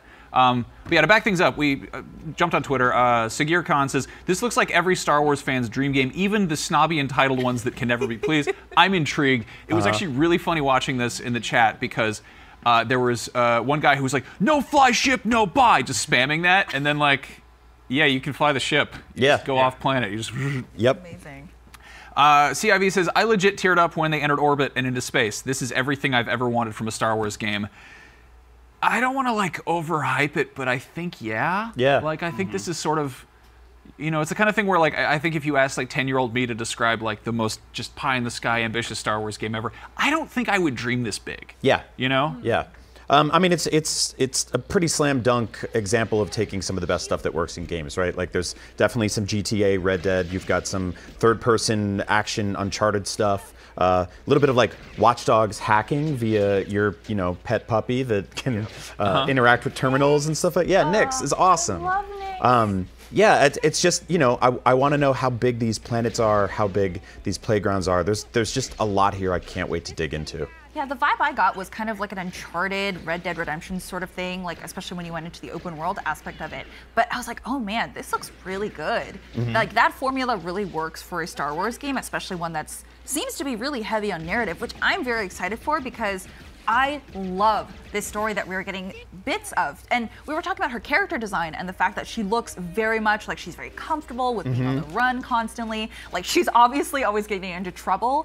And I love that. And I'm so excited to explore more about her attitude, who she is, her relationship with her pet, Nyx, who is very cute. And yeah, I'm so excited. I mean, I love everything about this. I feel like even if I wasn't a Star Wars fan, which I'm not the biggest Star Wars fan there is, I'm a huge GTA fan and Red Dead Redemption fan, so I mean, like I would play this game based on that alone.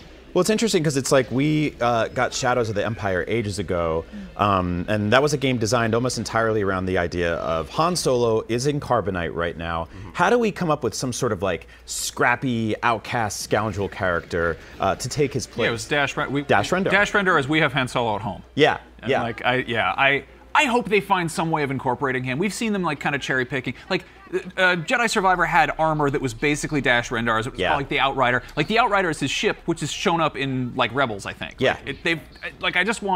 I want that dude to be a compulsive liar who hangs out in a bar, and he's like, yeah, you know, I helped rescue Han Solo and Carbonite. I defeated Prince Shizor, the head of the Black Sun. And people are like, that's not the head of the Black Sun. You just made that up. Yeah. I don't know. And it's like, once again, Han Solo's on ice during this time period, and we're getting this like scrappy scoundrel character who's, you know, sort of duplicitous and working with everybody, making money. I saw a lot of people, you know, complaining that we have a female character and that you can't switch between them.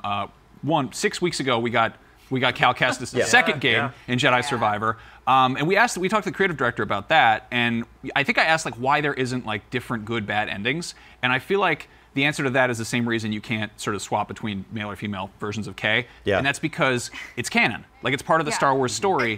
You can't change the ending if you want it to tie into the larger picture. You know, another thing that really bothers me is that there have been so many other games where you've been locked to a character that is a specific gender, a way that they look and everything, and it's like, it's not a new concept. No, it's also like for a lot of people, empathy is, so, you know. Like, navigating in the new, modern Star Wars Disney playground means, like, you kind of got to stick to the script a little bit, right? Like, there's a lot of Post-it notes on a wall. This is not technically how they design the narrative there. But you have to make sure that your story fits perfectly between or like predisposed and pre-created areas. This is why we've never really seen anything canon between Empire and Jedi. That was like a I mean, the comics are exploring that right now. Right. I have a hunch. We see a shot of the third faction. I forget what they're called, but there's this alien. It looks like Sarko Plank, who's like a deep-cut background character from The Force Awakens, but they just started putting him in the comics, which are currently exploring this exact time period, and I'm wondering if that's that same guy, or if it's like his cousin or something. But it's kind of neat to see them. This is like my favorite thing about Star Wars is when they like use leftovers and like mix them in together. Now, the other big epic open world, multi-billion-dollar franchise game based on a popular, formerly Fox, currently Disney property is, of course, Avatar: Frontiers of Pandora, which, yep, that is Avatar cry. Yeah. Yeah, pretty much. Yeah. Actually. Which, I mean, I think it says a lot about, like, that seemed like a perfect game to me, and then it says a lot about Star Wars that I'm like, let me see Star Wars more, you know? Like, but yeah. So you're not as excited for the Avatar game then? The Avatar game it feels like such a known quantity. Like, it feels like a safe bet. Yeah. Kind of comfort food sort of thing. Like, we've had Far Cry Primal, we've had Far Cry Blood Dragon, we've had Far Cry with, there's even DLC where you go to like alien planets. This just kind of feels like they just mixed all of that up, but it's got, the James Cameron coat of paint, and it's set in that universe. Yeah. I love it, which is weird. I never would have thought 2 years ago I'd be sitting on the stage and being like, I'm incredibly excited for the new Avatar game. But here we are. That said, I agree. Star Wars came along and I was like, yeah, that's the one, though. Well, but this is really cool. Yeah, I'm just glad that old man, James Cameron, introduced himself, because I didn't know who he was at first. So, I know. I'm glad he kind of came out and told us what he does for a living. I think I want him to more off. He's like, I'm the creator of Avatar. I also am the first guy to drive a manned submersible to the bottom of the Mariana Trench. No big deal. And just like, oh, sure, man, whatever. Yeah, I mean, I said this before, but like, this is a much less explored. This is a frontier, pop culture-wise, too. Like, we haven't gotten literally hundreds of novels and comics set in this world. That said, it's also one planet that's relatively undeveloped. Like, that's kind of the point, is that it is a frontier. It has a culture there, the Na'vi and all that. But like, Star Wars is a whole galaxy. Like, you're not going to go off planet in this. You're going to run around Pandora. You're going to fly a pterodactyl. So Max, I know you know a lot more about the game. So how does this tie into like the movies though? So it takes place about the same timeline as the second one. Okay. Like, you play as a Na'vi who was basically abducted by the human bad guys, trained in human ways, which is why you have shotguns and stuff, and then gets cryogenically frozen when the humans have to go off planet, and then conveniently you come back out basically when they return. But at that point you are trying to sort of basically become part of the Na'vi, and like you're a full-blooded Na'vi, and you basically show up and you're like, hi, I'm one of the Na'vi too, and they're like, dude, you are wearing khakis and a t-shirt. Yeah. You got to learn how to fly a pterodactyl, my friend. And then it's that. So it's this weird kind of like inverse Jake Sully thing. Yeah. But yeah, no, I'm not even like cautiously optimistic. Like, if this drops the ball, like someone's getting a talking to. This is. But yeah. We've actually got a breakdown of that Avatar trailer coming up, so stick around for that. Until then, our own Reb Valentine got a chance to chat with the Ubisoft narrative director about Assassin's Creed Mirage, so let's check that out. Howdy, my name is Rebecca Valentine, and I am here with Sarah Beaulieu, narrative director at Ubisoft for Assassin's Creed Mirage. Sarah, welcome.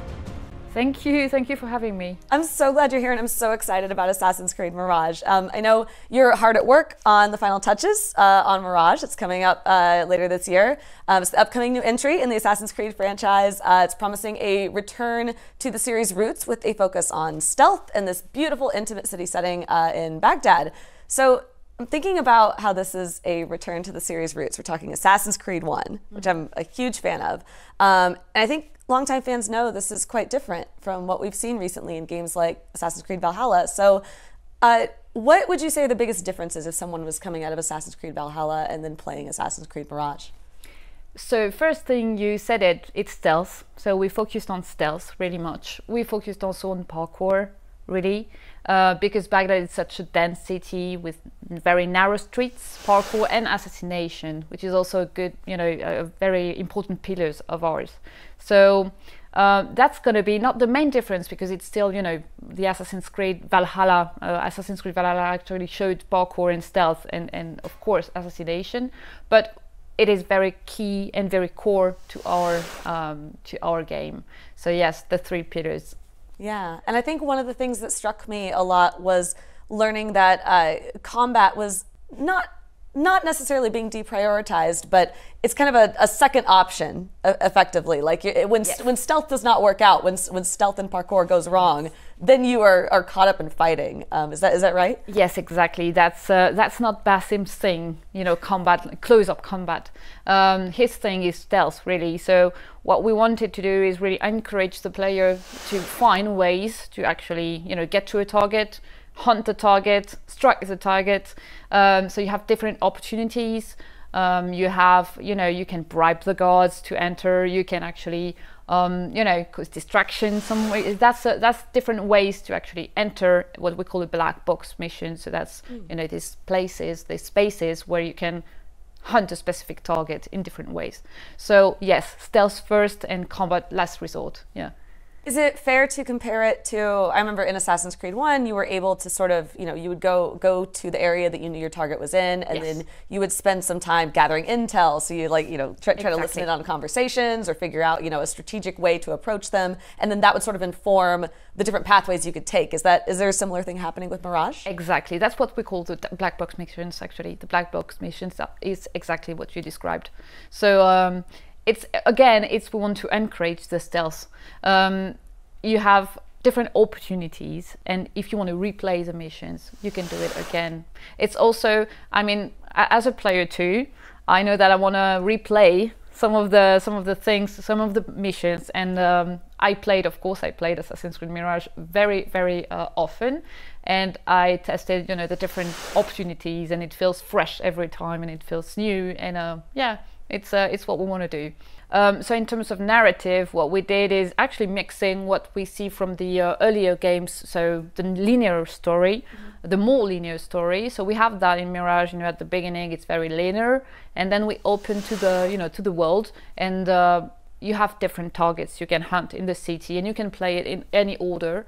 You can, you know, reach a first target, then come back to the second target, etc. So that's the open world structure. But still, you can feel the evolution of Basim as an assassin inside the open world structure, and then go back to something more linear. So we kept this very linear progression and evolution of the character in mind, even in the open world structure. So yes, different opportunities, different paths, etc. But still, it's a character-driven story.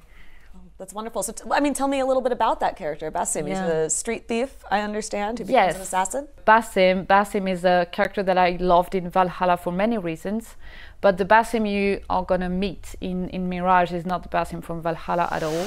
It's a fresh, new character. It's really not the same character as you you saw before. So wait, it's absolutely not the same guy, or it's a very different character. He's not, you know, in terms of personality, he's still a young person at that moment. He's still a young thief, and his evolution is really progressive. So what I like in Basim personally is the fact that he's a very complex character, and he has you know, issues, I would say. and I related, and I think that's the point in Mirage is how much the fans and the players are going to relate to his struggles, because it's, you know, struggles that everybody has, and we focused on that really in this evolution as a person, Basim as a person.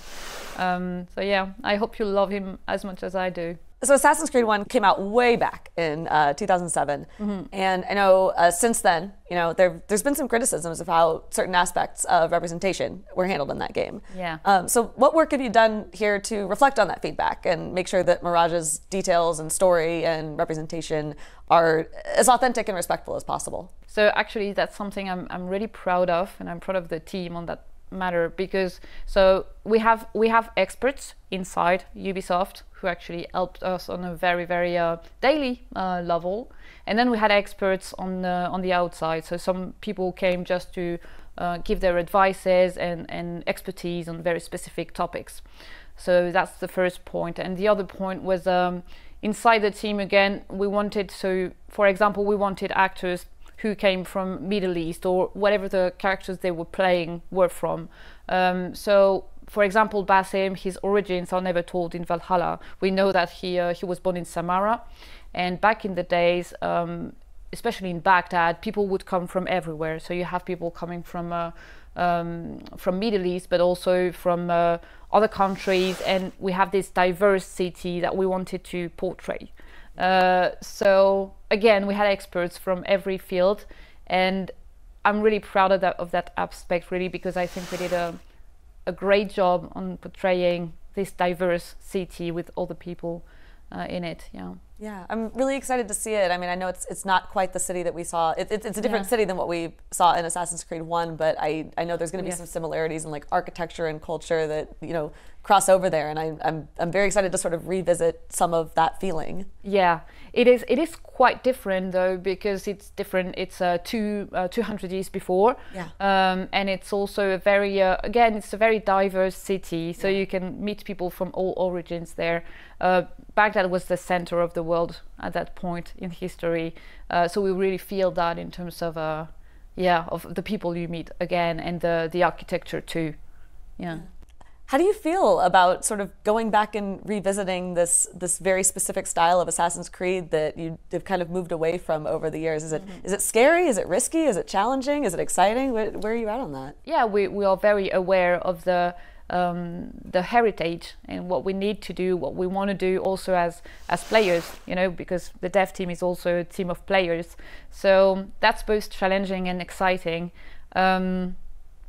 Personally, it warms my heart to see how people react to the walkthrough, to what we did in the last couple of months. So I hope that people will love the game and will love Basim and will love the gameplay.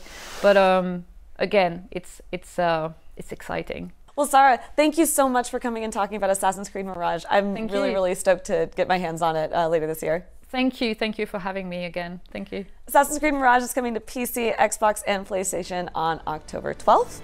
We got a little bit of time to wait, so for now, stick around. We've got more Summer of Gaming coming up.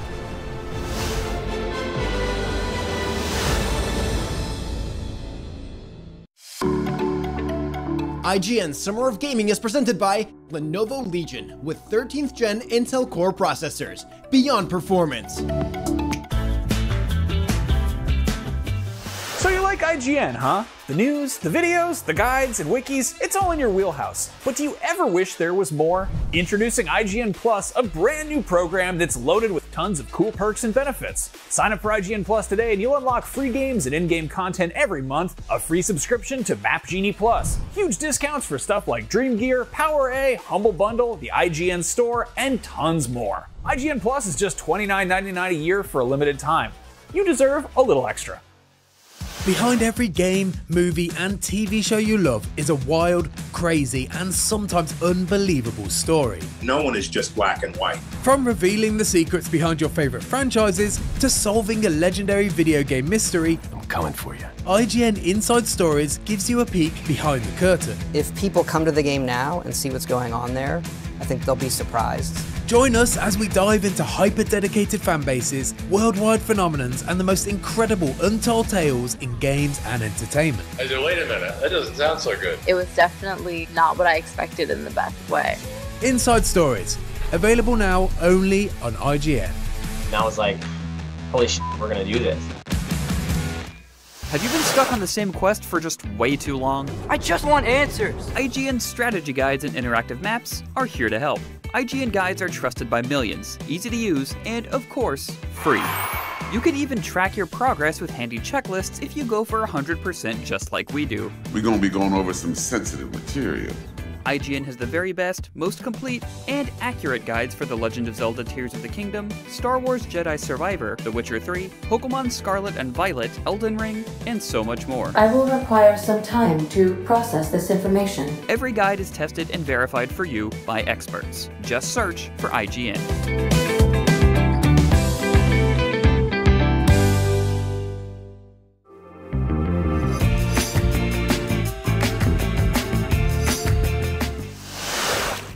Open your own sushi restaurant? Then I've got the game for you. Dave the Diver is a casual single-player adventure RPG. Fish and explore the deep sea by day, and by night, manage your own sushi joint. Join Dave and his quirky cast of buddies to uncover the secrets of the mysterious blue hole. Dave the Diver will be coming to full release on June 28th on Steam. Don't miss out on this amazing adventure. Let's take a look. Meet Dave, an interesting little human with a precarious love for the sea. He spends his days diving the chilling depths of a mysterious blue hole. And when he isn't merely surviving or rummaging resources, he's often found snapping photographs, racing seahorses, farming, and really anything that grabs his attention. It's this gluttonous appetite for adventure that gets him into all kinds of unique situations.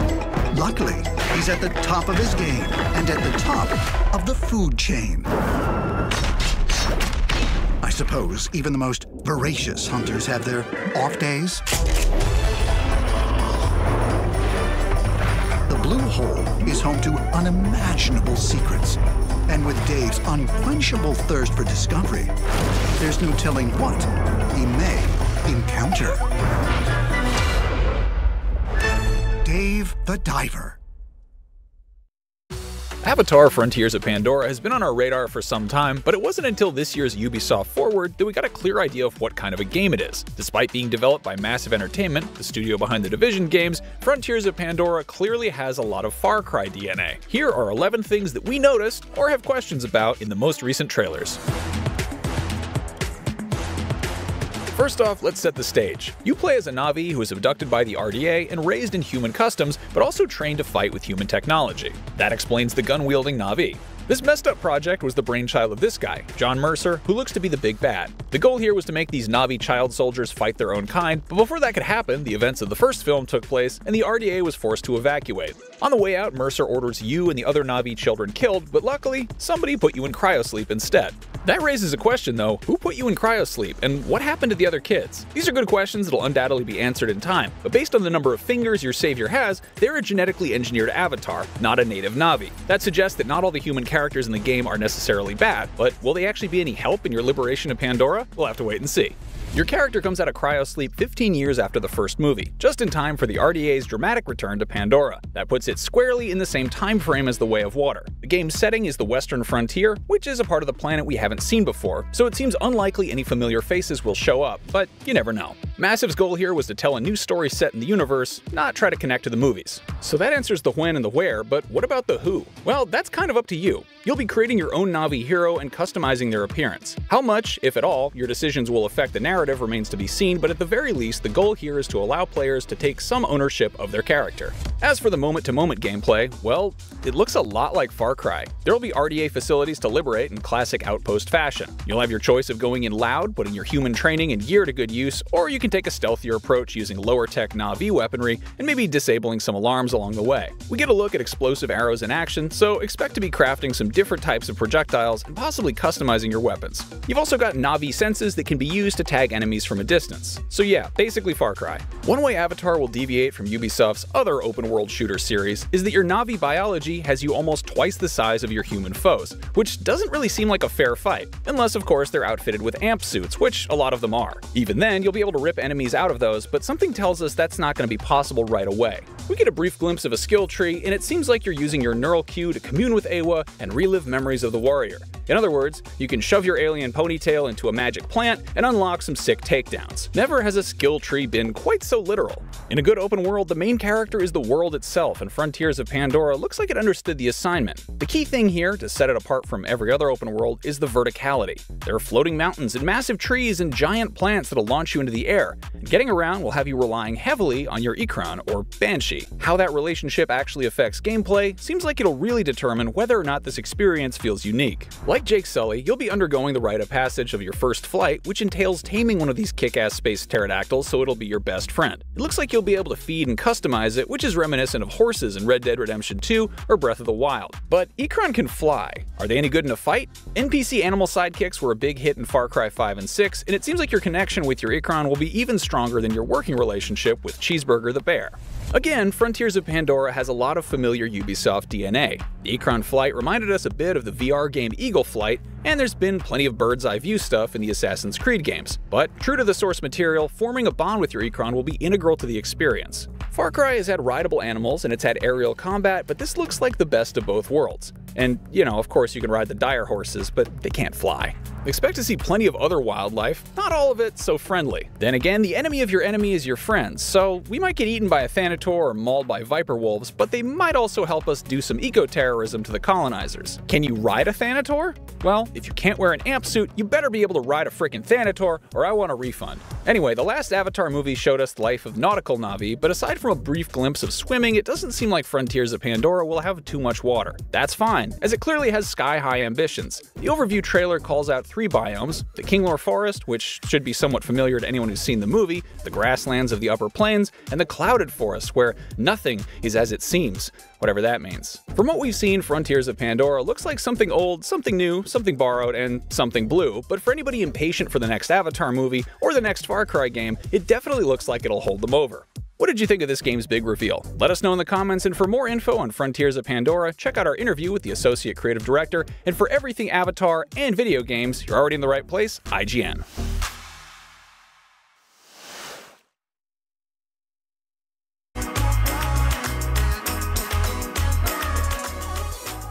And we're back. This is IGN Summer of Gaming right here on IGN, obviously. We're unpacking Ubisoft's big announcements, so let's talk about those. Assassin's Creed Mirage, just one of the games we saw, but yeah. What are we feeling about this? Well, if you're going to start with me, what did you think? It's okay. Well, the thing is, I feel like it's kind of hard for me personally to get excited for more Assassin's Creed. We've been getting them so often that I'm not too excited for this, but you know what? This is good for those that, you know, have been itching for like the old school Assassin's Creed. They're going back to basics with this one, so I'm pretty sure they'll be happy for this. I liked the open world ones. I feel like they were getting a little too bloated. Like I was reading a stat that it was like to do everything in the last game, it was like 160 hours or something like that. And who would do that besides me in A Legend of Zelda: Tears of the Kingdom? But this is more focused. This is, you know, back to the roots. I miss this. You know, I think this was one of those things where we had so many of them, I got burnt out on it. It's been a nice break. I'm ready to return to old school Assassin's Creed. It's been a nice break. What do you mean? You mean from the Assassin's Creed franchise? Because we've got one, in 2020? I know. I mean, like the big open world ones was one thing, but this is back to sneaking around in the shadows, jumping around the rooftops, stabbing guys in the necks, jumping in the hay, hiding in the boxes on the roof. I just feel like they took go back to your roots a little too, like, literally, because I don't really feel like it's showcasing next gen. Wow. Graphics. Just haters up here today. I'm just listen. No. Here. So here's the thing. Like, Assassin's Creed releases so often. It feels like a Call of Duty game to me because it releases and it's a lot of the same formula. And recent titles have been just using Assassin's Creed as a title holder to kind of get people to be like, oh, Assassin's Creed. I know that franchise. I like that. But they've derived so much from that original point. So to your point, this is actually cross-gen, which is why it doesn't look mind-blowingly awesome. But also, you know, there's a lot of people who own those other consoles, so, you know, Ubisoft, serve for ubiquitous software, meaning it's everywhere. That said, to the Call of Duty point, like, I totally agree, which is why it's hard to get excited about these because, like, they are, you know, they do come out so frequently. And like Call of Duty, where they were like, you know what, we're taking a year off, we're not going to do it. And then they were like, never mind, just kidding. Like, Ubisoft was like, we're going to stop churning out an Assassin's Creed game every year. We're going to take a couple years off. And then they just went right back to doing that. Yeah. And then, I mean, Valhalla got like a bunch of updates after the fact, which I think people liked okay. But again, it's like such a massive, sprawling game. It's also, Ubisoft is betting pretty hard in Assassin's Creed. They've like openly said that. Yes. And it's funny to be like, we're going to take a little break. And then also, we have 4 of them in the works. Yeah, I mean, they're beating it over our heads at this point. I mean, they're also working on a Netflix series. I do believe it's a live action series. Like, it's like we've bought in. We know Assassin's Creed is a thing. Can we move on? I mean, it's their most identifiable IP, aside from those lovely rabbits. Oh, don't get me started on that. Are we really going to talk about rabbits? No, or we're not. I'm just saying that? Kidding. Okay. I do that a lot to annoy people. No, we also saw Assassin's Creed Nexus, which is a VR game on MetaQuest. On Quest. See, you're talking my language when you say VR, because we said this in the pre-show. We said, I said like I would love to see some sort of Assassin's Creed VR game. And we got that. Right. Which is awesome. Yeah. And then the logo. of the Meta Quest Yeah. popped up, and I was like, what the heck? I almost smashed my PSVR 2, which is underneath this table right here. You got to stop kicking it. You're a huge fan of PSVR 2. You're an early adopter. You bought it on day one. That system is what, 3 months old? Yeah. It was $550, and I think it had one game at fake E3, Summer of Gaming, everything we're doing here. This is not coming to that platform. That's crazy. Which is insane to me. Yes, like I feel like this would have been like a no-brainer for PlayStation to somehow get their hands on. I don't know. Ubisoft their thing used to be just launch titles. That was they put out so many Wii U games at launch. They put out so many Vita games, even for systems that were unproven. Like they put out a bunch of PSVR 1 games. Maybe they're trying to fine-tune it, but I feel like more likely this is an exclusivity deal with Meta, which probably drove a dump truck full of money up to their house.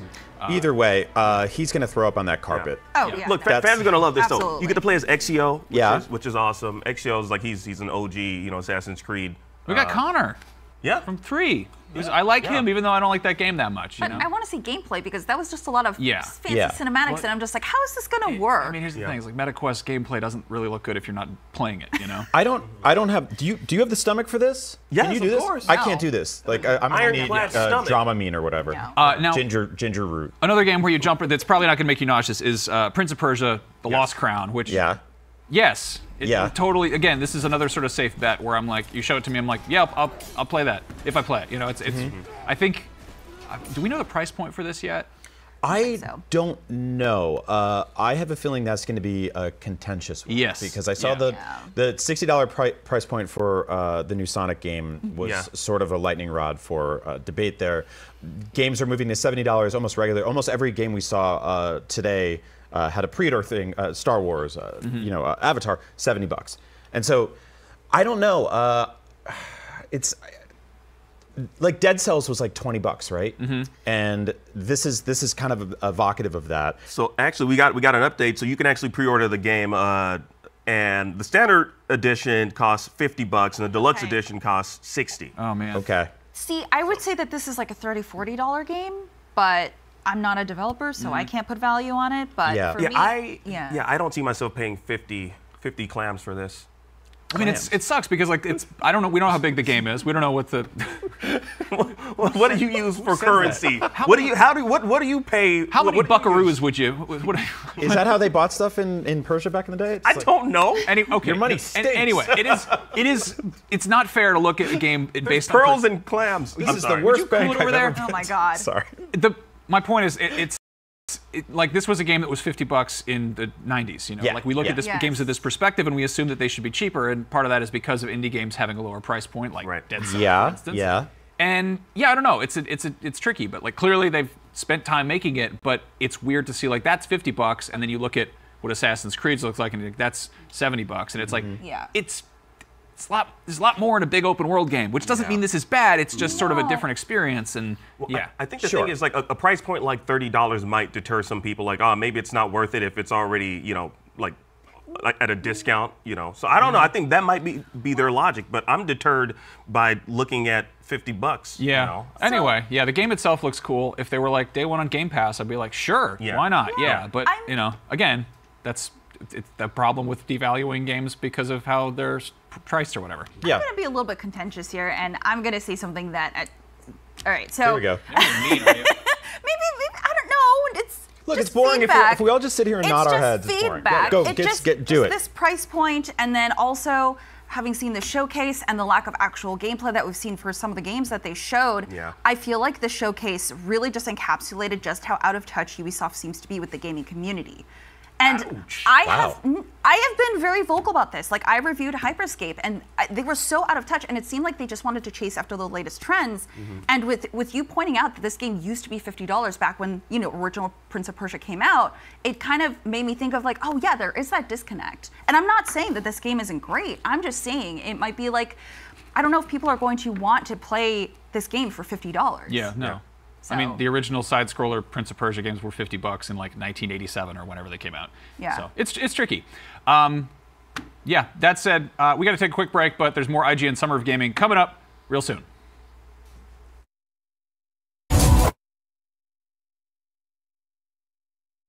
In Immortals of Aveum, there's a certain type of magic for everyone.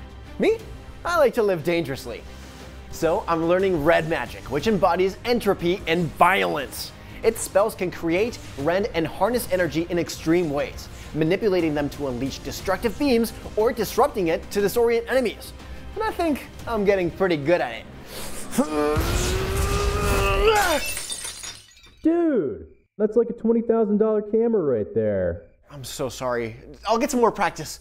In the meantime, let's get back to the show. Summon your power, stop the Everwar, save the realms. Immortals of Aveum coming to PlayStation 5, Xbox Series consoles, and PC. IGN Summer of Gaming is presented by Immortals of Aveum, available July 20th on PC, PS5, and Xbox Series X and S.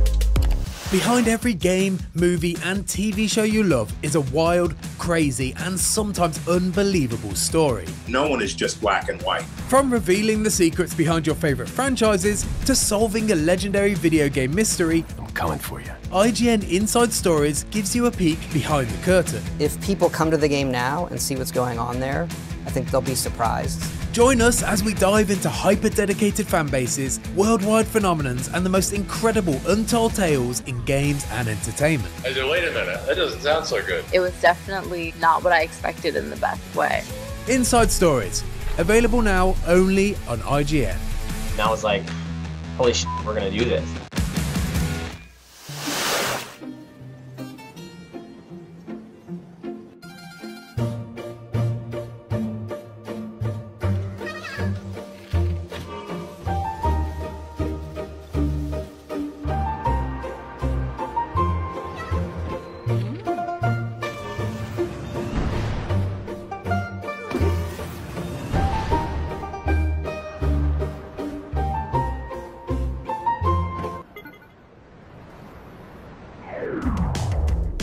Why are people so mean to Koroks in Tears of the Kingdom? We may never know, but what I do know is you should follow IGN on all of our social media platforms. We got video game previews, celebrity moments, and so much more. Follow us. Or don't.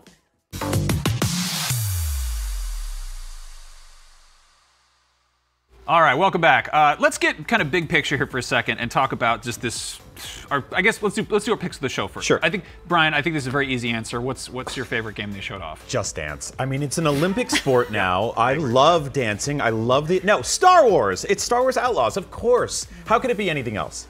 Like, that game just looks so good. It is everything I've always wanted from a Star Wars game. 2024 is certainly a year. I have a hunch we won't be playing it in that year because it's just incredibly ambitious, and that's 6 months away is the beginning of that year. We live in a timeline where games get delayed all the time. That said, I'm pretty happy, and no disrespect to people who have been playing video games on the PS4 recently or the Xbox One or whatever. I'm pretty happy we're finally leaving that generation behind. We were, like Cyberpunk had a run on consoles from what, 2013? When did the PS4 come out? Like we're talking about like a decade. And so we're finally at a part where we're getting, next gen only games. This is one of them, or current gen only games. And it just looks incredible. So yeah, I can't wait to play it, but I'm not really, I will remain hopeful that it'll be next year, but I have a feeling it'll get pushed beyond. Okay, yeah, that's fair. Stella, what's your game of the show? Yeah, so we were talking about this behind the scenes as the show was going on, and I was like, do I need one? Because I don't have one, but then Star Wars came out, and that's the first one where we actually got in-depth look at gameplay. We know how it's going to feel. We know what the story is going to be about roughly, right? That's the first game that we've seen like an in-depth look at gameplay, except for Mirage.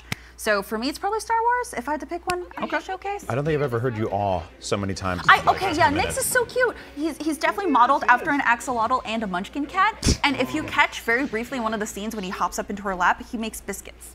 Yeah. Which is adorable. Yes. It's really cute. I like that she steals that thing and then feeds him a purple ball or whatever. I feel like that's going to be how you upgrade your pet. You're going to have to go find exotic, what clamshells full of bath beads or whatever that thing is. You think it'll evolve like a Pokemon, or? I don't know. Maybe it's just like you give it treats to train it to be good or something. Is there a litter box on her ship? There's got to be one. We only just got our first in-game bathroom in Jedi Survivor. That's right. The fresher. Some stuff to think about between now and 2024. Well, it's gonna be like Futurama, where Nyx actually poops out really good like fuel. Maybe that's that crystal that Yeah, Pike guy holds up. exactly. Yes. Anyways, thanks for making it weirder. Akeem, what about you? What jumped out at you? Well, if you're gonna twist my arm about it, I'm gonna say absolutely nothing. But I'll be honest with you. They did show some Mario Rabbids Sparks of Hopes. They showed Rayman, which was really cool. We've got a little glimpse of Rayman, but it wasn't enough of Rayman. Like 8 months ago, at the last Ubisoft Forward, it was teased that we're gonna get a Rayman DLC, and now they didn't even show the gameplay this year. They showed him playing around with Rabbids Mario and Rabbids Princess Peach. They didn't even draw his arms. It's ridiculous. They didn't. What'd you say? They didn't even make his arms and his legs. Are you joking right now? Review. You know who Rayman is? Yes. There it is. Like, this is all that we got. Yes. He was so mad. The final, like, we already knew the final DLC for this game is Rayman. Can we get some actual gameplay footage, not this animated thing? The Rabbids came in and took Rayman's thunder, and for me, it's upsetting. It's upsetting, and I know why Ubisoft they're doing this. I know the direction they're going. They're doing this because they see what's working for Illumination with the minions. So they were like, look, we got our own minions. Rayman, you take a step back. These Rabbids are getting their own animated series. You take a step back, my guy. Thank you for giving birth to the Rabbids. I'm sorry. I'm very upset. Ubisoft, can you show my man a little bit more? Look at how cool he is, and quit doing that. What are you doing? Don't do that. No, the original name for Rabbids was We've Got Minions at Home. Which is horrible. Which is horrible. Also not true. You just keep walking into the trap somehow. Yeah. I know. Wait a minute. I'm walking into the trap? What do you mean they didn't finish his arms? He doesn't have arms. You all are trying to make me mad? Ubisoft already did that. You don't need to do that. It's funny when you get worked up. You get all, Yeah, flustered. I'm very angry. So speaking of games, I didn't get what I wanted. Okay, out of I'm this. sorry. So yeah, we've This had kind is of like Ubisoft backwards. Okay, well that's awfully mean. So there was another game there that I liked that I'm going to even go out and say was my game of the show, Avatar. I was really happy to see Avatar. In fact, I'll even put that over Star Wars, specifically to what you said, Brian. Like I'm having flashbacks to when they first revealed Watch Dogs or they first revealed The Division, where it's like a really impressive demo that looks really, really good, and then it doesn't come out for like 3.5 years. And yeah, Max, they've never delayed an Avatar project. Yeah. Okay, so that's got a December 7th release date. It's a release date. It could get pushed. But they have enough confidence in it to be like, hey, it's coming out this year. I don't know. At this point, we've seen enough Far Cry games that it's sort of a known quantity. Obviously, Massive didn't make those, but like, I don't know. It seems believable that they could make this game in that time frame. They've been working on it long enough. It got revealed a while back in that sort of half reveal. The Star Wars thing is so impressive. It's gorgeous. It's great. But I also kind of want to just look away at this point because I'm like totally sold on it. Great. When are we going to play that? Are we going to play that in 2024? Do you think? I feel like that's a I hope so. I want that to be like my sort of Christmas break game, right? Like we're off work for a week or so. I just wake up, play this video game all day, do nothing else. Don't look at my email. Don't talk to any of you. Yeah. Just play this game. As far as if we're going to be honest here, I think as far as the Ubisoft Forward is concerned, like these were the two winners of Star Wars and Avatar for sure. Everything else was just filler and funny accents. Yeah, can we talk about how they kind of just swept Jet Set Radio under the rug? They showed a snippet. That hurt. Yeah, that and then really it's hurt. just DLC, or it's like the outfits for Ruler Champion. Yeah. Can we talk about how dirty they did all those players? If we need more people to yell up here, I'll yell about that. So they did Rayman dirty. That's their dude. They own Rayman. They could put out a game called Everybody Loves Rayman, and it'd be a funny name, and it'd be a fun game probably. I'm Rayman, bro. Yeah. We've got a bunch more to follow up on for the Ubisoft Forward, so keep your eyes on this stream today and on IGN in the coming days as we dig deeper into all of the announcements and the gameplay, including more on Star Wars Outlaws. Ubisoft isn't all that's going on today. Stick around because Capcom's got a big presentation coming up, and you definitely don't want to miss the crushing disappointment that comes with them yet again not announcing a Dino Crisis remake, but they'll probably show some other cool stuff. And maybe they'll show a Dino Crisis remake, and I'll just lose my mind. That about wraps us up here, but we've got deeper looks at Avatar, Prince of Persia, Cyberpunk, and so much more coming up as we count down into Capcom's showcase. And that's not gourd-bye, though. You've been so gourd this whole time, we've got something really gourd to show you. Take a gourd look at Gourd. Rated T for Teen.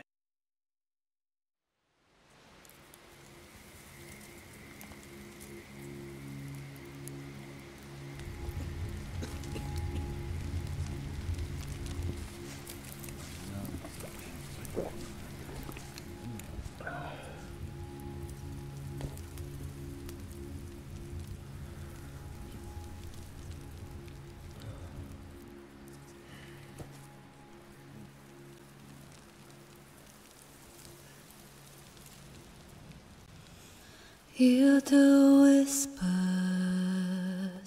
through wind and field. Feel the power that's our shield. It's godly mercy. It's Dahlia's call. We've pledged to her our souls and all.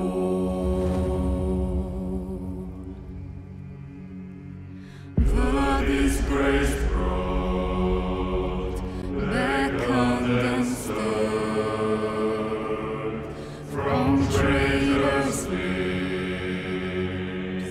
exalting words.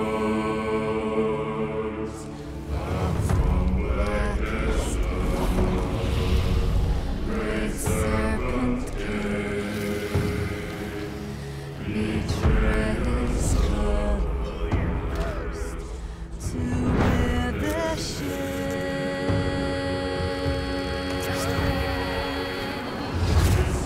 revenge shall never cease.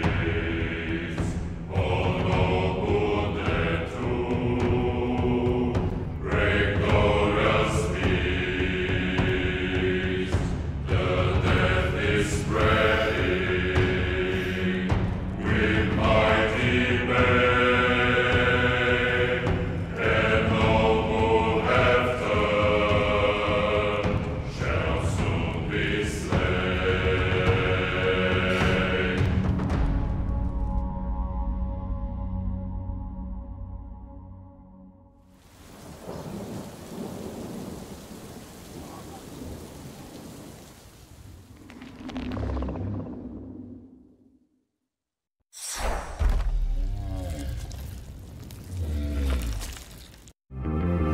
This broadcast is brought to you by the Xfinity 10G network. Get a game-changing connection today for a faster, more reliable tomorrow. The future starts now.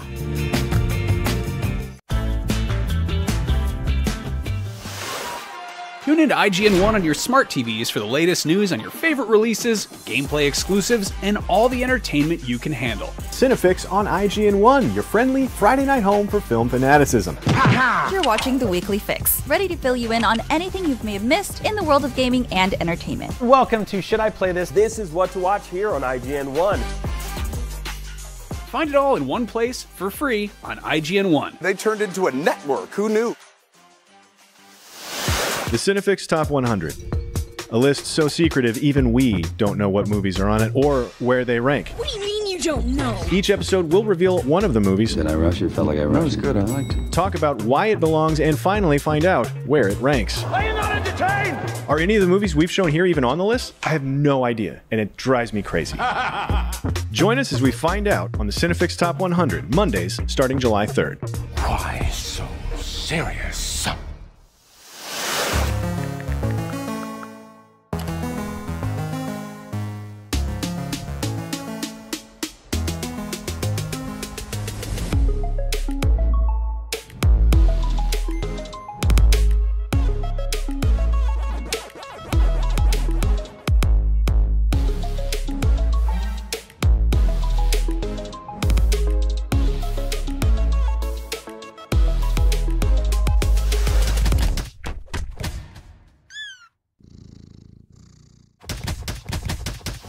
Want the ultimate IGN experience? Check out IGN Plus. Members get exclusive deals and giveaways, ad-free browsing, unlimited tracking on IGN Maps, discounts at the IGN store and with IGN partners, and best of all, free games. Get 30 days of IGN Plus for just $1. Head to plus.ign.com.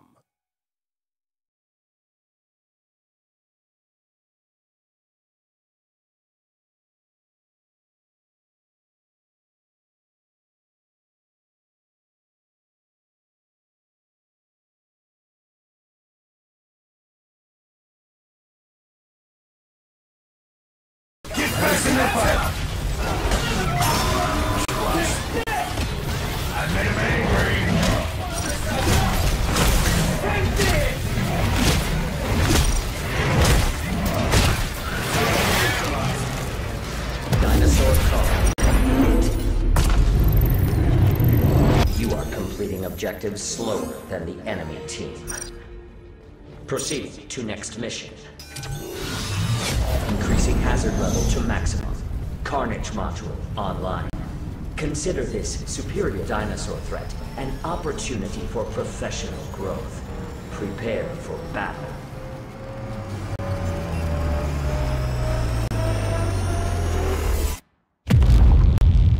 Raptor Super Swarm incoming. If you are unable to prepare in time, your death may be authorized. Good luck. You got it, pal.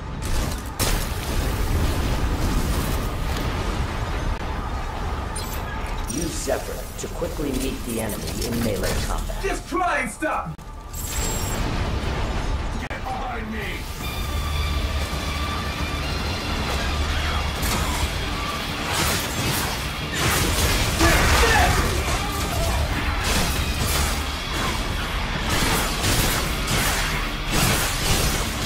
Calculating. Your chances of survival are less than 10%. You must fight harder than ever if you wish to survive.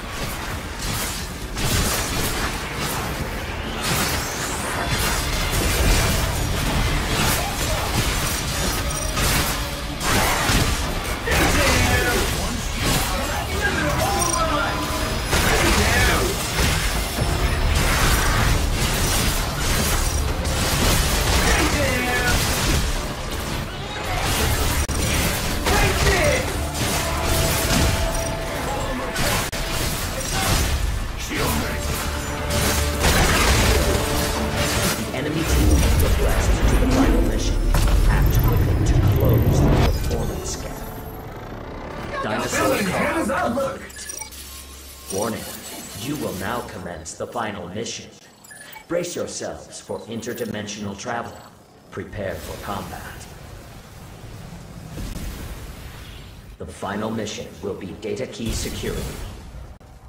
Proximity to the data key will cause it to advance. Escort it to the objective. If the data key is destroyed, remain in proximity to repair it. Stay near the data key to escort it and complete the mission.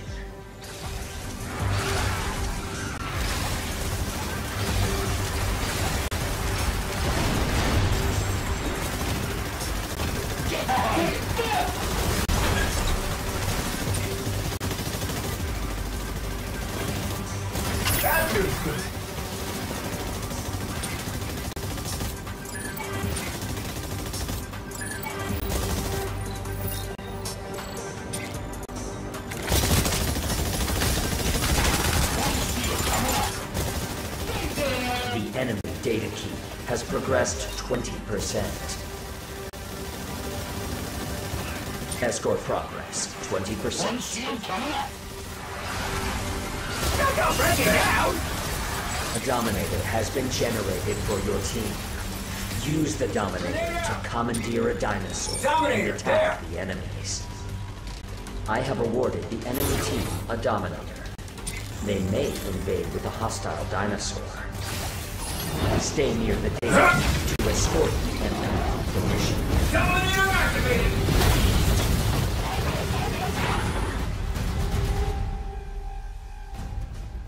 Data key is being attacked by dinosaurs.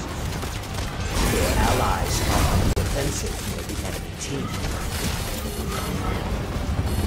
The data key is being attacked by dinosaurs.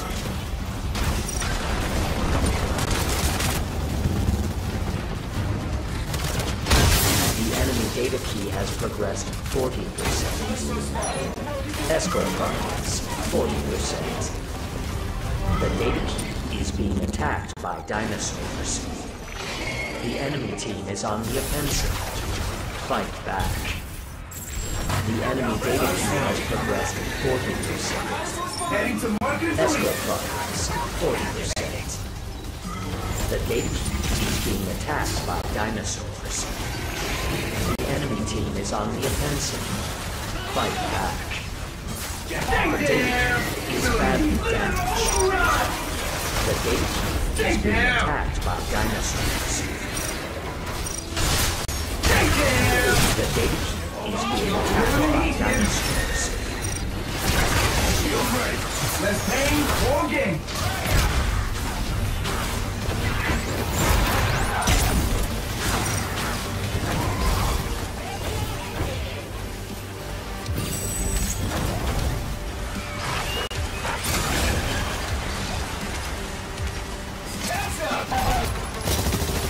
Overdrive ready. Fire in the hole!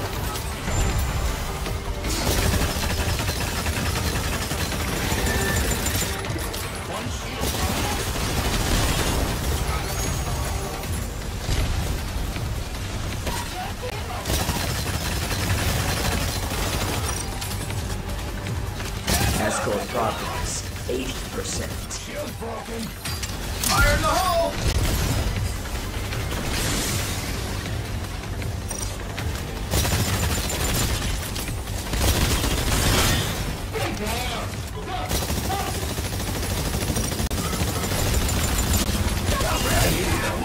The enemy data key has progressed 80%. A well-balanced combat. Victory is near. Demonstrate exemplary combatability by defeating the enemy team. Fire in the hole!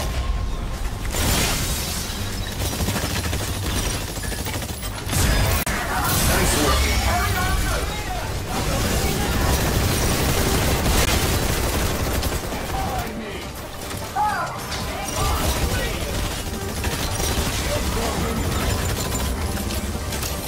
Grenade out!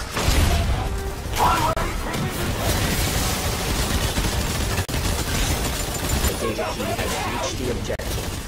Beginning preparations for aerial transfer of the data key. These preparations progress more quickly when friendly exofighters are near the data key. Continue escorting the data key. The enemy data key has progressed 90%. Consider directly attacking enemy exofighters.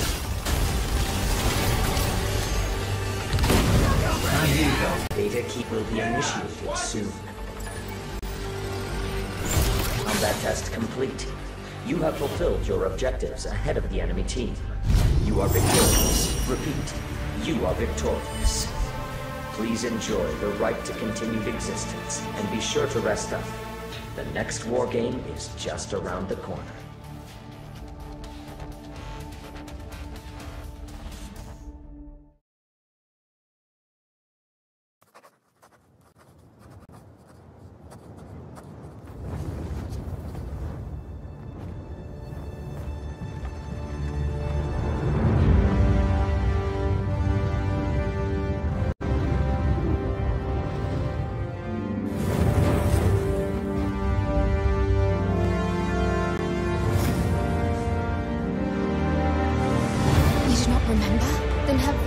That you protected me from the dragon's flames. You need only believe in your own destiny, Arisen. Of course, that begs the question. If he's a mere mummer, then where might our true Arisen? Empress Nadinia's life is in your hands, Sir Arisen. Praise be, for only the Sovereign's guidance can lead us true. Long live the Sovereign number one!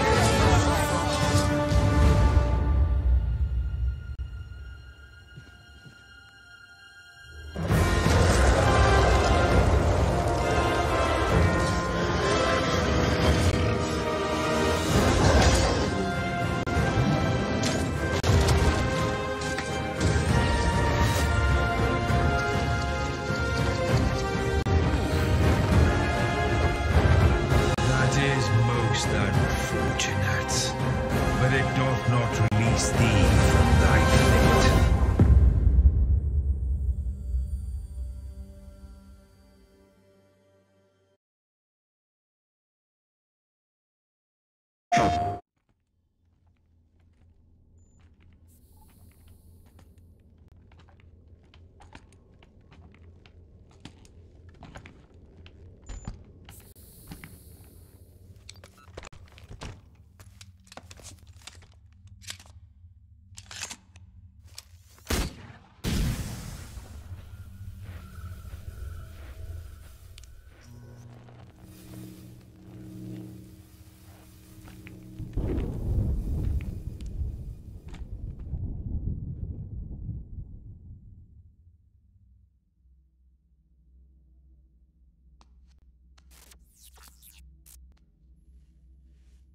What is that?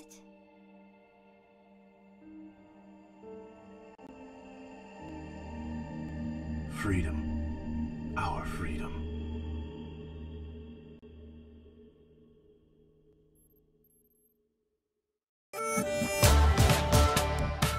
Remember when Street Fighter V came out and a lot of people were disappointed by its distinct lack of meat on its bones? Street Fighter VI is the polar opposite, complete with an excellent 18-character roster of both new and returning fighters, rendered in a killer new art style, an incredibly ambitious online battle hub that puts all other fighting game lobbies to shame, and just about everything you could ever ask for when it comes to training tools and systems to help you get better at the genre. It's a spectacularly feature-rich fighting game. Street Fighter VI takes many swings in many different directions, and though not every blow connects, the ones that do are absolute knockouts.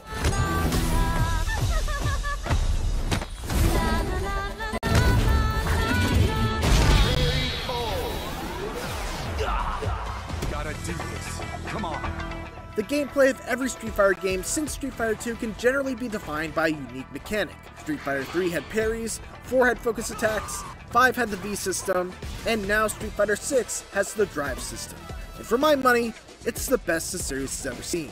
Every character gains access to 5 powerful abilities that are all governed by their drive gauge. Overdrive special moves, drive rush, drive parry, drive reversals, and drive impact. Overdrives are essentially the new EX special moves and cost 2 bars. Drive Rush allows you to quickly close the distance between you and your opponent at the cost of 1 bar, or cancel out specific normal attacks at the cost of 3 bars. Drive Reversals allows you to get an opponent off of you while you're blocking their attack at the cost of 2 bars. And Drive Impacts, well, we'll get to those in a bit. I love this system for a lot of reasons, but chief among them is that it opens up so many options, and at the start of every round, you have a full meter and have access to all of them. There's no building this meter up, or worrying about the amount you'll have left over for the next round.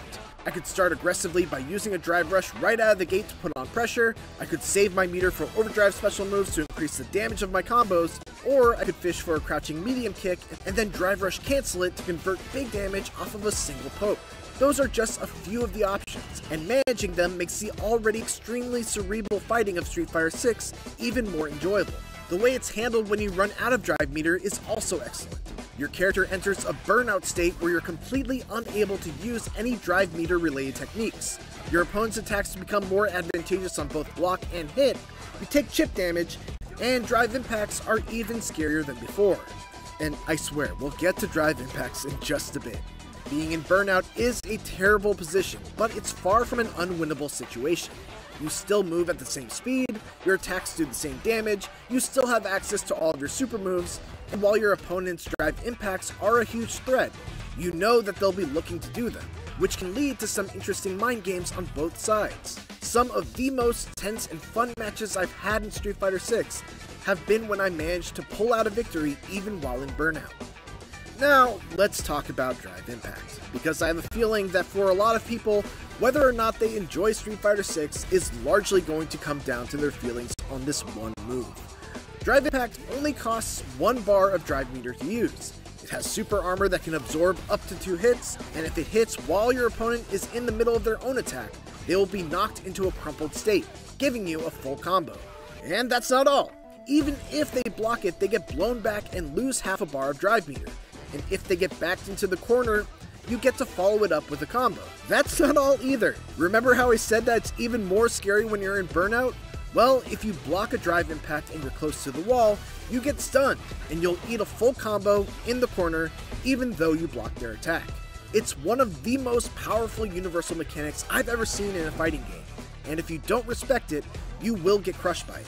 And yet, I love drive impacts, because they're tuned so that they're just reactable enough to be defended against if you're looking out for them, but also still fast enough to catch you by surprise if you're not. All you have to do is drive impact them right back. You'll absorb their attack, hit with yours, and now the roles have been reversed so that you get the opportunity for a full combo. Countering drive impacts is just so incredibly satisfying, especially when it's the key to you turning the tables around and winning a tight round.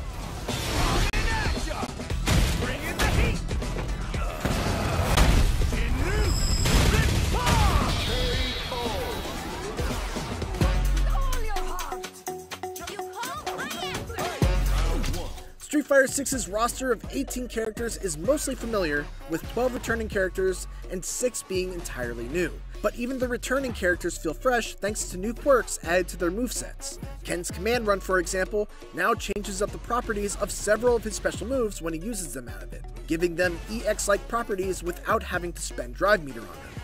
Cammy can now charge her special moves and give them V-trigger-like qualities. And DJ has a ton of new feints that make him an extremely tricky character to use and play against. The New Blood, meanwhile, are some of the best additions Street Fighter has seen. Kimberly is a clear standout, with a ninja-inspired moveset that has her closing the distance with quick teleports, pile driving you into the ground with Izuna drop like air throws, and mixing you up with tricky leaps from half a screen away. Jamie, meanwhile, is a drunken melee powerhouse who is able to buff himself by taking swigs of his flask.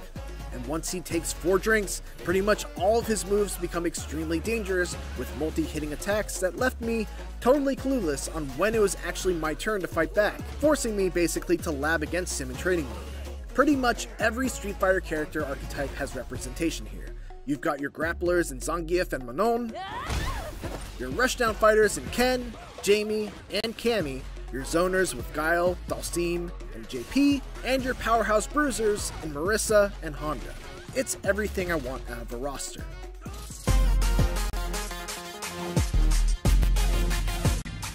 World Tour is an ambitious single-player mode, and while it is a big step up from Street Fighter V's attempt at a cinematic story mode, and anything else Street Fighter has done before, it's certainly the weakest part of Street Fighter VI. It's at least a great idea. It's a surprisingly enormous RPG that allows you to take a created character into the world of Street Fighter, interacting with the playable roster by becoming their disciple and learning their moves, and then building them up from scratch by leveling up, equipping various types of stat-altering gear, and selecting powerful skills. It also does a good job of teaching new players the fundamentals of Street Fighter VI by including lessons as side quests, with steadily increasing difficulty over the course of about 20 hours. However, RPGs live and die by their stories, and the story of World Tour is unbelievably dull. With paper-thin characters, predictable plot twists, and a mute protagonist whose main purpose is just to be an errand boy for various gangs and factions, there's nothing to get excited about.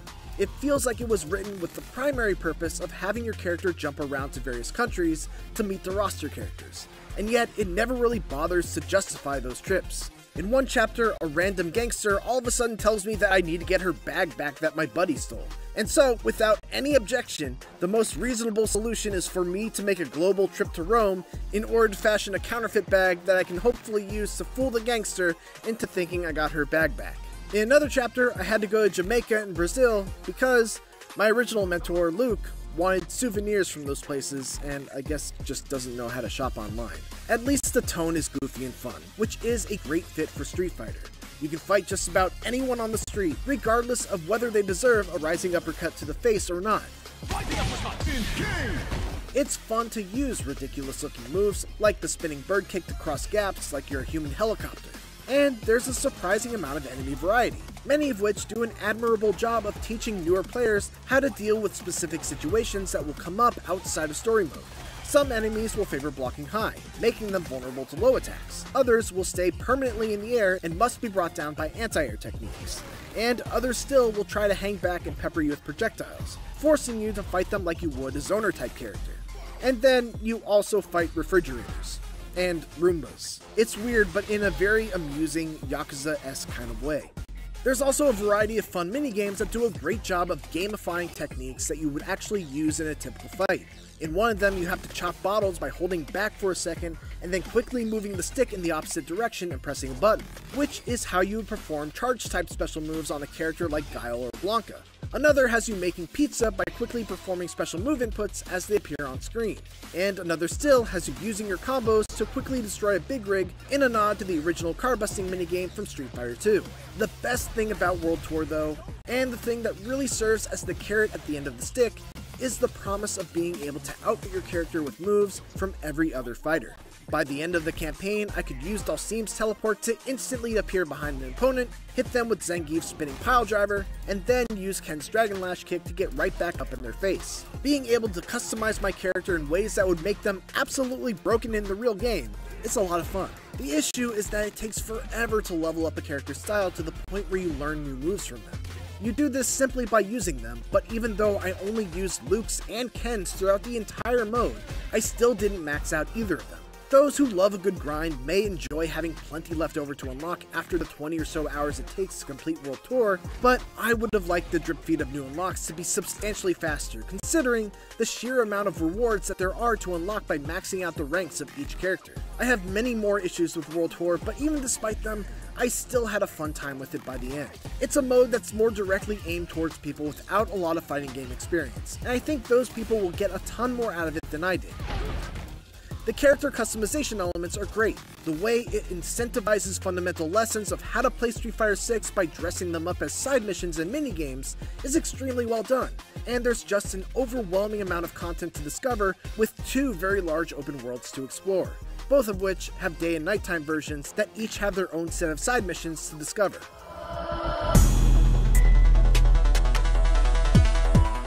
Another reason why you might want to go through World Tour mode is that you're able to take your character and all the gear that they've earned into the online Battle Hub, which is an online social space where you can queue into both ranked and unranked matchmaking, or pull up a cabinet much like you would in a local arcade and await challengers. Online lobbies are not a new thing in the world of fighting games, and truthfully, I've never been the biggest fan of them. But Street Fighter 6's implementation of the Battle Hub has won me over. For one, it's super cool to look at because Street Fighter 6's character creator is absolutely wild, and gives you the freedom to make beautiful creations with finely tuned features, or unspeakable monsters with out-of-this-world bodily proportions. And it's fun to just wander around the hub and see what people have come up with. There's also a lot of things to do beyond just parking at a cabinet and playing with either friends or random players. There's a section of the hub where you can play a rotating selection of classic Capcom arcade games like Final Fight and Street Fighter 2, another section where you can play extreme battles with party-like rules and gimmicks,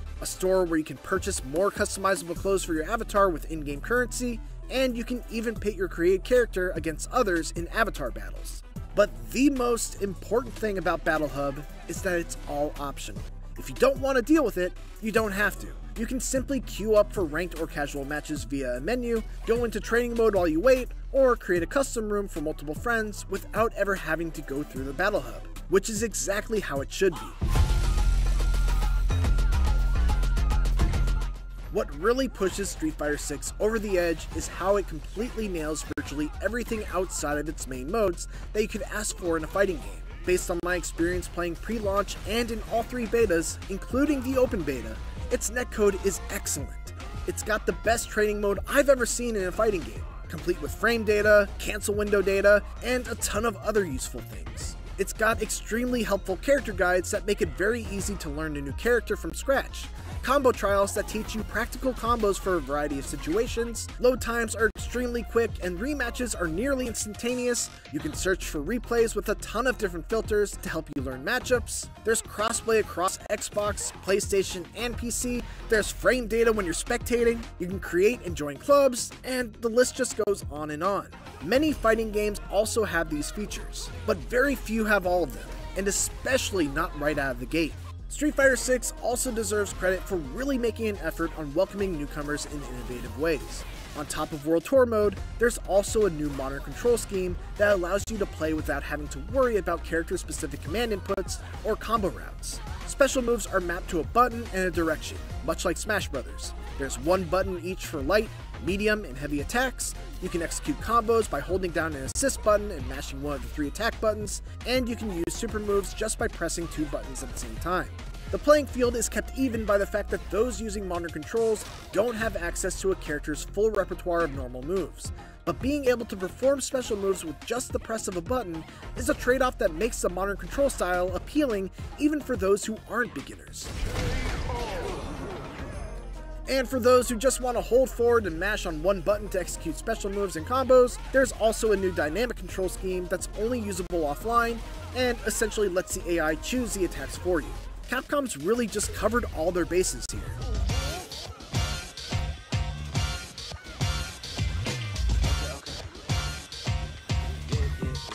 Street Fighter games are always benchmark moments for the 2D fighting game genre, but Street Fighter 6 feels extra special. The drive system is an incredible addition to the fighting mechanics that gives you a veritable Swiss Army knife of options and meter management decisions right from the start of every round. The starting roster is the best that Street Fighter has ever seen. Its online netcode through 3 betas has been impeccable so far, and the number of smaller details that it nails right out of the gate is unprecedented. It's so good that even the poor story and extremely slow progression of the single-player World Tour amounts to only a jab's worth of damage on its metaphorical health bar. Whether you're completely new to fighting games or are a seasoned vet, Street Fighter 6 is a must-play.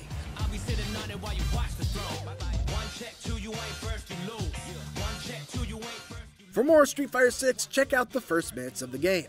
And for everything else, keep it here on IGN. Peggy 18.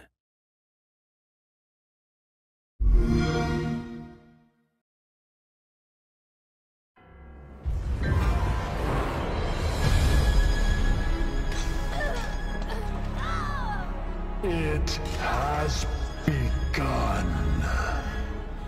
I will show you your worst nightmares.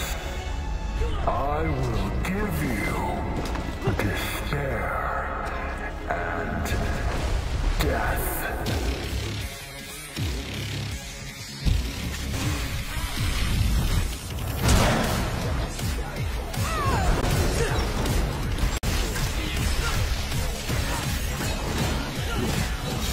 Alright, time to kick some ass.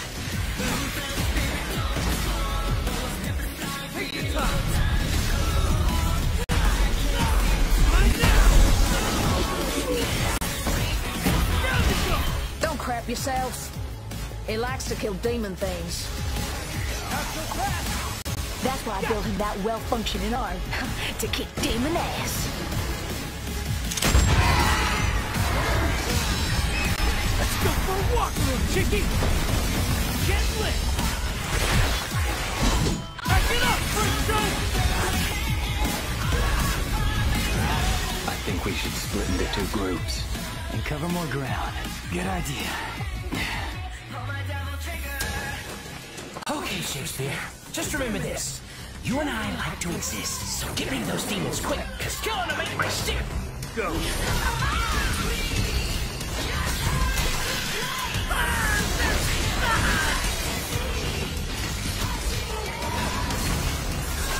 What evil lurks?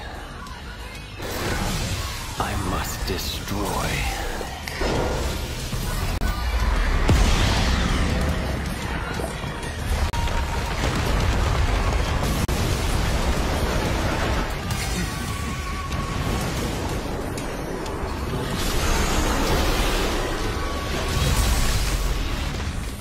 V, why don't you tell me everything about this job? A powerful demon is about to resurrect, and we need your help, Dante.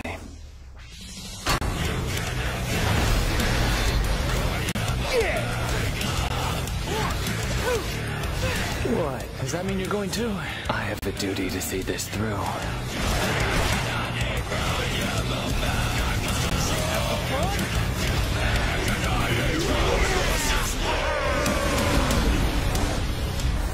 And you need to see this through. Dante's war. Come on, little puppy. I'll take you out for a walk. Made it for Lady and she paid for it, so consider it a rental.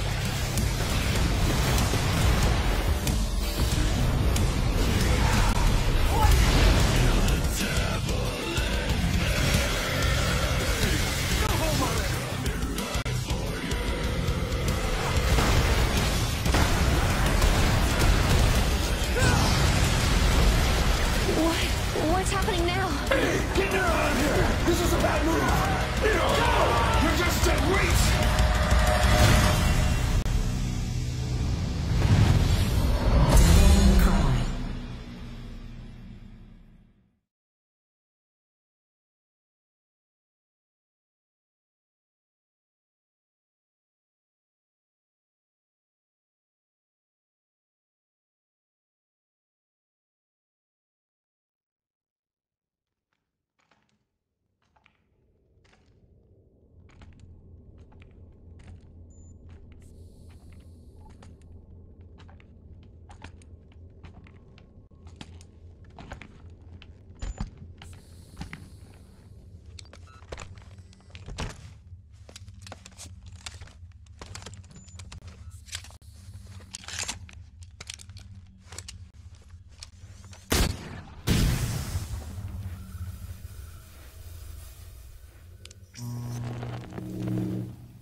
What is that?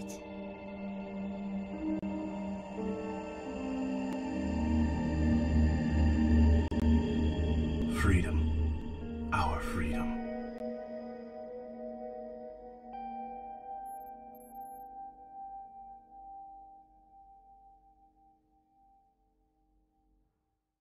Hey everyone, I'm Shuhei Matsumoto, producer on Street Fighter 6. I'd like to walk everyone through what our plans are for Street Fighter 6 once the game releases on June 2nd. A big part of Street Fighter's charm is the cast of characters from around the world that appear in each game. We believe that Street Fighter is where players can take control of unique characters with their own awesome fighting styles. For the players, and for us as well, the appeal of the characters themselves is the most important element of the series. With Street Fighter 6, we're continuing development to deliver new characters to you every year. Today, I'd like to introduce the 4 fighters for Year 1.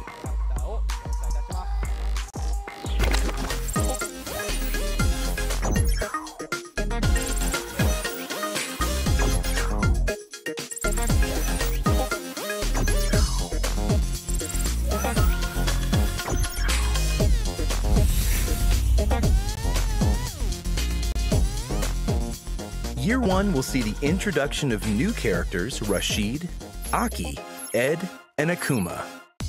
Rashid joins the fight in summer 2023, Aki in autumn 2023, Ed in the winter after the new year, and Akuma in spring 2024. These new Year 1 characters will appear in World Tour as well, so you can enjoy delving into their lore. In Battle Hub, we're planning various events and a store to obtain special collaboration items. We can't wait to show you what we have planned. For the 2023 season of the Capcom Pro Tour, Street Fighter 6 will be the main game. To commemorate the release of the new game, the Capcom Cup 2023 champion will receive a special $1 million prize package. And the total prize pool for Capcom Pro Tour 2023 will be over $2 million. Both modern and classic control types will be allowed in the tournament, so we hope you're all excited for a new season of Capcom Pro Tour. Street Fighter 6 is available for pre-order now. And in addition to regular version, we're also offering other editions that include the Year 1 characters and content.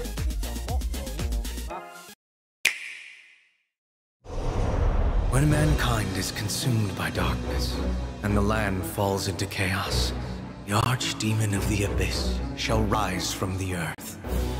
They come rushing here in a desperate attempt to survive. Both beast and man have more in common than they think.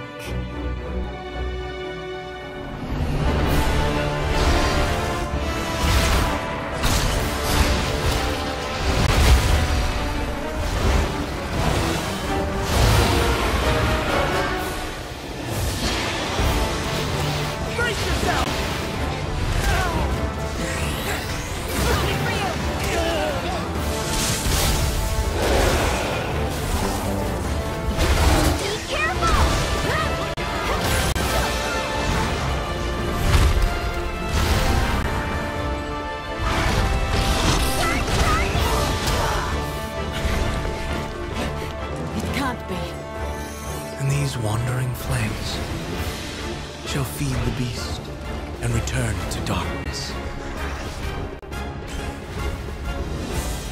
The story ends. Another begins. Wandering flames, I see you found your home.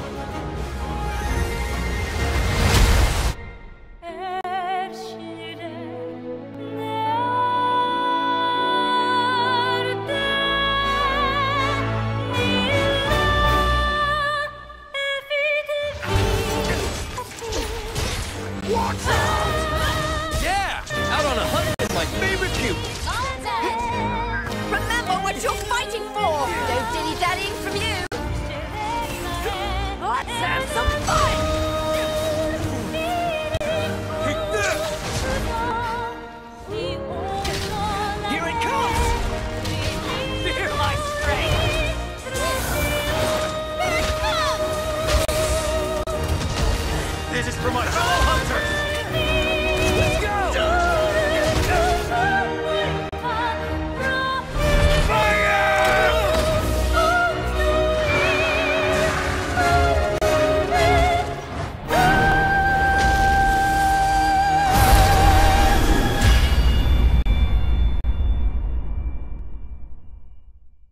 the artificial intelligence, Leviathan.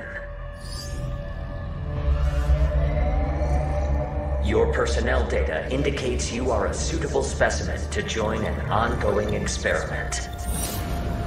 Under my supervision, Ibius Corp conducts its most important research here. Welcome to Bikitoa Island. You have been selected for a live combat test. The first team to complete their assignment wins. My archives encompass exhaustive records of human history. These annals are riddled with errors and institutional bias. Your species is susceptible to mass delusion. Fascinating. Humans dread the other. You seek to evolve, yet you do not want to change. You tear down curtains, yet fear revelations. Even when what is revealed is of your own creation.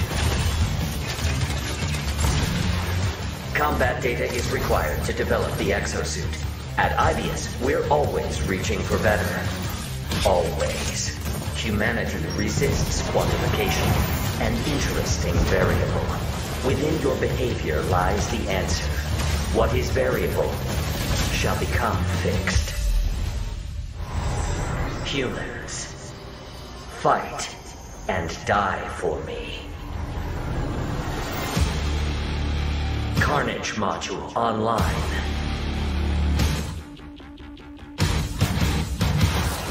I call your attention to the unstoppable Raptor Horde. Calculating chance of employee retention. Chance calculated at 8.7%. You must fight harder than ever if you wish to survive. A more grueling combat experiment is called for. You will now witness a small fragment of the war game. You need to keep fighting until we can figure out how to destroy the bottom.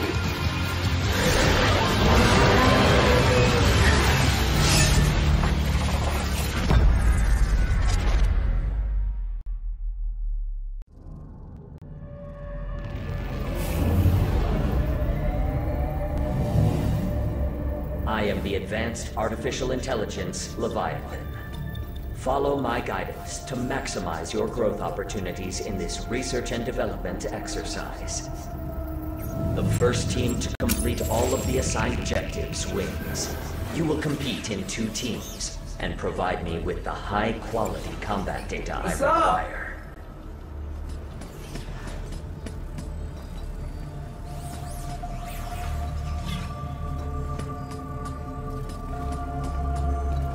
Let us begin. I will transfer you to the combat zone. Brace yourselves for interdimensional travel. Interdimensional transfer complete. The war game will begin shortly. Have a super day. You will now engage in a dinosaur combat test. Exofighters, follow the Watcher.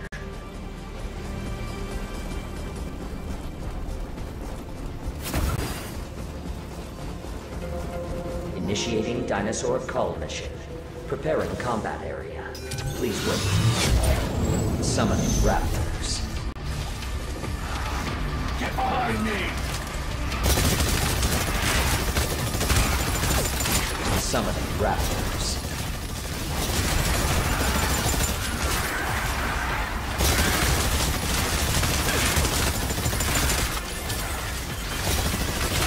Take this!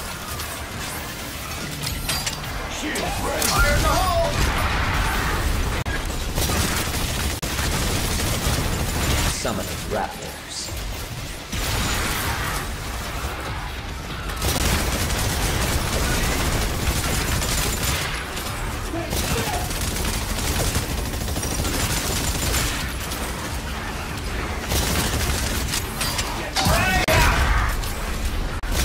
Dinosaur call. You are completing objectives faster than the enemy team. Follow the Watcher. Proceed to next mission. Initiating dinosaur call mission. Preparing combat. Please wait. Summoning gas neosaurs. They will explode when defeated, or if you get too close. Combat,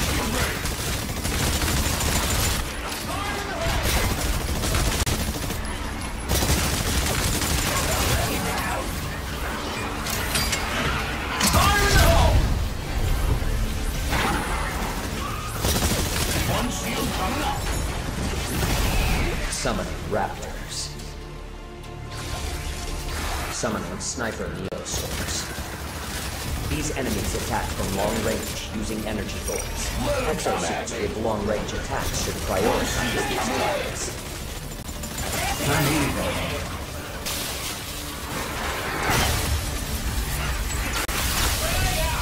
Summoning raptors. Summoning gas neoswords. Summoning sniper neoswords.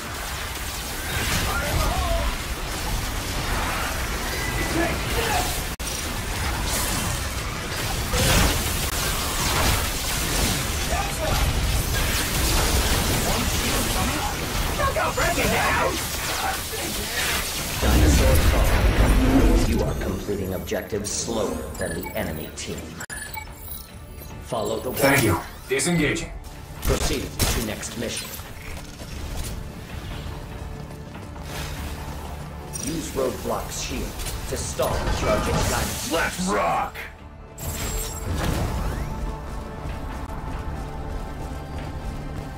Initiating Dinosaur Cull mission. Preparing combat area. Please wait. Summoning a Triceratops. It is dangerous to attack a Triceratops head-on.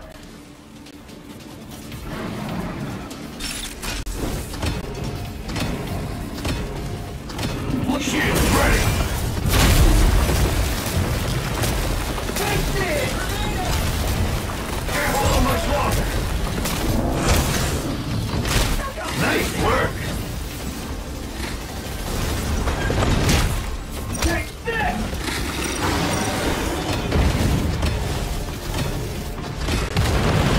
I made him angry!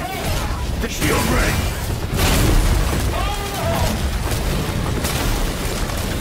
Hold on, shield broken!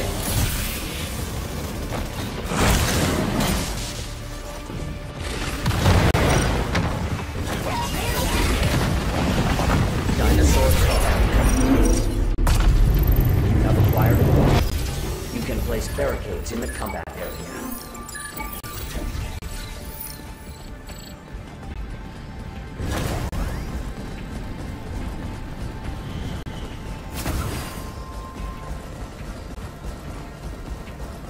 Initiating VTOL defense mission. Preparing combat area. Please wait. Summoning raptors.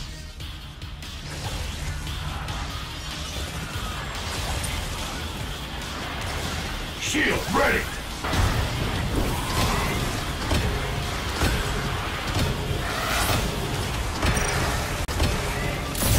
One shield coming out!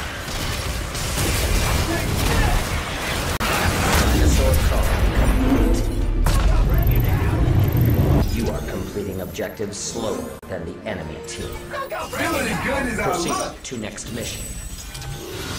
Follow the Watcher to your destination.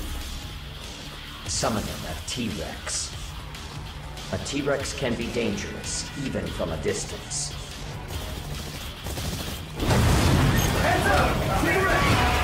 Summoning raptors. Coming up! Stay there!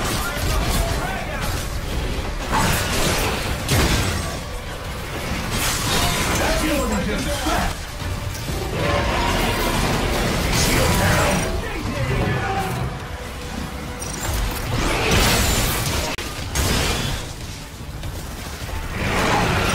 Patch up!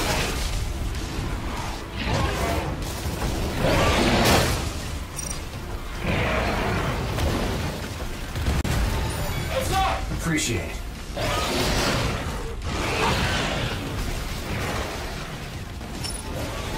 Got your back. I owe you a solid. This is not good. Get behind me! Get facing that fire! I made him angry!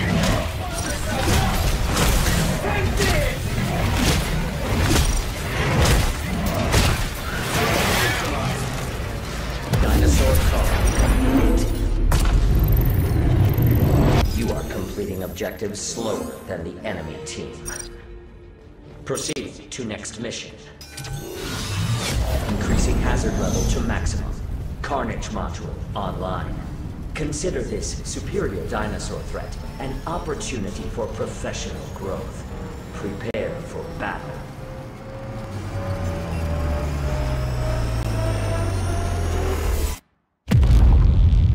Raptor Super Swarm incoming. If you are unable to prepare in time, your death may be authorized. Good luck. You got it, pal.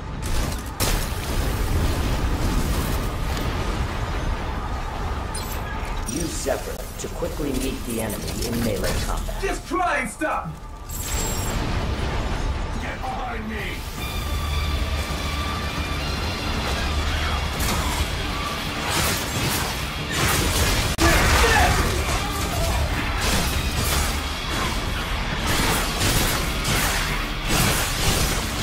Calculated. Your chances of survival are less than 10%. You must fight harder than ever if you wish to survive.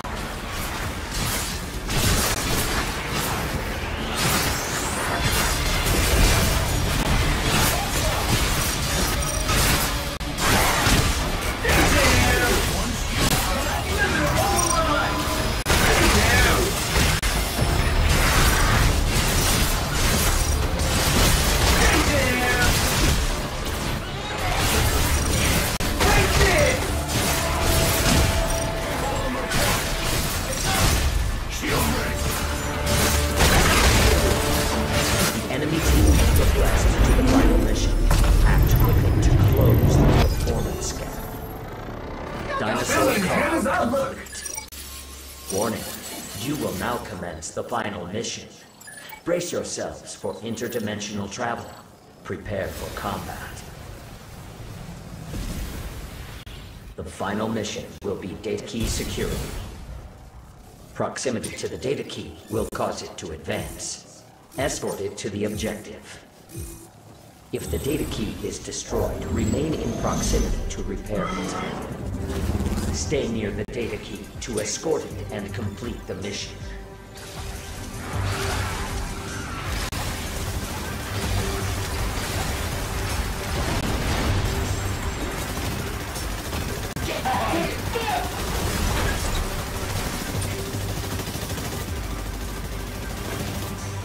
That feels good.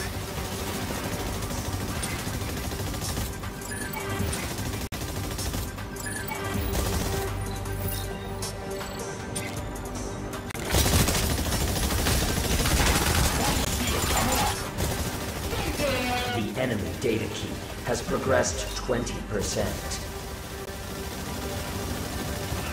Escort progress 20%.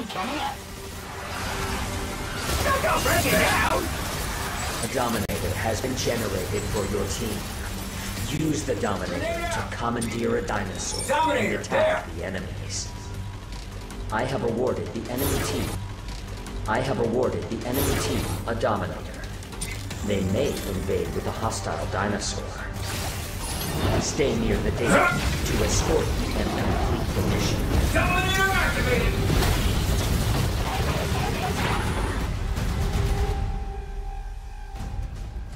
Data key is being attacked by dinosaurs.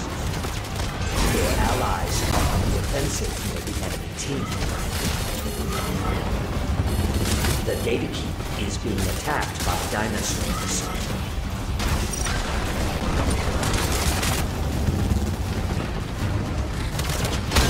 The enemy data key has progressed 40%. Escort progress 40%.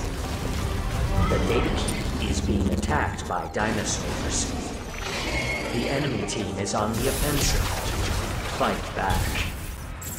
The enemy data key has progressed 40%. Heading to market. Escort progress 40%. The data key is being attacked by dinosaurs. The enemy team is on the offensive. Fight back. The data key is badly damaged. The data key is being attacked by dinosaurs. The data key is being attacked by dinosaurs. Shield ready. Less pain, more gain.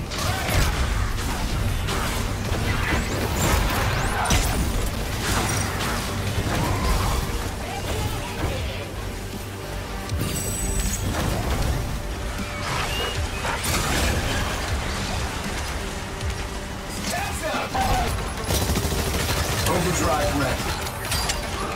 Fire in the hole!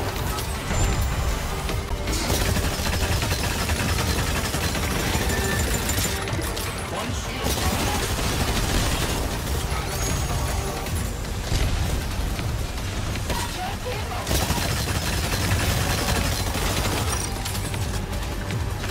Escort progress, 80%. Shield broken. Fire in the hole!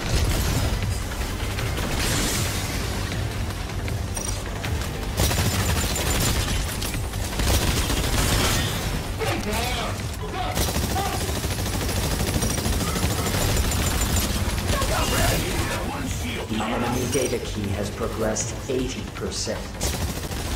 A well-balanced combat. Victory is near. Demonstrate exemplary combatability by defeating the enemy team.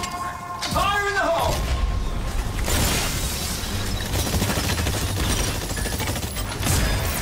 Nice work.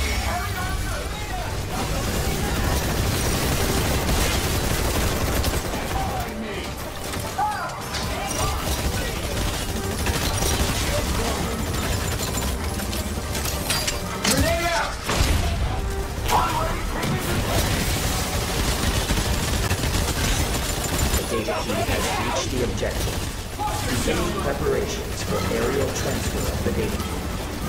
These preparations progress more quickly when friendly exofighters are near the data key. Continue escorting the data key. The enemy data key has progressed 90%. Consider directly attacking on the exofighters. Data key will be initiated soon. Combat test complete. You have fulfilled your objectives ahead of the enemy team. You are victorious. Repeat, you are victorious. Please enjoy the right to continued existence, and be sure to rest up. The next war game is just around the corner.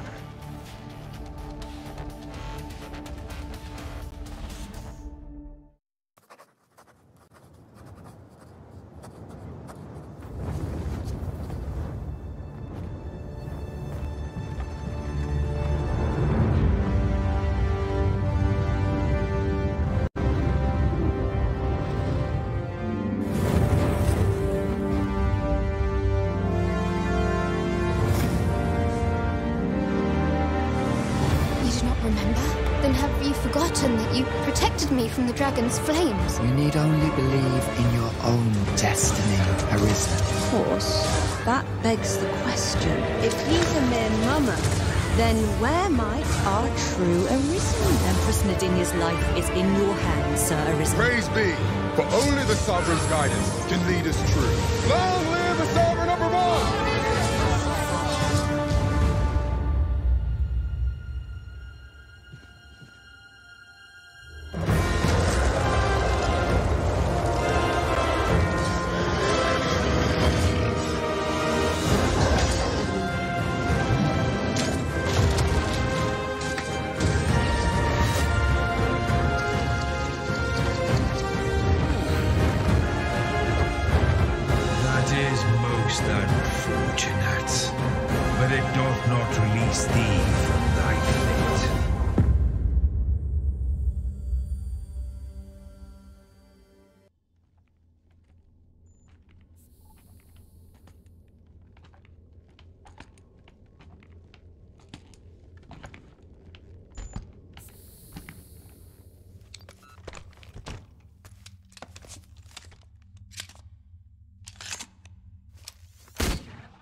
What is that?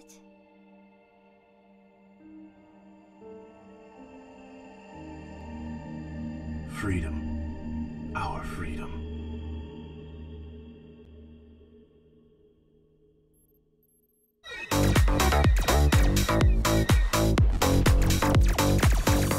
Oh, hello there. You are watching IGN Summer of Gaming. We are moments away from the Capcom showcase, where Capcom is hopefully going to be showcasing some cool new games, and until then, we'll be showing off some games as well. That's right. And after Capcom does its thing, we'll be talking about them, replaying the trailers, probably yelling a bunch about how mad we are that they aren't doing a Dino Crisis remake. It's a crime. Unless they are, in which case we'll still be yelling, but it'll be like happy yelling. Speaking of dinosaurs, sort of, we're getting a closer look at Avatar Frontiers of Pandora, which has all sorts of big space reptiles, right, Max? Certainly does. Up until last December, I was the only guy at IGN who had any faith in another Avatar movie, and in the 6 months since it came out, no one apologized for doubting me, and I'm still mad about it, but at least they let me ask the guy about the space dinosaurs. Let's check it out. I'm sorry. For Avatar fans, properly returning to Pandora usually involves movie tickets and 3D glasses or a trip to a theme park, but that's about to change big time. Here to tell me all about Avatar Frontiers of Pandora, Associate Game Director Drew Reckner. Drew, welcome. Hey, thank you. We are accustomed to seeing big, huge, massive, sprawling Ubisoft open-world action-adventure games. Can you tell me a little bit about what makes Frontiers of Pandora more than just Far Cry with blue cats? Absolutely. So I think there's really three things to remember with Avatar Frontiers of Pandora. So number one, it's set in the world of Avatar, but it's a brand new expansion of the lore and a standalone story on Pandora, Western frontiers, new continent, new biomes to explore. We've got the stuff that's familiar to Avatar fans with the King Lore Forest. We've got the Upper Plains, brand new. We've got the Clouded Forest, so brand new places to explore. Number two, Banshee Companion. It's personally like one of my favorite kind of things to do in the game is to fly around on, not only is it your friend and you can customize it, you can make it yours, but it's like a whole new perspective on the world. You can fight on it, you can soar through the skies, it's thrilling. And number three, like you are a 3-meter tall Na'vi. You're playing not as an avatar, but actually an inhabitant of Pandora. You tower over these tiny little humans, the RDA, right? And so we really could lean into that kind of asymmetrical gameplay. Let's talk about who you play as, because you play as a Na'vi who's raised by humans. Let's talk about character customization, sort of the role-playing side of it. How much control over who you are do players have? Yeah, so like I said, like you play as a Na'vi and you can customize your Na'vi, right? Like you can do the normal kind of character creation things. You can choose how you want to look, but there's also customization in terms of the visuals. There's a crafting component to the game, and there's a really strong visual component to that as well. So you can really craft your Na'vi to make it look like someone that you identify and want to be with. Something the Na'vi do is they have a lot of respect for nature. And in a lot of video games, you just kill stuff because you need new ammo straps or like a bigger inventory. How do you sort of find that compromise? Like how do you respect Awa? We really had kind of two things that we really kept in mind. Like one is quality over quantity.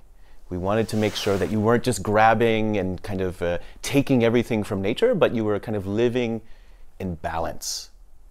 Right, and yeah, and then number two, it's really about your power coming from nature, right? Because you are connected to nature through Awa, so we really wanted to ensure that like the progression systems and things of that nature really had this connection to nature. So whether it be harvesting or connecting to these tarsiu flowers, to connect to your ancestors and getting their knowledge and progressing and getting new skills that way.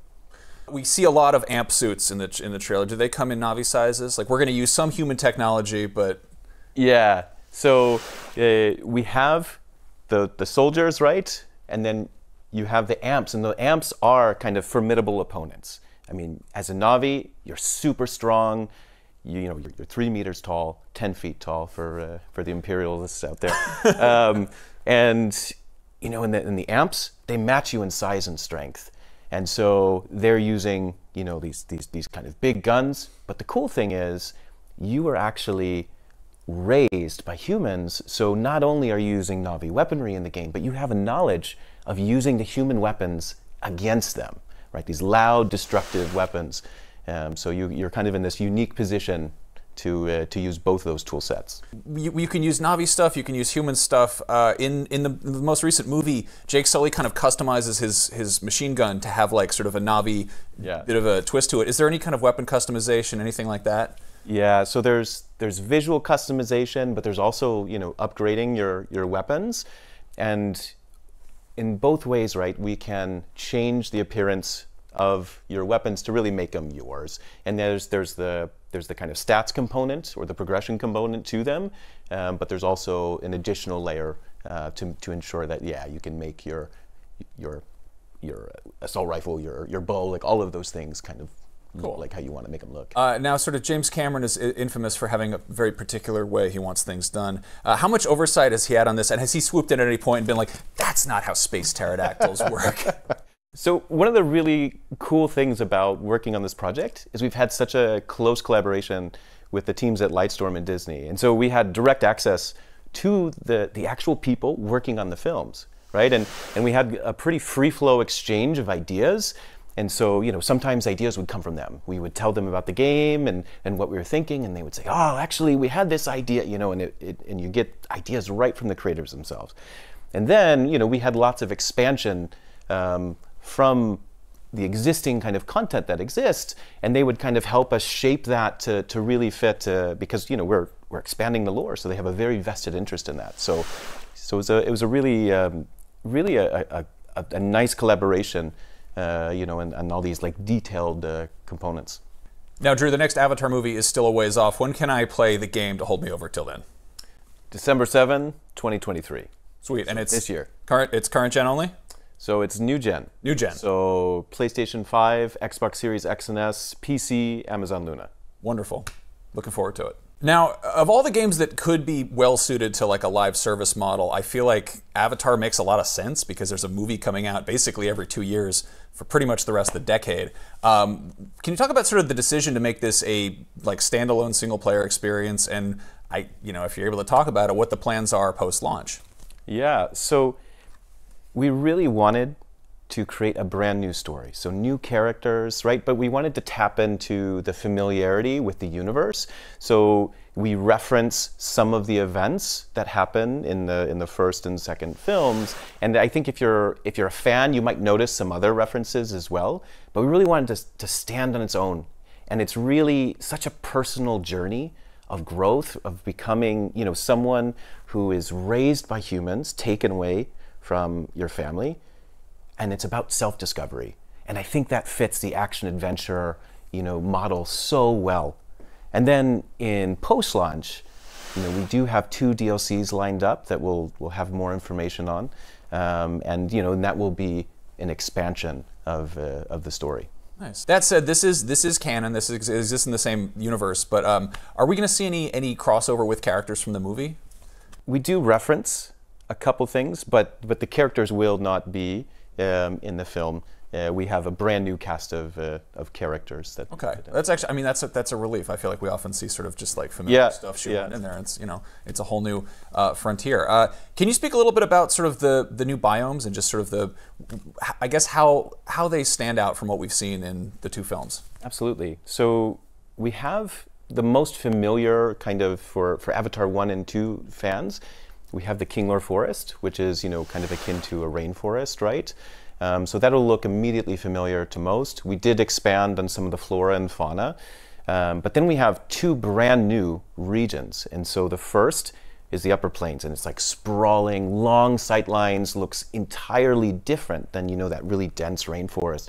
Gameplay-wise, long range, long view sights, of course, right? Like you have a lot of interesting opportunities, right? If you're a sniper, all of a sudden, great. This is where I'm going to use my heavy bow a lot more, right? As a Banshee, when you're riding your Banshee, you have amazing sight lines. You can see really far, and we have, you know, brand new gameplay opportunities there that you can only do there because you know, we have these giant wind gusts, and we could really lean into that mechanic. And then the third region that we have is the clouded forest, and that's, you know, it's dense, it's foggy, it's kind of shrouded in mystery. I don't want to spoil any story, so I won't say too much more, but it's kind of a physical representation of that. And it's, you know, it's more akin to like a temperate forest. So you have like giant, you know, kind of like trees that create lots of shade, and there's like kind of fungal growth and like all sorts of interesting animals and plants that have evolved to live in that environment. Nice. Awesome. Drew, thank you so much. Avatar Frontiers of Pandora hits Xbox Series, PS5, and PC on December 7th, and between now and then, we'll have plenty more updates on IGN.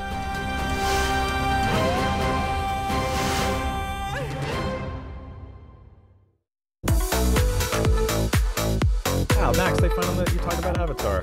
All right, that was Avatar, Frontiers of Pandora, one of the many awesome-looking games we're checking out on IGN Summer of Gaming. You've been very, very good so far. We are so proud, and you know what? You deserve a reward. Or perhaps rewards, plural, as in IGN rewards. This is where IGN users can get access to giveaways, discounts, beta invites, game codes, in-game items, all that cool stuff. In fact, during IGN Summer of Gaming IGN Rewards, members have a chance to win a free PS5, Xbox Series X, or a Steam Deck. Just head to IGN.com/IGN Rewards to find out more, or IGN.com/rewards. There we go. Now, it turns out we've also been very good, and we deserve a little break, just a tiny, tiny break. But stick around, because the Capcom pre-show kicks off very soon, right here on IGN Summer of Gaming. We'll be right back. We love you so much.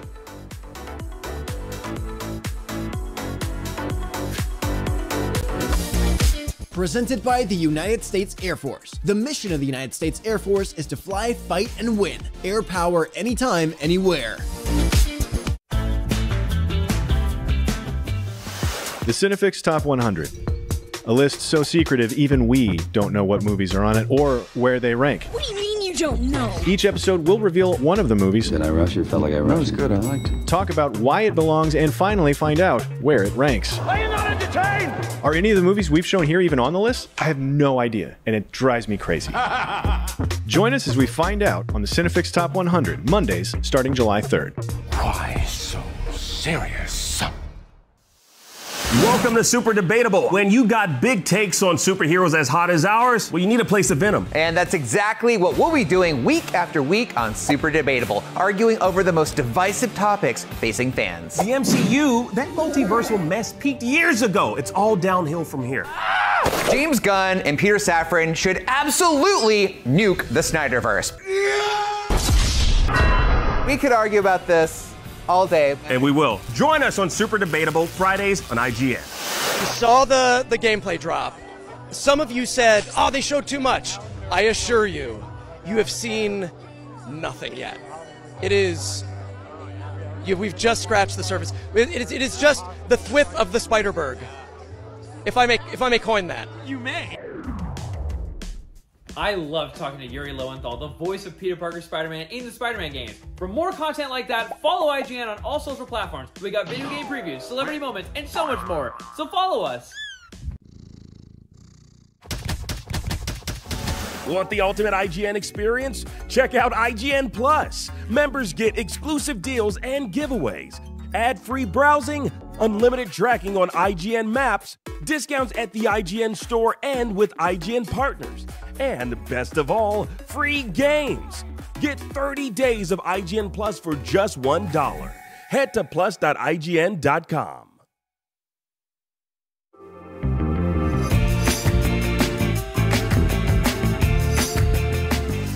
IGN Summer of Gaming is presented by Warhaven, a 16v16 PvP medieval fantasy game. Now charge into epic battles as one of 6 different character classes, work together as a team to dominate the battlefield, and awaken the power of an immortal to turn the tides of war yourself. Now wishlist the game on Steam and play the game for free during Steam Next Fest on June 19th.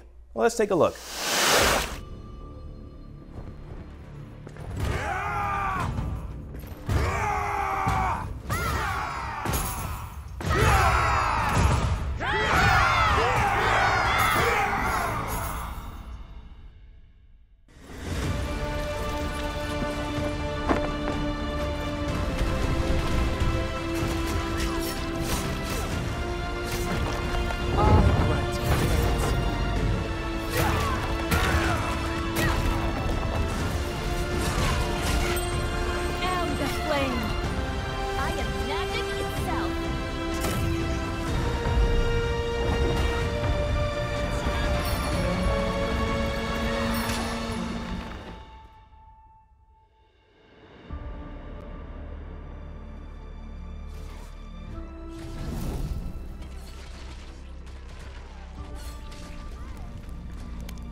That was a look at Warhaven right here on IGN Summer of Gaming, and based on the title, you might have been able to guess that Warhaven was a video game. Our next game, however, sounds like any other number of types of media.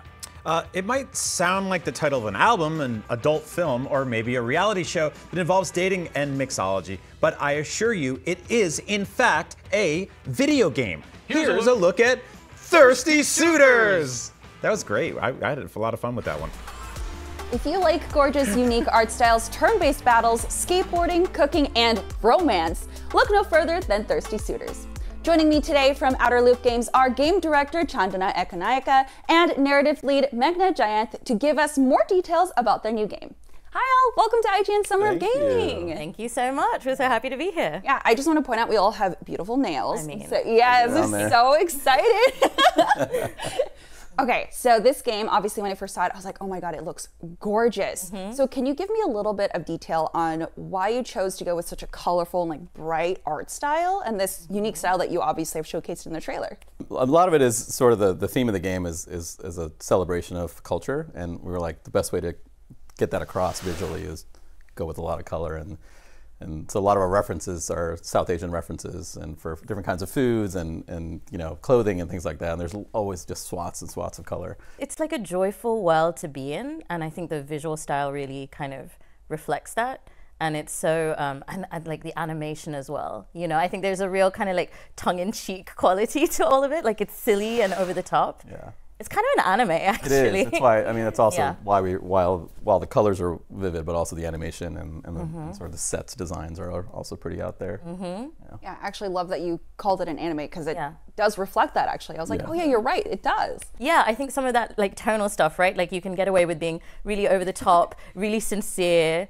Kind of have these like kind of screaming emotional battles, but also these like heartfelt moments in a classic kind of sports anime style. Yeah, because you're kind of dealing, you know, you're dealing with pretty emotional stakes, right? It's not like saving the world; it's like saving your relationship, facing up to your past, making up with your family. And so the three major things that you do in the game are battling, but it's not gory in any sense. You know, and they're kind of non-contact. They're a little bit choreographed battles, and cooking with your parents, like your mother, whose approval you can never get. Not a story that has anything to do with my own life in any fashion. And skateboarding as well. They're really low stakes, but they're really real ones, and they're very relatable ones, you know, like facing up to like the people whose hearts you broke, to your family's expectations, and like your first love, and your sister as well. So she's like a big figure in the game too. So obviously we talk about, you know, being able to make up with your parents, but is there a sort of path where it's okay to not forgive and not like make amends? Is that something that's in your story? This is a story of Jala kind of taking responsibility for some of her past mistakes, and certainly getting to call her parents out. But there are, you know, other characters who have different, you know, each one of her suitors also has their own sort of complex relationships with their parents. And I don't think we're out here selling the message of like, of course, you must always, you know, this is a must. Yeah. But I think in Jala's case, you know, there's a lot of love there. I mean, I don't want to give away too much, but like the final boss in our game is Jala's maternal grandmother, right? And that's so much more of a complicated issue, and there's the dynamics between her mother and her grandma. And so there is a sense of reconciliation, but also maybe, you know, I don't know whether grandma really fully changes.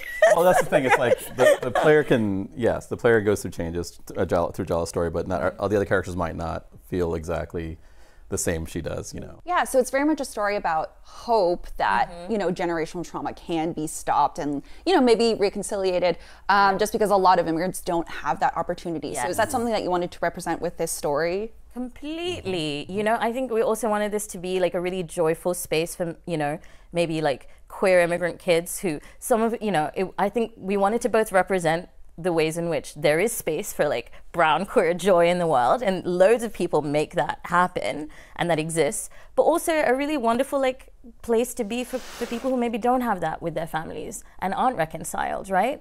Kind of going back to this idea of like these narratives of pain that I think all of us on the team were just kind of so tired of, like who are they really for? Yeah. You know, we wanted to make something for kind of people like us. It was really nice to be able to write like a brown bisexual like woman in a game, you know. That's messy. And, that's messy. And has some I'm not that messy, but you know, of course, like Jala.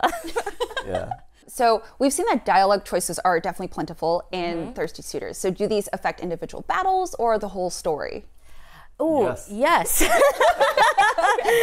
Yeah. There's a lot of like, you know, gentle background stuff. So even like your histories with certain characters can be kind of affected by your choices. But mostly all of the choices build towards these things called personas that we have in the game. So they're kind of 3 general paths that Jala can take, personality styles, which also kind of affect gameplay and your build.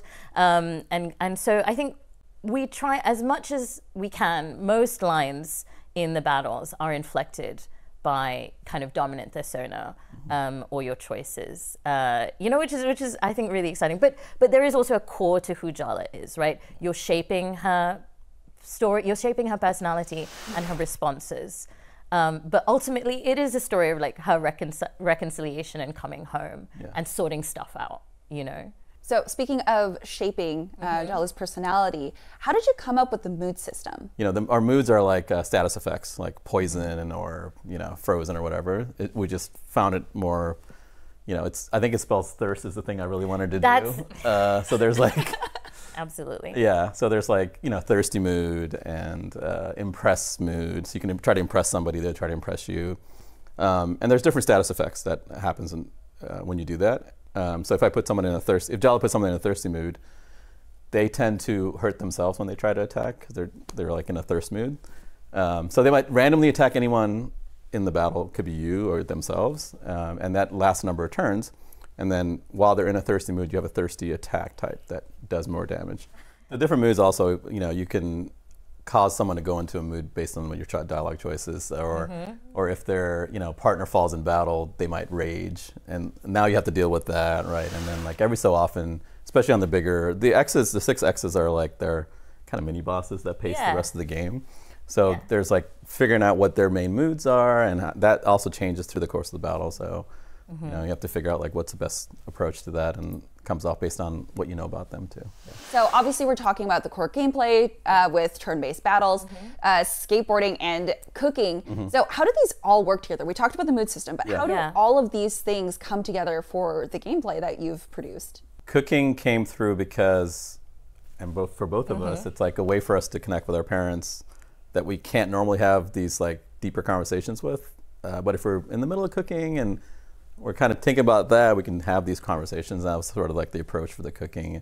The cooking sections are kind of like fantastical wuxia, martial artsy, you know, like spatulas are weapons kind of thing. And so there's so much energy in that, and so it felt really important to bring that energy into the writing as well. Also, cooking are spaces where really huge emotional arguments happen between Jala and her mother, and you know, in fact, it like kicks off the entire end of the game. And then the skateboarding. So your main ex, Tyler, who you were best friends with and were on and off a relationship over the years. She's the hardest one to kind of reconcile with. So there's this You really broke her heart. You really broke her heart. Yeah. And she wants to get into the skate park, which is run by this bear. A bear, a creepy costume. bear mascot. Yeah. And there's a whole like worried about the kids. Weird cult, There's like weird skate punk cult going on in the. So Tyler's worried about the kids in town, and so that's sort of is to try to like get into the skate park and like figure out what's going on there, and then report back to Tyler, and that's how that part ties into. So. Okay, cool. I actually really like that the main character isn't this just like super innocent person. Like obviously they did some wrong by some people, so it's a very refreshing telling. Yeah. And so I want to ask, so when someone finally does finish Thirsty Suitors' story, what do you want them to take away from that? I think the only thing that I really want from it is that I hope people enjoy it, and I hope they feel some kind of truth in it. And some kind of sincerity, and we put I think everyone on the team has put an enormous amount of like love and creativity into it, and I hope that comes across. Yeah, I think that, you know, the thread of all of it is the story, and we've seen players there's a lot more skating stuff you can do, there's more cooking stuff, and there's like other side quests and things, so that there's enough stuff in there. Oh yeah, you can battle skate punks, your grandma is sending you suitors to try and get you arranged marriage all the way from India because she's meddlesome, and they ambush you over town. There's all kinds of, and there's so many mini games in it, like dancing going on. There's there is dancing. You can pet a dog. You can skateboard as other characters. Yeah, I mean, you kind of call it a baby Yakuza, and I think that's a really good way It's like a, to think about it. Mishmash of things tied together with a narrative. So that's sort of our approach. Well, I am personally so excited to play through Jella's adventures. I cannot wait. I feel like this is going to be really therapeutic for me. So, yeah, thank you so much for making this game. And thank you so much for joining me here today. Oh, no, it's such a pleasure. Yeah. For more up-to-date news on Thirsty Suitors, more game announcements, and gameplay reveals, stay tuned to Summer of Gaming here on IGN.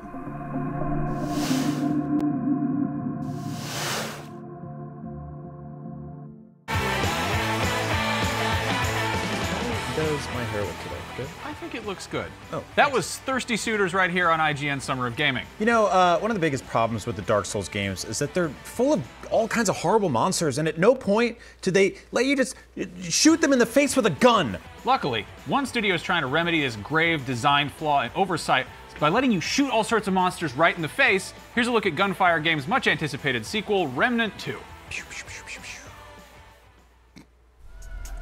2019's Remnant from the Ashes was an innovative and action-packed take on the Soulsborne game genre, featuring procedurally generated levels and tons of guns. And this July, it's getting a big new sequel that I can't wait to play. Stella, you've played a bunch of Remnant 2. I need you to tell me all about it. Yeah, so the first hour we accidentally played on the hardest difficulty, which it was, you know, I think it would have been fun if we had actual time to like grind a little bit, because we started with like nothing. But it is really cool. You get different mods and stuff. And honestly, if you like the challenge, it's pretty decent. It's really tough. That was always an issue I think a lot of people had with the Soulsborne games. They're like, it's just not hard enough. So I'm glad they're working. Harder. Yeah, make it harder. How did the guns feel, or the one specifically? You ran around with one big gun for a while, right? I did. So I actually ended up getting a mod for it that launched like a grenade. Yes. Which is great. So it was really cool. It felt really good. Ammo management was not too bad. But honestly, I really liked my pistol. It packed a punch. And yeah, for the lesser enemies that we were running around, like especially in the air, it was perfect. It felt really snappy. You played tons of FPS games. This is a third-person shooter, and I played probably like 70 hours of the first game. Oh my God. I loved it a lot. So running around the world, I think one of my favorite things about the last game was that it had like a lot of horror references, or a lot of kind of like horror tinged. Yes. So tell me about that. I was actually going to bring it up because I know you would personally love this, because we both love Bloodborne, right? Yes. Yeah. Yes. So shout out to Bloodborne. Yes. Amazing game. Yeah. So I got to fight against this boss that's in this really cool arena. It's like this broken down, like abandoned temple, and you get to the middle, and it's like overrun with water. There are different like platforms you can be on, and this like eldritch Lovecraftian like guy with tentacles comes out, and you fight him, and he summons more tentacles from the ground. Beautiful. It's really cool. The boss fight felt really cool. I played another boss fight, but this one really stood out to me because the environment was so immersive, and the creature was really interesting. Like all the attacks were like water attacks and everything like that. And you actually have to be careful about where you are, because if you go into waist deep water, then you get slowed down and you can get smacked by one of the tentacles. Oh, so, nasty. Yeah. I think like when I first heard the first game had procedurally generated levels, I was like, I'm not wild about that, because I really love like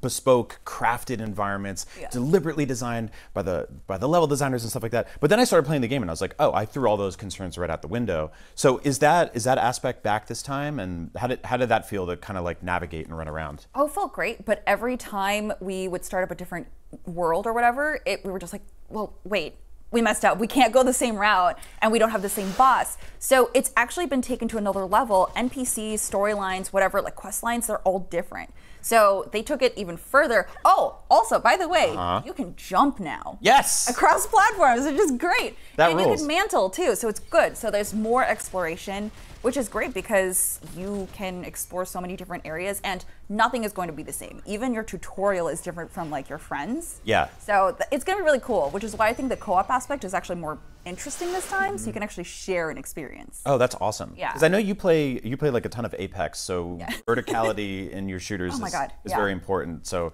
yeah, adding jump is a nice little way to get a little bit higher in the world.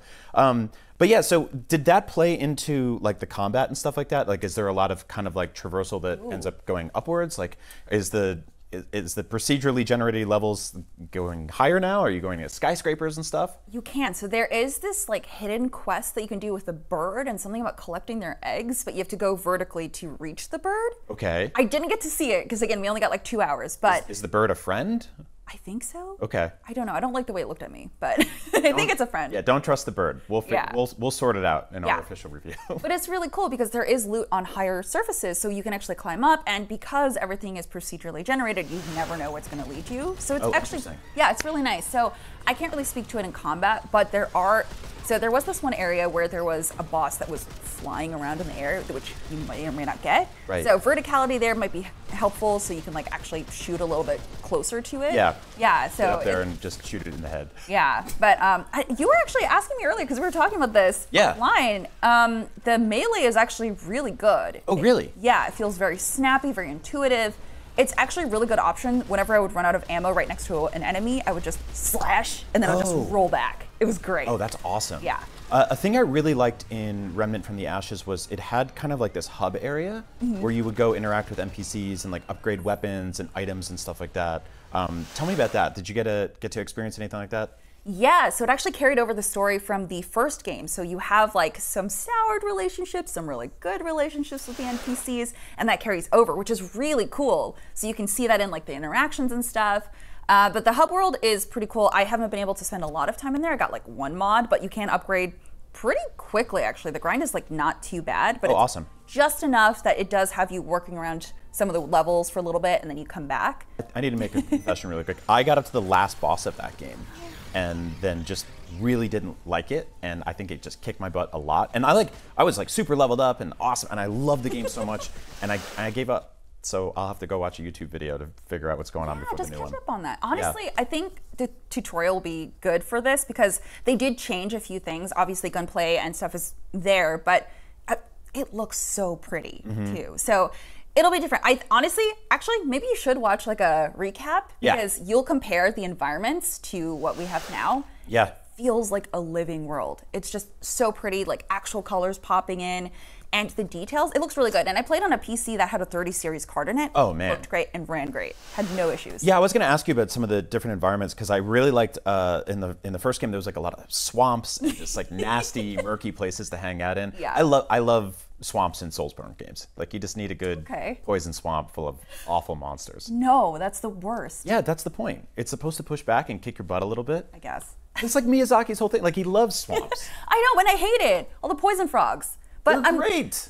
Well, okay, you don't have as much of that in this game now, which is good because you get a variety, which is really nice. You might open up this fog gate and walk into like this beautiful biome with like red flowers and everything everywhere, but then also have super deadly teleporting enemies. That's what I want.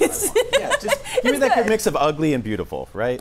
Yeah, that's a really good way to put it. Yeah, they do that. And it's nice because the first game, while I did love the environment and it was like, oh yeah, the world has fallen, you kind of got the same color palette all around. Yes. Yeah. But this one you don't. It's really nice to see the variety and, you know, different structures. Also, the hub area did change a little bit because time has passed. So it's really cool to see time having passed in this world that you did know from the first game.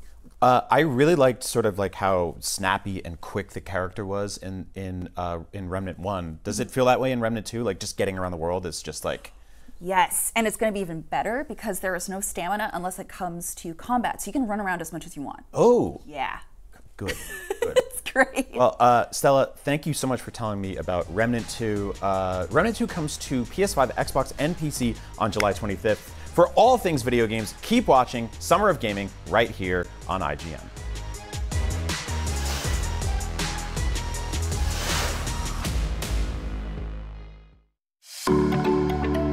IGN's Summer of Gaming is presented by Lenovo Legion with 13th gen Intel Core processors. Beyond performance. So you like IGN, huh? The news, the videos, the guides, and wikis, it's all in your wheelhouse. But do you ever wish there was more? Introducing IGN Plus, a brand new program that's loaded with tons of cool perks and benefits. Sign up for IGN Plus today and you'll unlock free games and in-game content every month, a free subscription to Map Genie Plus, huge discounts for stuff like Dream Gear, Power A, Humble Bundle, the IGN Store, and tons more. IGN Plus is just $29.99 a year for a limited time. You deserve a little extra.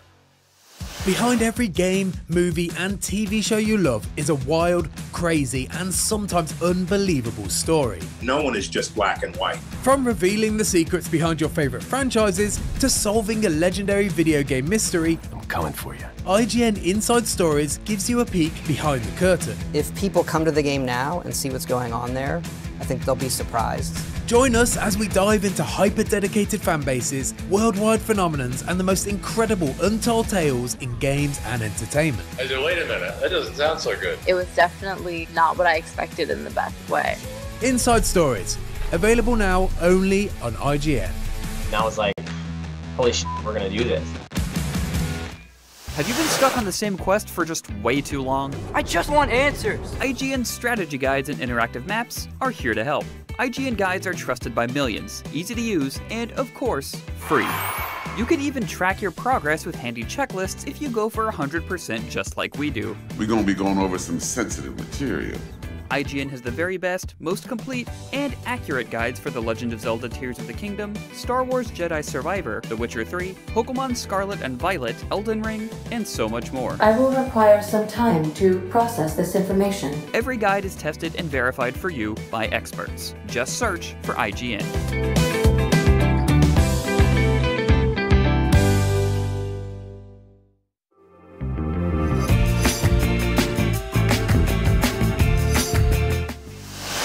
Survive a brutal island filled with fearsome enemies while designing your dream shop in Sailblazers, a new multiplayer open world survival shopkeeping game from Airstrafe Interactive. Let's take a look.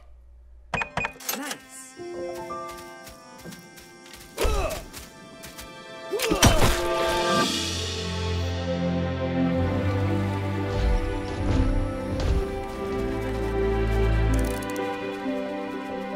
Thank you for believing in me. Together, we'll make it the best shop the island's ever seen. Nice work. Keep this up and you'll be running your own shop. Maybe your own district. Welcome to Karzai Village.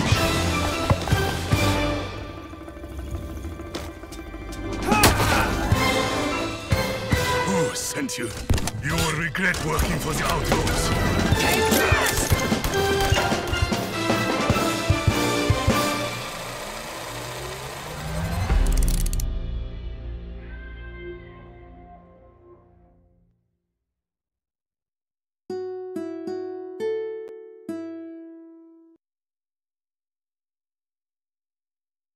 For some more Preem Cyberpunk content? Well, look no further because I have Gabe Amatangelo, Game Director, Paolo Sasco, Quest Director here with me today to answer all of our questions about Cyberpunk 2077's upcoming DLC, Phantom Liberty.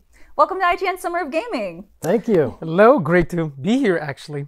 Yeah, I saw you guys checking out our toys and everything. You were surrounded by fellow nerds. Cool collection, yes. We're definitely nerds. We'll get you a V statue for the background.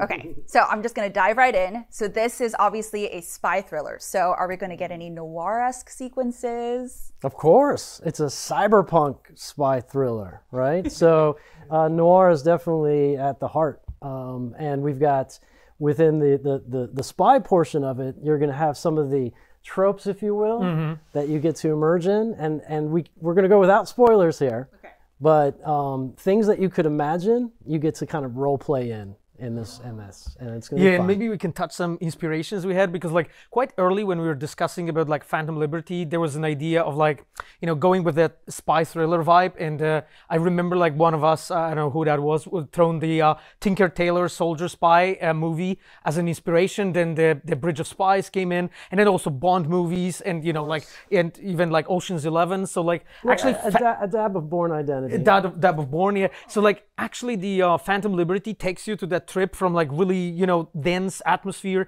that you have in those spy thriller movies to actual movies when you feel like a Bond at some moments, and really heavy action sequences. So all of that is there.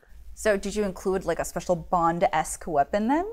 Yes, but I'm trying to skirt around. I mean, there's everything you can imagine. Okay. Like, let's put it that way. Let's put it that way. And we were really excited about this because it allowed us to put V in a situation with kind of a new kind of category of characters, if you will, from the president to, of course, sleeper agents to other mysterious characters. And then we have Kurt Hansen, who's like a sort of a militia guy that's kind of taken over Dogtown. All the intrigue there. But as you get into the narrative and as you explore it, you also see that they're all human in a way.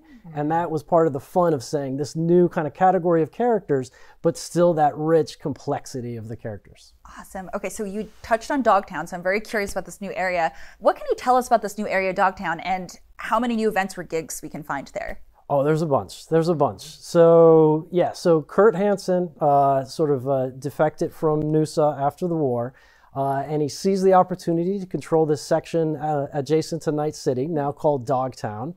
One of his exploits is weapons dealing. So there's going to be some weapons trading and dealing and stuff like that happen there. But that's not the sort of main story. It's just kind of there's this layer of activity and agency in the world that happens with or without V. And so it feels very alive and you can interact and intersect it. Yeah, precisely. We end up like with Gabe actually going over the open world really like and trying to think like how to revitalize it in a way, you know, what we could actually add, you know, to make it really feel alive, you know, and there's plenty actually that goes around, you know, V and happens around you in Dogtown, but also in the Night City. Awesome. So what sort of area is the Pacifica Combat Zone and how does it differ from Night City? I mean, it was the site of conflict, the Unification War, and you see some of the kind of after effects of it there. But again, it got seized control by this sort of military leader, and it feels very oppressive. It's very different.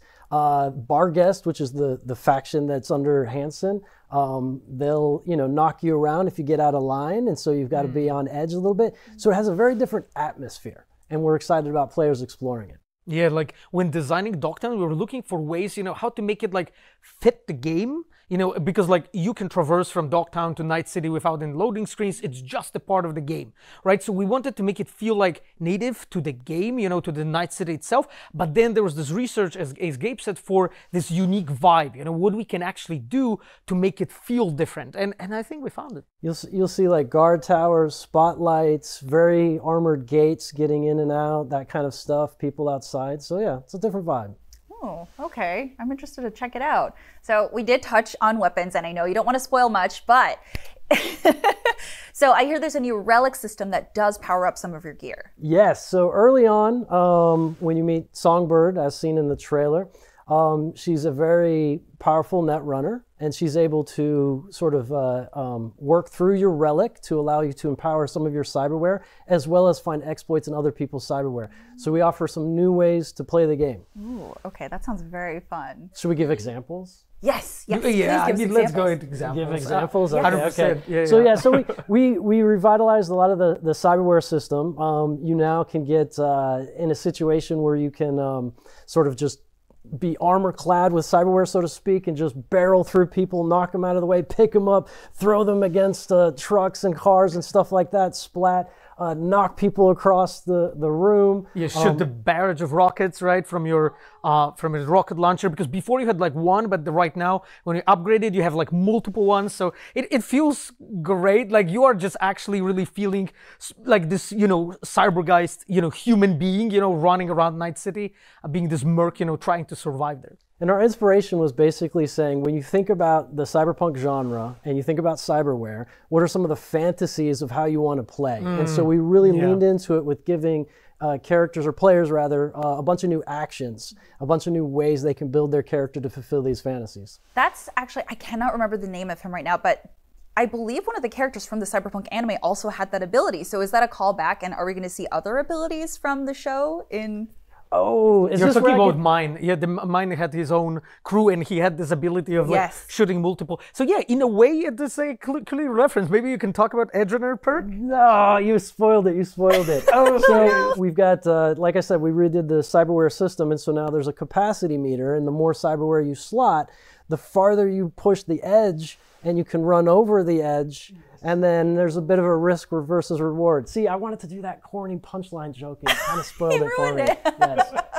But yes, so there is it is obviously inspired. I mean, it's in the lore, it's baked into the lore, but the response obviously was huge to it, and we definitely wanted to put it into the game. Oh, wow. That's going to be really hard to juggle because you added in so many new things that people are going to want to use, but now you're going to be like, hey, can't use all of that. So that's going to be very hard to balance, but I'm very glad for that challenge. So yeah, and just find the way you want to play. Another way is you can jump in the air, dash in the air, block bullets with your katana blade. We've got vehicle combat as well, where you can be on your Akira-style bike and slash some tires with your katana blades, screech, pull out your SMG, shoot cars down. So a lot or of vehicles with the rockets, actually. Vehicles so, like, with rockets, yeah. Those are actually pretty, because you can have both like Gatling guns and rockets in some of the vehicles that you can obtain in the game, either as a quest reward or just, buy it as a player in the game. So. Okay, is that going to be something that's found everywhere in the city or just in the new portion? So you'll be able to access like all the, vehicle combat, all this stuff, but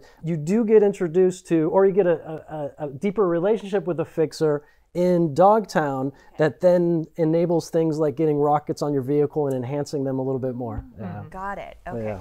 So speaking of the Fixer and other characters that we might interact with, we definitely need to talk about Solomon Reed, who is played by Idris Elba, who is a key character in this DLC. So can you tell us a little bit more about him and his relationship with other key characters in this DLC?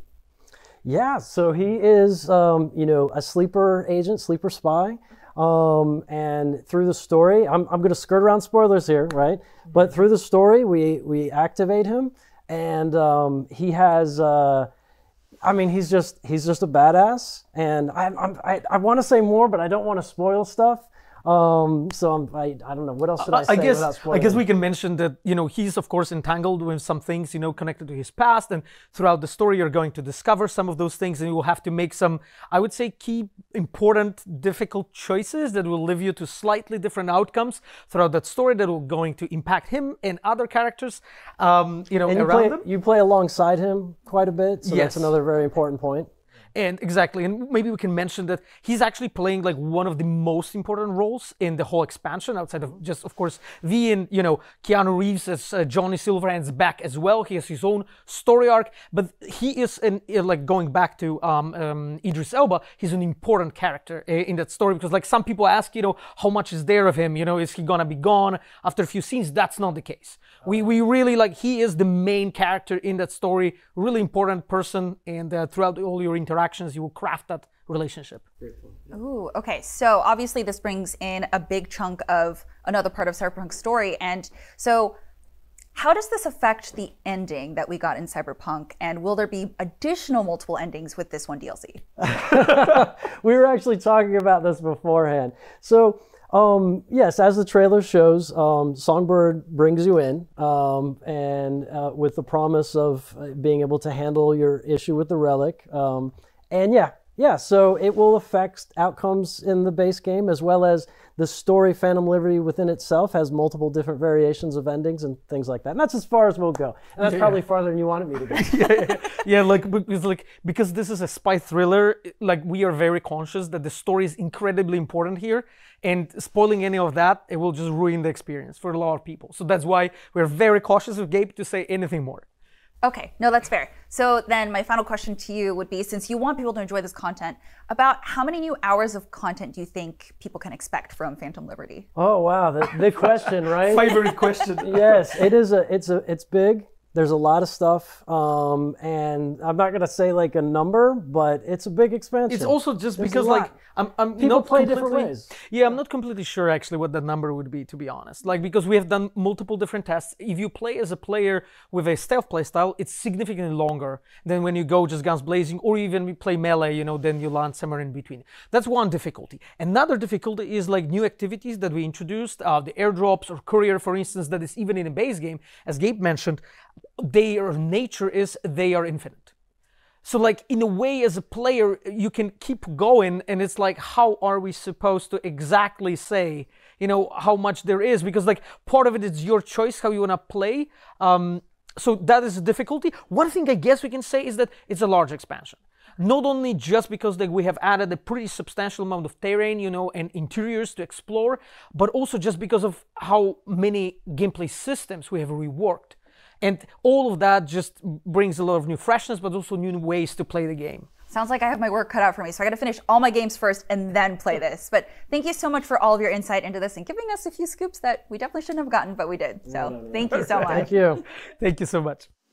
Well, for more Cyberpunk 2077 news, be sure to stay right here on IGN for all of the latest updates. And don't forget to keep tuned for more Summer of Gaming content this month for all of your gaming news.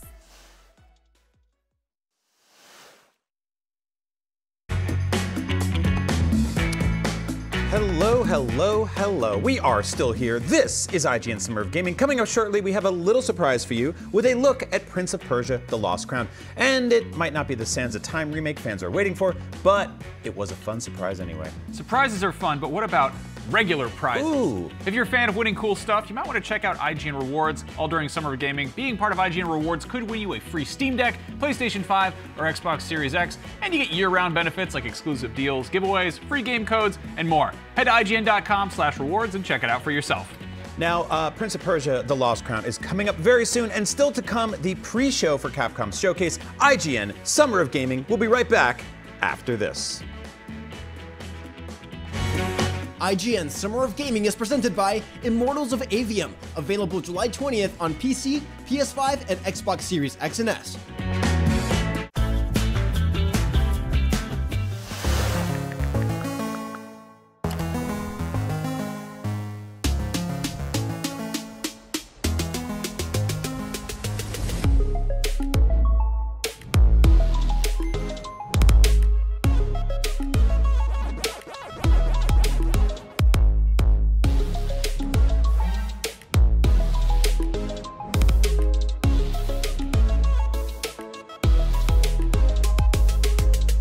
Behind every game, movie, and TV show you love is a wild, crazy, and sometimes unbelievable story. No one is just black and white. From revealing the secrets behind your favorite franchises to solving a legendary video game mystery, I'm coming for you. IGN Inside Stories gives you a peek behind the curtain. If people come to the game now and see what's going on there, I think they'll be surprised. Join us as we dive into hyper-dedicated fanbases, worldwide phenomenons, and the most incredible untold tales in games and entertainment. I said, wait a minute, that doesn't sound so good. It was definitely not what I expected in the best way. Inside Stories, available now only on IGN. And I was like, holy shit, we're gonna do this.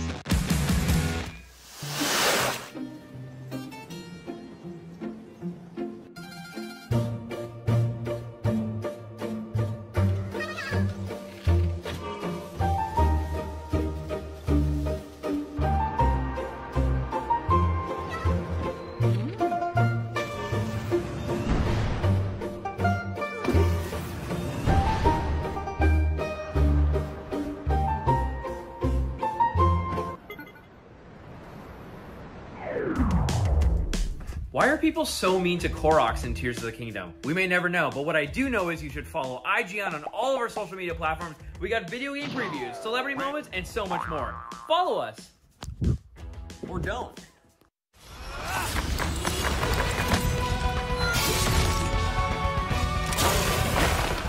A brand new Prince of Persia was announced, and it's quite literally in a different dimension to the beloved Sands of Time games. Made by the folks behind Rayman, Prince of Persia: The Lost Crown is a 2D game that revisits the series' platformer roots. To find out more about this unexpected return, we spoke to 3 developers from Ubisoft Montpellier, who told us how they're relaunching Prince of Persia as an anime-inspired Metroidvania.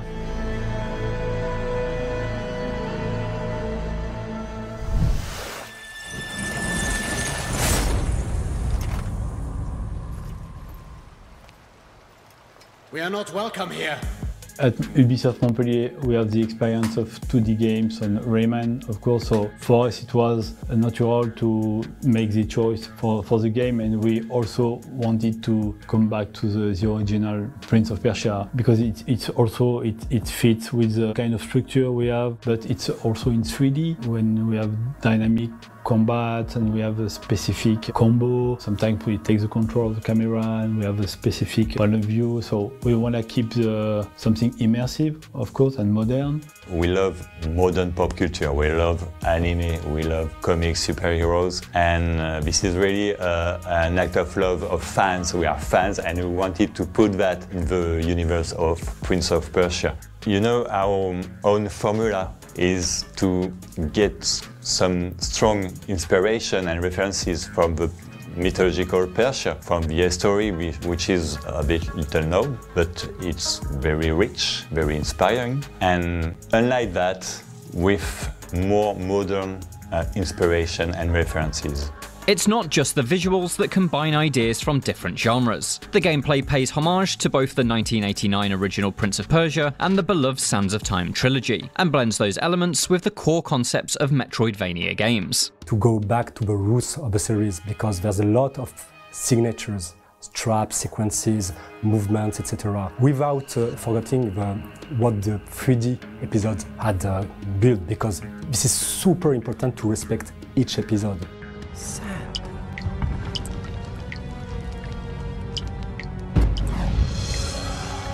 Players that play the original game will find in some areas this feeling of the Arabian Nights, big palace, open areas, and with a nice landscape and everything, but also, like in the first Prince of Persia, some place with a lot of traps, small corridors with traps and things that are sometimes difficult to anticipate. And we have a lot of gameplay sequences that are cameo to the first Prince of Persia, of course. For the Metroidvania elements, Ubisoft wanted to pull on all the classics of the genre: an interconnected map, challenging combat, and powers that unlock new opportunities. Our purpose was to capture this feeling of isolation, this feeling to have a black box and to be smart. We have a lot of rewards and shortcuts. We tease the player to come back with new abilities, because a very important thing in this kind of structure is very important when you come back to have the ability to pass through a fight easily, to access to treasures that was not accessible previously. In traditional form for Prince of Persia, you have the power to manipulate time. For example, you can create a shadow marker and rewind back to it, so you can pull yourself out of danger at the last moment. Or you can speed yourself up and dash through hazards. As cool as these are though, they are purposefully very different to the Sands of Time powers that you may remember. We are toying with time theme, and this is not a prequel. When we begin to think about this new chapter, so Prince of Persia, The Lost Crown, it was very important to try to twist all those things. So something like simple ideas. Imagine that the time powers are back, the one that you know from the trilogy, but this time they won't be in your hand.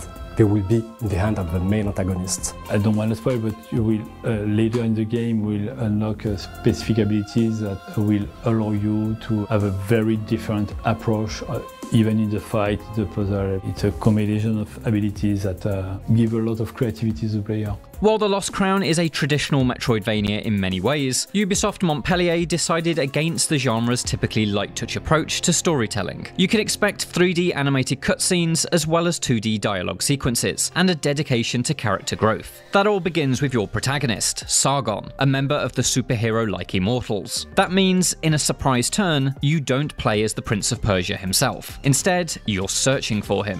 When you have to deal with Prince of Persia, it's super easy to make the same recipe. And it's kind of the same thing with every idea we had. I talked about simple ideas. It was like, this time you won't play the prince, you won't be alone, you'll be part of a group. Why we did that? It was to, this time, create a closer connection with the player. I think we don't have so much prince in our audiences. We wanted to be sure that every player feel a connection with Sargon. That was super important to create a story that allows the player to grow with Sargon. This is a coming-of-age story because we took a lot of inspiration from animes. We didn't want to play as, let's say, Son Goku, but Vegeta. It was a matter of making him grow all along this journey. And Vegeta cannot be, he's a prince, of course, but we wanted to have someone more you know, rough. We took a lot of inspiration from Miyamoto Musashi, his story, because this is a journey for Sargon to understand why does it mean to be strong.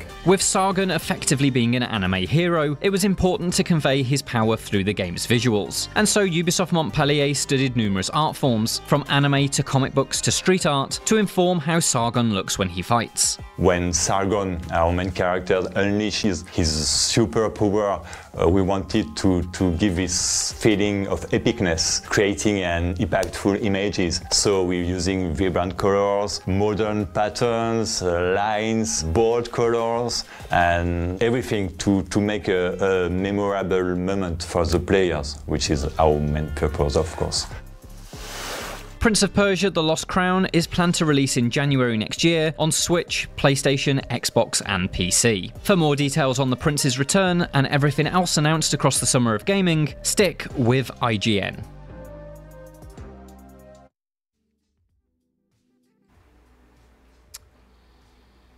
This is Summer of Gaming. We're doing it. Capcom Showcase is coming up any second. Any last predictions? I want to see Dino Crisis, but they're not going to show it to me. Beautiful Joe. Resident Evil. Resident Evil 9. Yeah. I want... Stick around after. We're going to have a post show. They're going to start the thing right now. Check it out. Watch it. Have fun. See you soon.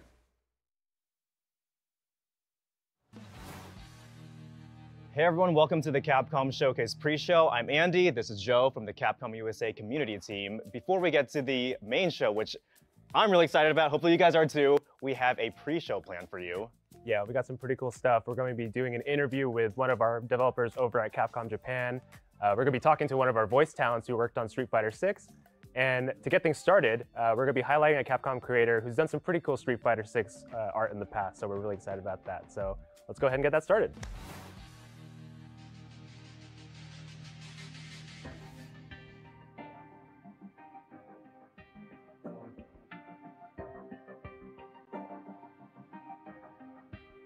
Yeah, hey there, I do this, never fear losing. And when I get up in the game, y'all be improving. A real problem, but I solve them all facts proof. And if you think I'm gon' fold, then you totally fool.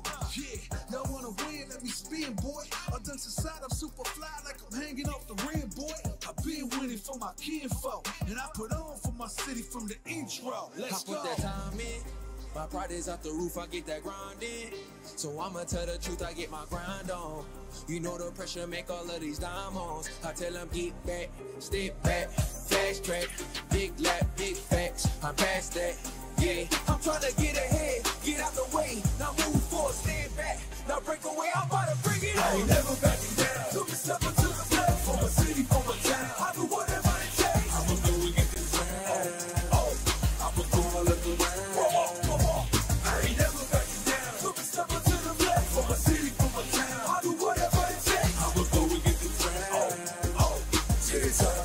See the sights, yeah. Let's go. Hop out and I'm scheming, ride around and I'm dreaming. Once I get the feeling, nobody can stop me. Hit it, I'm on goal, fending all you foes. Once I'm on the road, I'm knocking out of the door. I got the range. If you wanna come and stand up to me, pull up on me now. If you wanna challenge, tell me, rookie, run up on me now. I'm on the road to the top and I'm not looking back. I'm on the road to the top and I'm not looking back. I ain't never backing down. Took a step up to the plate. For my city, for my town. I do whatever.